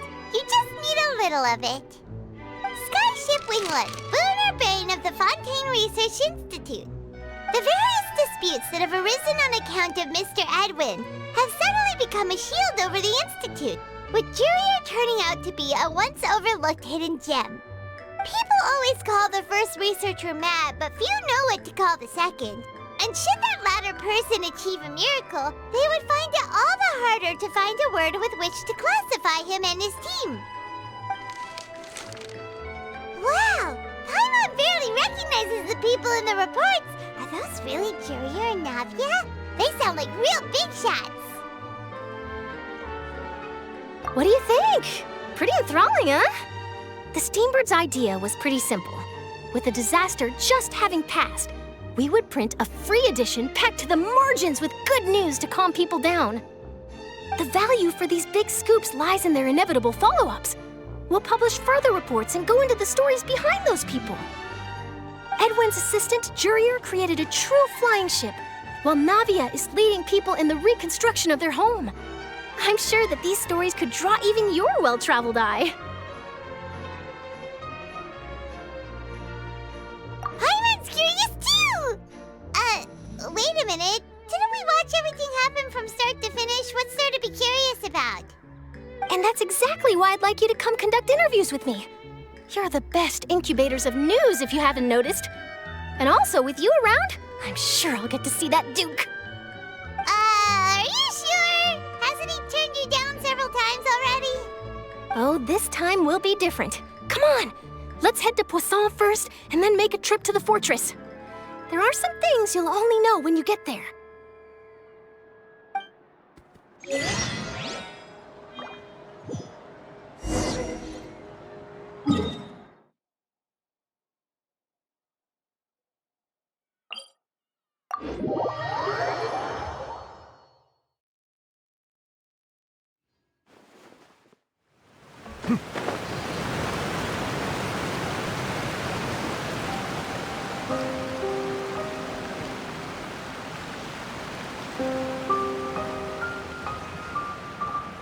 Navia!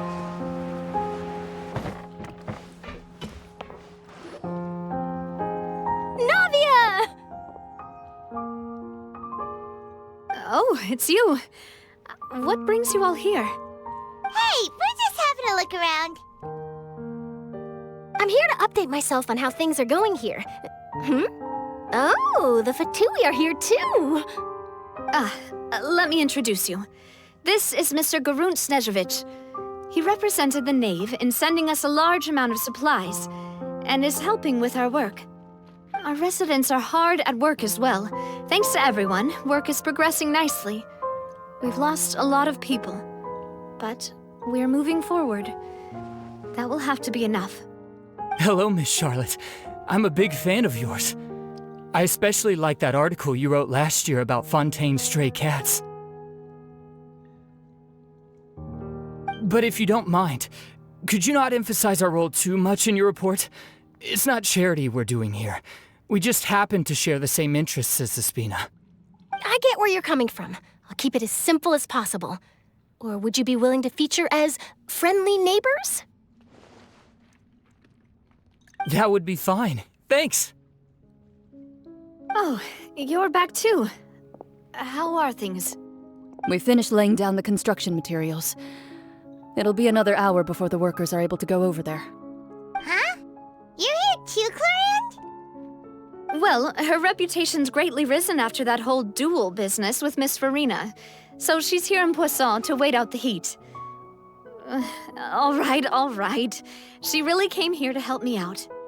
There's too much to consider in the reconstruction of Poisson. The Spina has need of more decision-makers.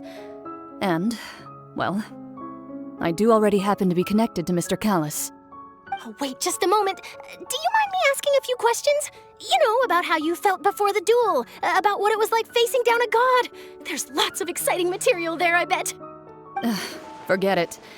I'm sure you can find a better theme than that, Miss Charlotte. I see you're the same as always. Couldn't you do me a favor, for Navia's sake?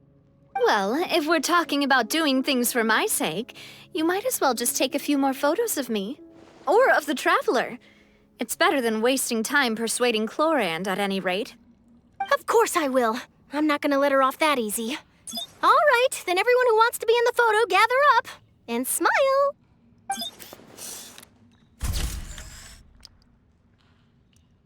How did it go? Was it a good shot? Did Paimon look cute in it? Not bad. Your addition really helped the composition of the picture. All right, hang on a moment. Let me snap a few more shots.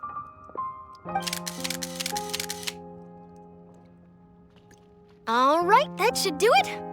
I'll be back here later anyway, so let's call it a day.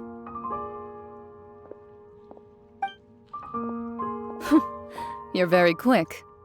Speed is of the essence when it comes to the news, and freshness is the key. Also, not to brag, but I'm pretty good at building connections. Who knows? I might eventually get that interview with you after all, Miss Clorinde. Wow, you really do have that never say die spirit. I'm impressed. I'll hazard a guess that this is how you got that interview at the Fortress of Masquerade. Whoa, you're well informed. Let me make a guess too. I asked Sijuin who told Monsieur Nervillet, and he told you, right? That's a very complete information chain. In truth, all Monsieur Nervillet asked me was, when did the fortress become so friendly towards the media? I told him that it was best not to speak too soon.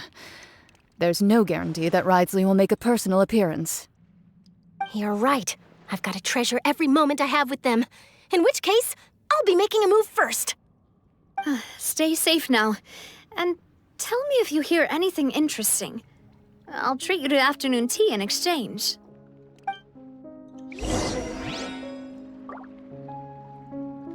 You seem curious about the fortress. Of course.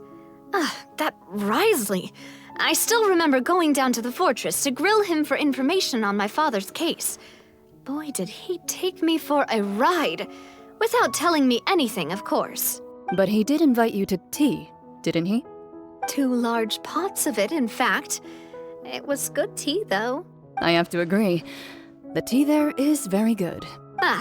Speaking of that, Would you like to have some today?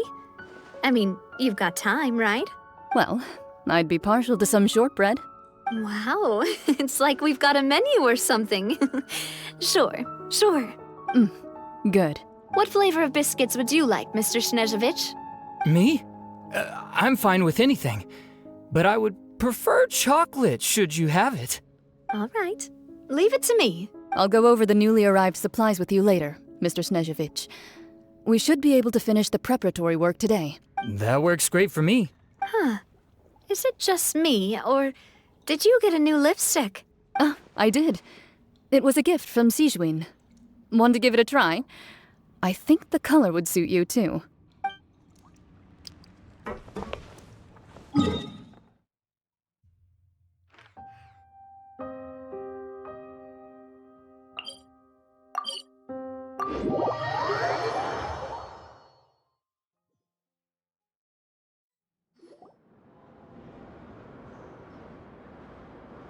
Wow, guess we're here again, huh?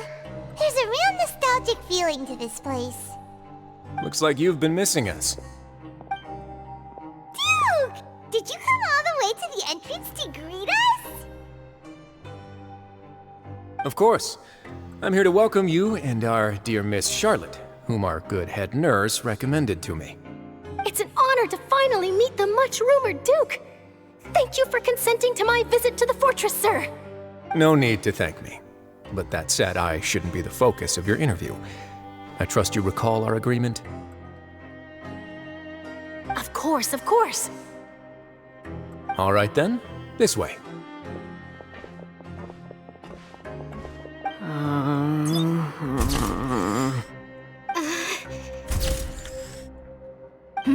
Hey, no need to be so nervous. I've already taken all the photos we need.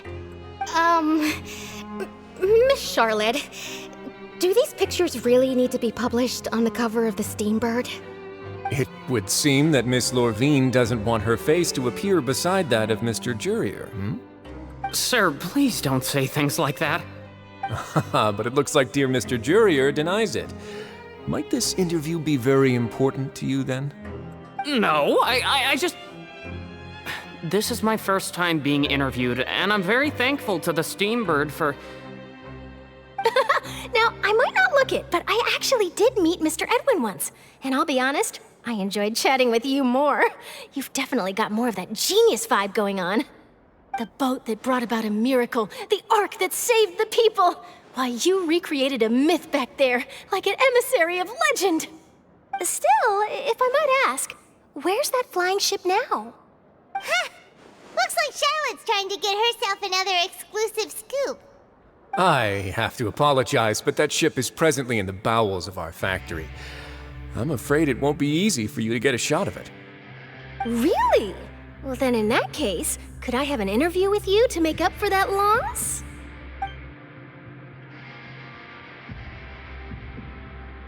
You already know my answer, I'm afraid. Best you interview our head nurse instead. Or perhaps you'd like to take another photo of this couple of researchers? Did you really have to use the word couple? Well, then, 2 solo photos will do. Is my hair messed up? Please, someone help me have a look. Things sure are getting pretty lively here. We've seen this kind of thing before. Oh, seems like everyone's here. Would any of you like to try this new drink I came up with? Ah, Sijwin. Hey, Miss Charlotte. Why don't you, take some pretty photos of our head nurse? Sure. Come on, Miss Sijwin, over this way. Let's find a brighter spot. Huh? Sure. Do I have to smile? So, how have things been at the fortress? Same old, as you can see. Fontaine's undergone some changes, but this place is still more or less the same. Other than that flying ship, it got a tad too much attention, I think. That's why I decided to let the interview go through.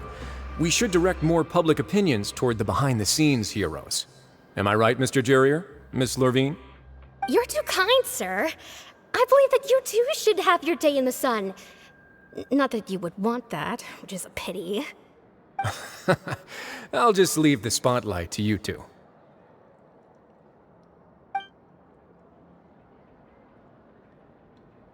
I see. Lots of things happened that day, huh?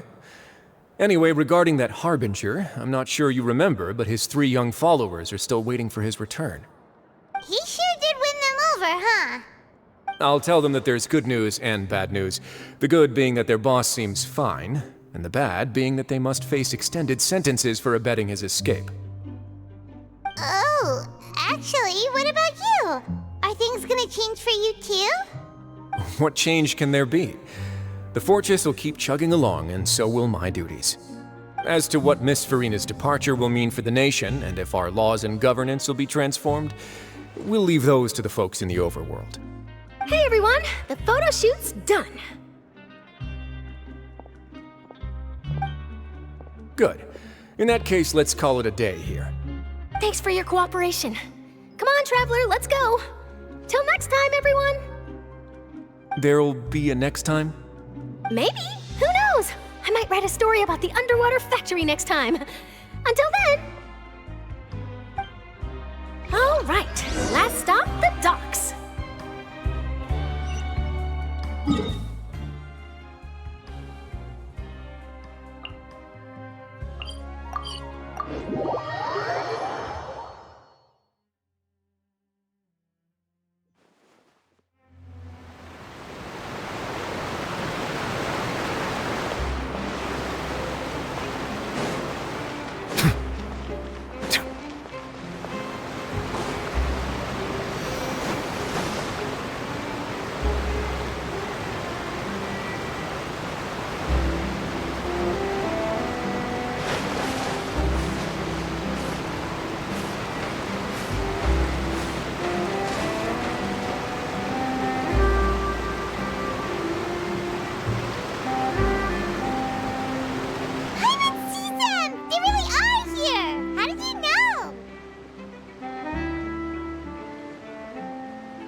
Navia mentioned that she stayed in touch with Linny and the others after working together. Apparently, they've been at the docks distributing these strange pockets the whole time since. Traveler, Paimon. Ah, and Miss Charlotte, too. Would you like a magic pocket? What sort of gadget is it? It's a wondrous bag that can be used to carry many things. The water level has returned to normal, but if you see any of your things floating around, you can use this to carry them. Or you could trick a friend into doing it for you. Trick a friend? I wonder which of my friends would fall for that.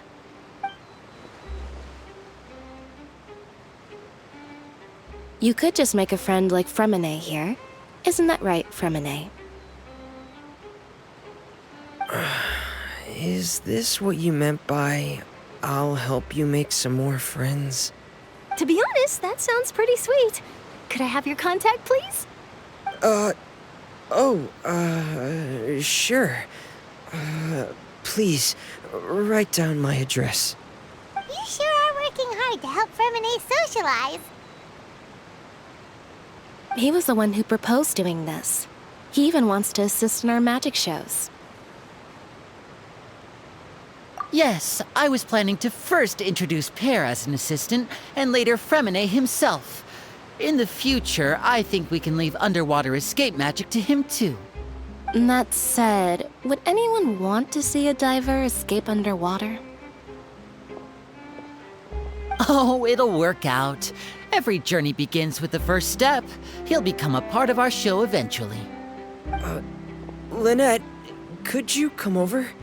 Miss Charlotte says she wants to take a picture of us. Got it. My, that Charlotte is rather perceptive. She got rid of everyone the moment she realized I had something to say to you. So, how have things been, Traveler? Father says that you did a great deal during the latest events. She's very grateful for your contributions to Fontaine. That's all right. We were more than happy to help. So, what's she doing now? Oh, I guess you haven't heard. Well, After Lady Farina left, Father and Monsieur Neuvillette opened negotiations, during which he gave Fontaine's gnosis to her as a diplomatic gift. A diplomatic gift? A gnosis? Yes, I was quite surprised at first myself. But when I thought it over, there were actually a number of things going for it. It could have been done as an apology for the incident with Lord Child, or as thanks for his help in tying the all-devouring narwhal down. Furthermore, Father did also lend significant aid to Fontaine and Poisson. Well, that's true, but this is a gnosis we're talking about. Doesn't this seem a bit irresponsible? I would agree, but I've also heard that it seems that Monsieur Neuvillette has had a significant change of heart regarding the matter. So there's some reason for this that only Neuvillette knows about? I suspect you'll have to ask him about that yourself. Ah, yes, speaking of which, I did see him strolling around the entrance to the Fortress of Maripede a while back. Isn't he real busy and stuff? Paimon didn't think he'd have the time for that. But back to the topic. The gnosis was given to the knave, right? What about Child? They say that he's returned to Snezhnaya to recover from his wounds. I hear that the recent disaster really did a number on his health. That's true. When you think about it, we've had loads of run-ins with the Fatui. To think we'd be allied with them this time. So shocked by such a simple switching of sides?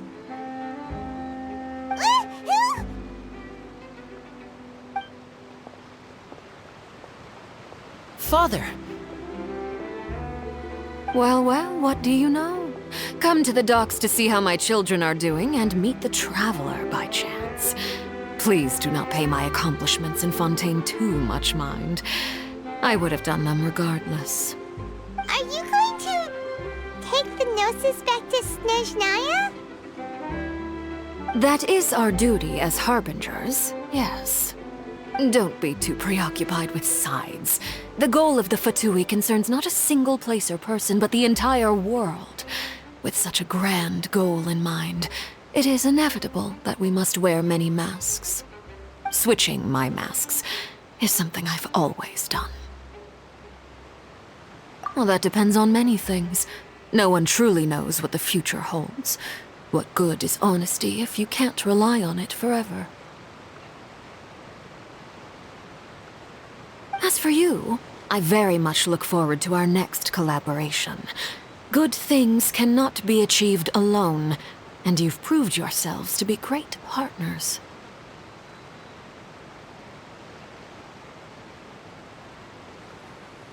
A vision? All right. I'll remember to return it. Thank you for keeping it safe for him this entire time. And that's a wrap for me. Huh? You're... Greetings, Miss Journalist. Hello. If I'm not mistaken, there are diplomatic channels I'll need to report to take a photo of you. That is correct. So forgive me, but I will not be able to serve as a subject in your article. However, feel free to write as much as you'd like about our dear magicians and our upcoming rookie talent. I will. The sea breeze is quite pleasant. I shall continue my walk while the weather remains so agreeable. Farewell. Farewell, Father. Oh, she has such an intimidating presence. I didn't even dare to take a picture. Thankfully, I've already wrapped up all my pre-scheduled interviews. Thank you all. This'll be more than enough for me to write about, I'm sure. Don't be too nervous. Why don't you take a magic pocket before you go? Here, Traveler, Paimon, you take one too. To move things about? That's right. Funny. I was giving out magic pockets when we first met too. And what do you know? I'm doing the exact same thing right now. So many things have happened, but the pockets are still the pockets. I guess this must be life. We will all follow our own paths, and serendipity will lead you to your fated friends. All right then. We'll be handing out pockets in some other districts later, so we'll get going now.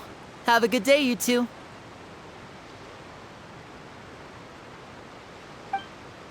Well, guess we sent Charlotte off. Shall we go see how Nicolette's doing? As long as he's not so busy that he doesn't have time to chat anyway.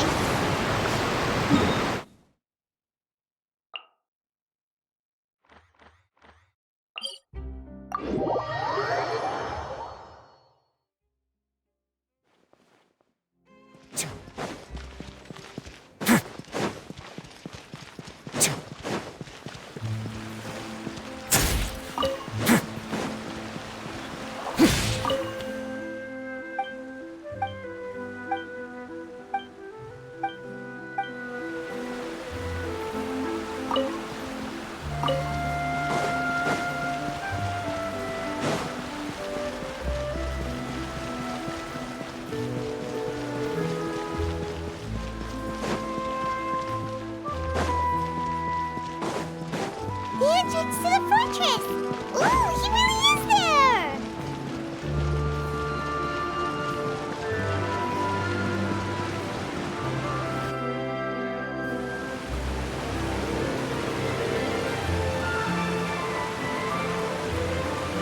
So, you really are here, Nicolette!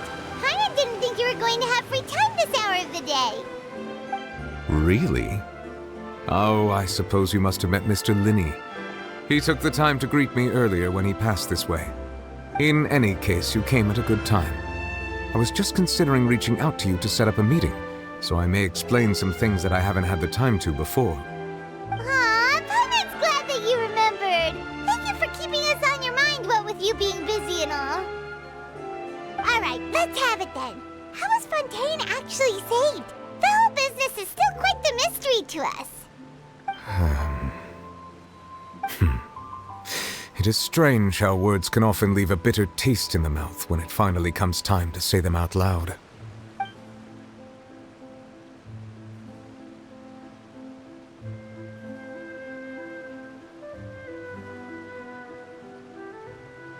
Whoa. So that's what happened?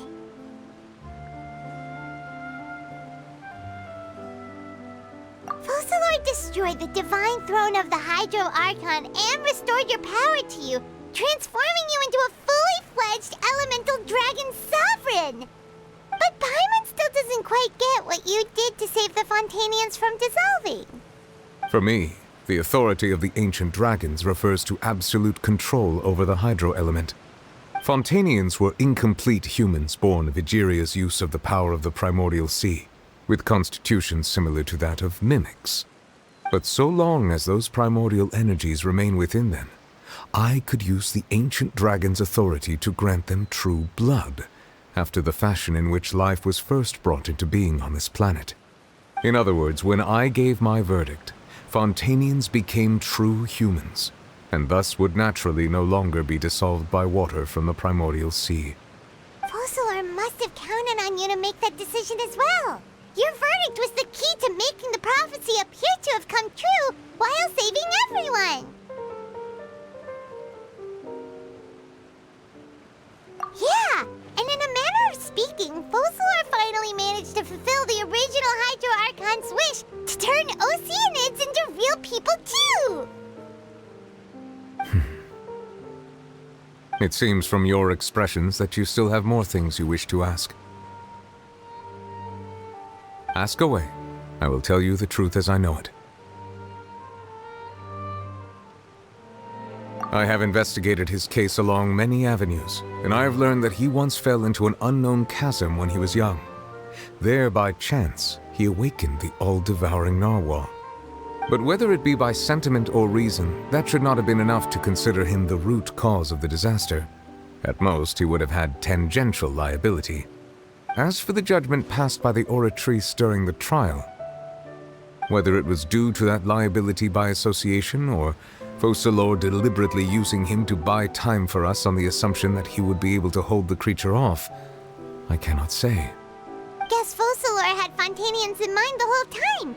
In the end, it was thanks to her that they finally became real humans. Hang on a second. Paimon said question. Back when Fontanians hadn't yet become real humans, were the children they had also transformed Oceanids? Life has always flowed like water. Do you recall how Fontanians would often come to the Fountain of Lucine to pray for children?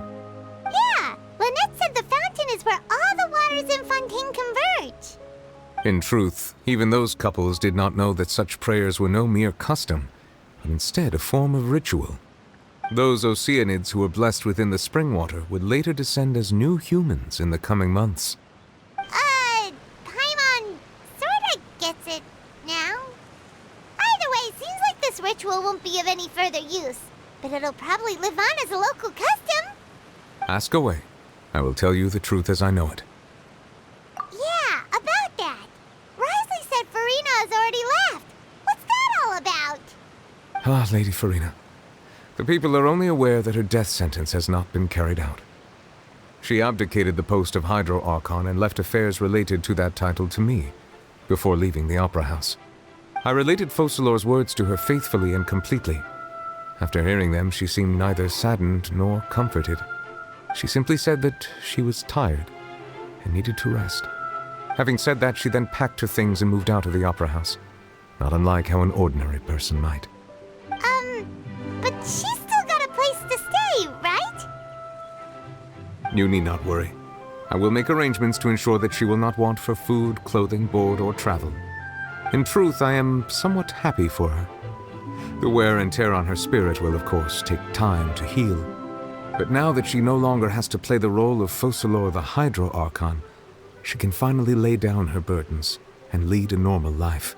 What about you then? What are your plans now that you've regained your full powers as the Hydro Dragon? After Focalor passed on, the Oratrice also ceased to function. This matter will directly affect our trials. After much careful consideration, I've decided to take over its role in our courts. From now on, I shall hear cases and pass verdicts by myself. Looks like you're still considering stuff from the perspective of the Udex, huh? As an elemental dragon, there are indeed many things that I must do. But this power and this duty, in a manner of speaking, you could say that both were granted to me. As such, before I attend to my other responsibilities, I must first and foremost continue to serve Fontaine as its highest judge. The duty of the Hydro Sovereign and the duty of the Udex shall coexist within my person. Additionally, the Hydro Archon's departure has brought about another problem, which is that the Opera House shall no longer produce indemnitium. That's true. That power was derived from the people's faith in the Hydro Archon, wasn't it? Wait, but the various mechs and machines in the city are all still okay. Where are they getting their energy from? As I am now, I have full command over New Musia, and it can serve as a complete substitute. Another reason why I cannot quite leave Fontaine immediately. Wow. This ancient dragon's authority stuff is really quite useful, huh? Ask away. I will tell you the truth as I know it. Oh, that's right! They say you've given it to the knave as a diplomatic gift or something! Leaving aside their intentionality, the two Fatui Harbingers have indeed done much for us during this crisis. Their sole remaining goal in Fontaine, at least at this point, would seem to be the Gnosis. The Oratrice has ceased to function. The Hydro Archon's divine throne is now no more, and I do not need the Gnosis's power. As such, it has lost all meaning for Fontaine. If the Fatui have impure designs, then we might as well accede to their request now, and avoid unnecessary conflict. What complicated considerations? Paimon thought you were just giving it to them out of gratitude to the knave and as an apology to Child. Ask away. I will tell you the truth as I know it. You will soon be heading to Natlan, I presume. I'm afraid that I have little talent as a travel guide, so all I can do is tell you what I know about that land. As far as I'm aware, Natlan can be said to be a nation of dragons. A nation of dragons? You mean like you? No, I suspect that I would not find myself welcome there. Unlike ancient dragons such as myself, the dragons of Natlan have undergone long years of development and evolution. Large numbers of them have entered a form of coexistence with humanity. Natlan is also the nation of war. War ravages those lands like an undying flame. There is one other piece of information I got incidentally from my negotiations with the Knave that I believe may be useful to you. The Harbinger known as the Captain has thrown his hat into the endless ring of war. The Captain. Sounds like a real tough customer. Seriously, everywhere you look, there's a Fatui Harbinger doing their thing. I suggest that you fully prepare yourself before going to Natlan. In the meantime, Fontaine's doors will always be open to you. Ask away. I will tell you the truth as I know it. Hang on a sec. Paimon still got a question about the Gnosis. When we spoke to Linny earlier, he mentioned that your attitude towards giving away the Gnosis had clearly changed. We guessed that there might be some reason for it that only you were aware of. No wonder the House of the Hearth is the Fatui's intelligence division. They are certainly sharp. So regarding this specific issue, I was just getting ready to share something with you. What is it?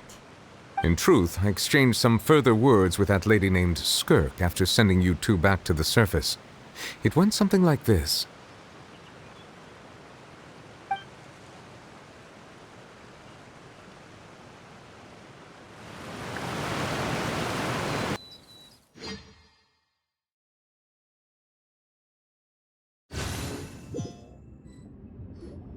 Well, we're going to head topside to see what's going on. You hurry over soon as well, all right, Nervalet? What next? The all-devouring narwhal isn't here, so I'm no longer getting any interference. I can finally catch the scent of your power, what it's made of. It is the authority of the planet's primordial dragons, but with something very similar to a god's curse mixed in. It's quite a novel blend. I'm sure I've encountered something like this before. What was it again?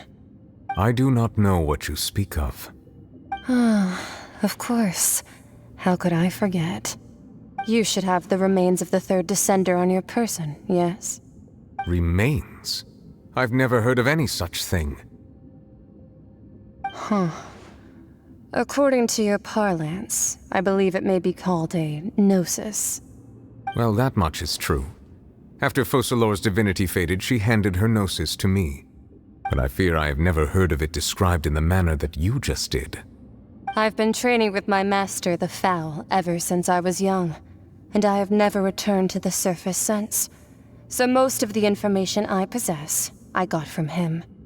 It is only natural for those who are greater than humanity to possess a different sort of common sense, which is why there are so many problems in our attempts to communicate with humans. Regardless, you should probably get rid of objects of misfortune to prevent any disasters from befalling you. To live in itself is a blessing. But once a person dies, the bonds he once had with this world shall all turn to curses. What do you mean by that? No need to fret.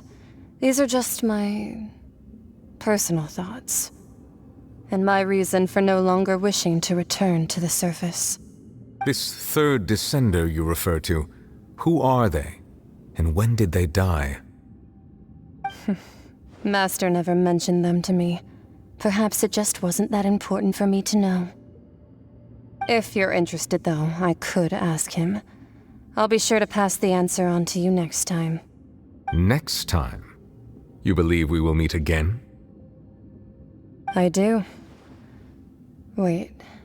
I have a disciple of my own, don't I? He can be the messenger then.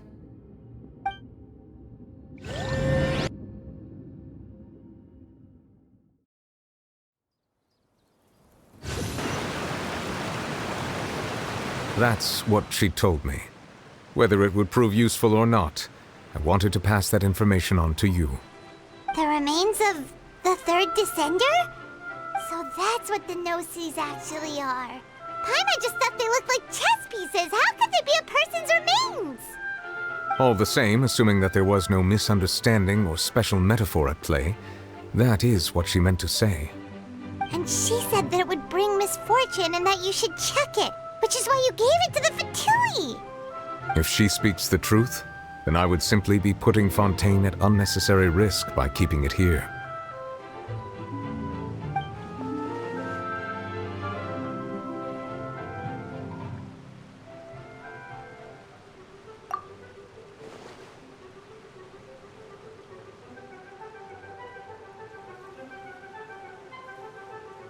I had guessed that you might already be familiar with this concept, but I did not expect you to be one of them. That means that the Gnosis, which are exceedingly element-compatible and can even enhance elemental abilities, do indeed come from the third descender.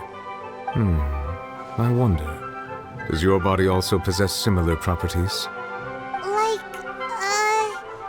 Like being able to use elemental powers without a vision! That does sort of count as special compatibility, right? No, let's not think about this stuff right now.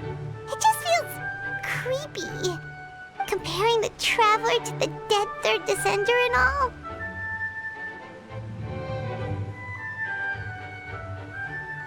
That's what you say, but this topic still feels like bad luck. Once Child recovers, let's get some more answers out of him. Or go look for his master and get the answers that way. I too believe it unwise to make too many blind guesses when information is lacking. The same is true of being at court. All right. Whatever the case, it seems like the crisis here in Fontaine's over for now. Yes.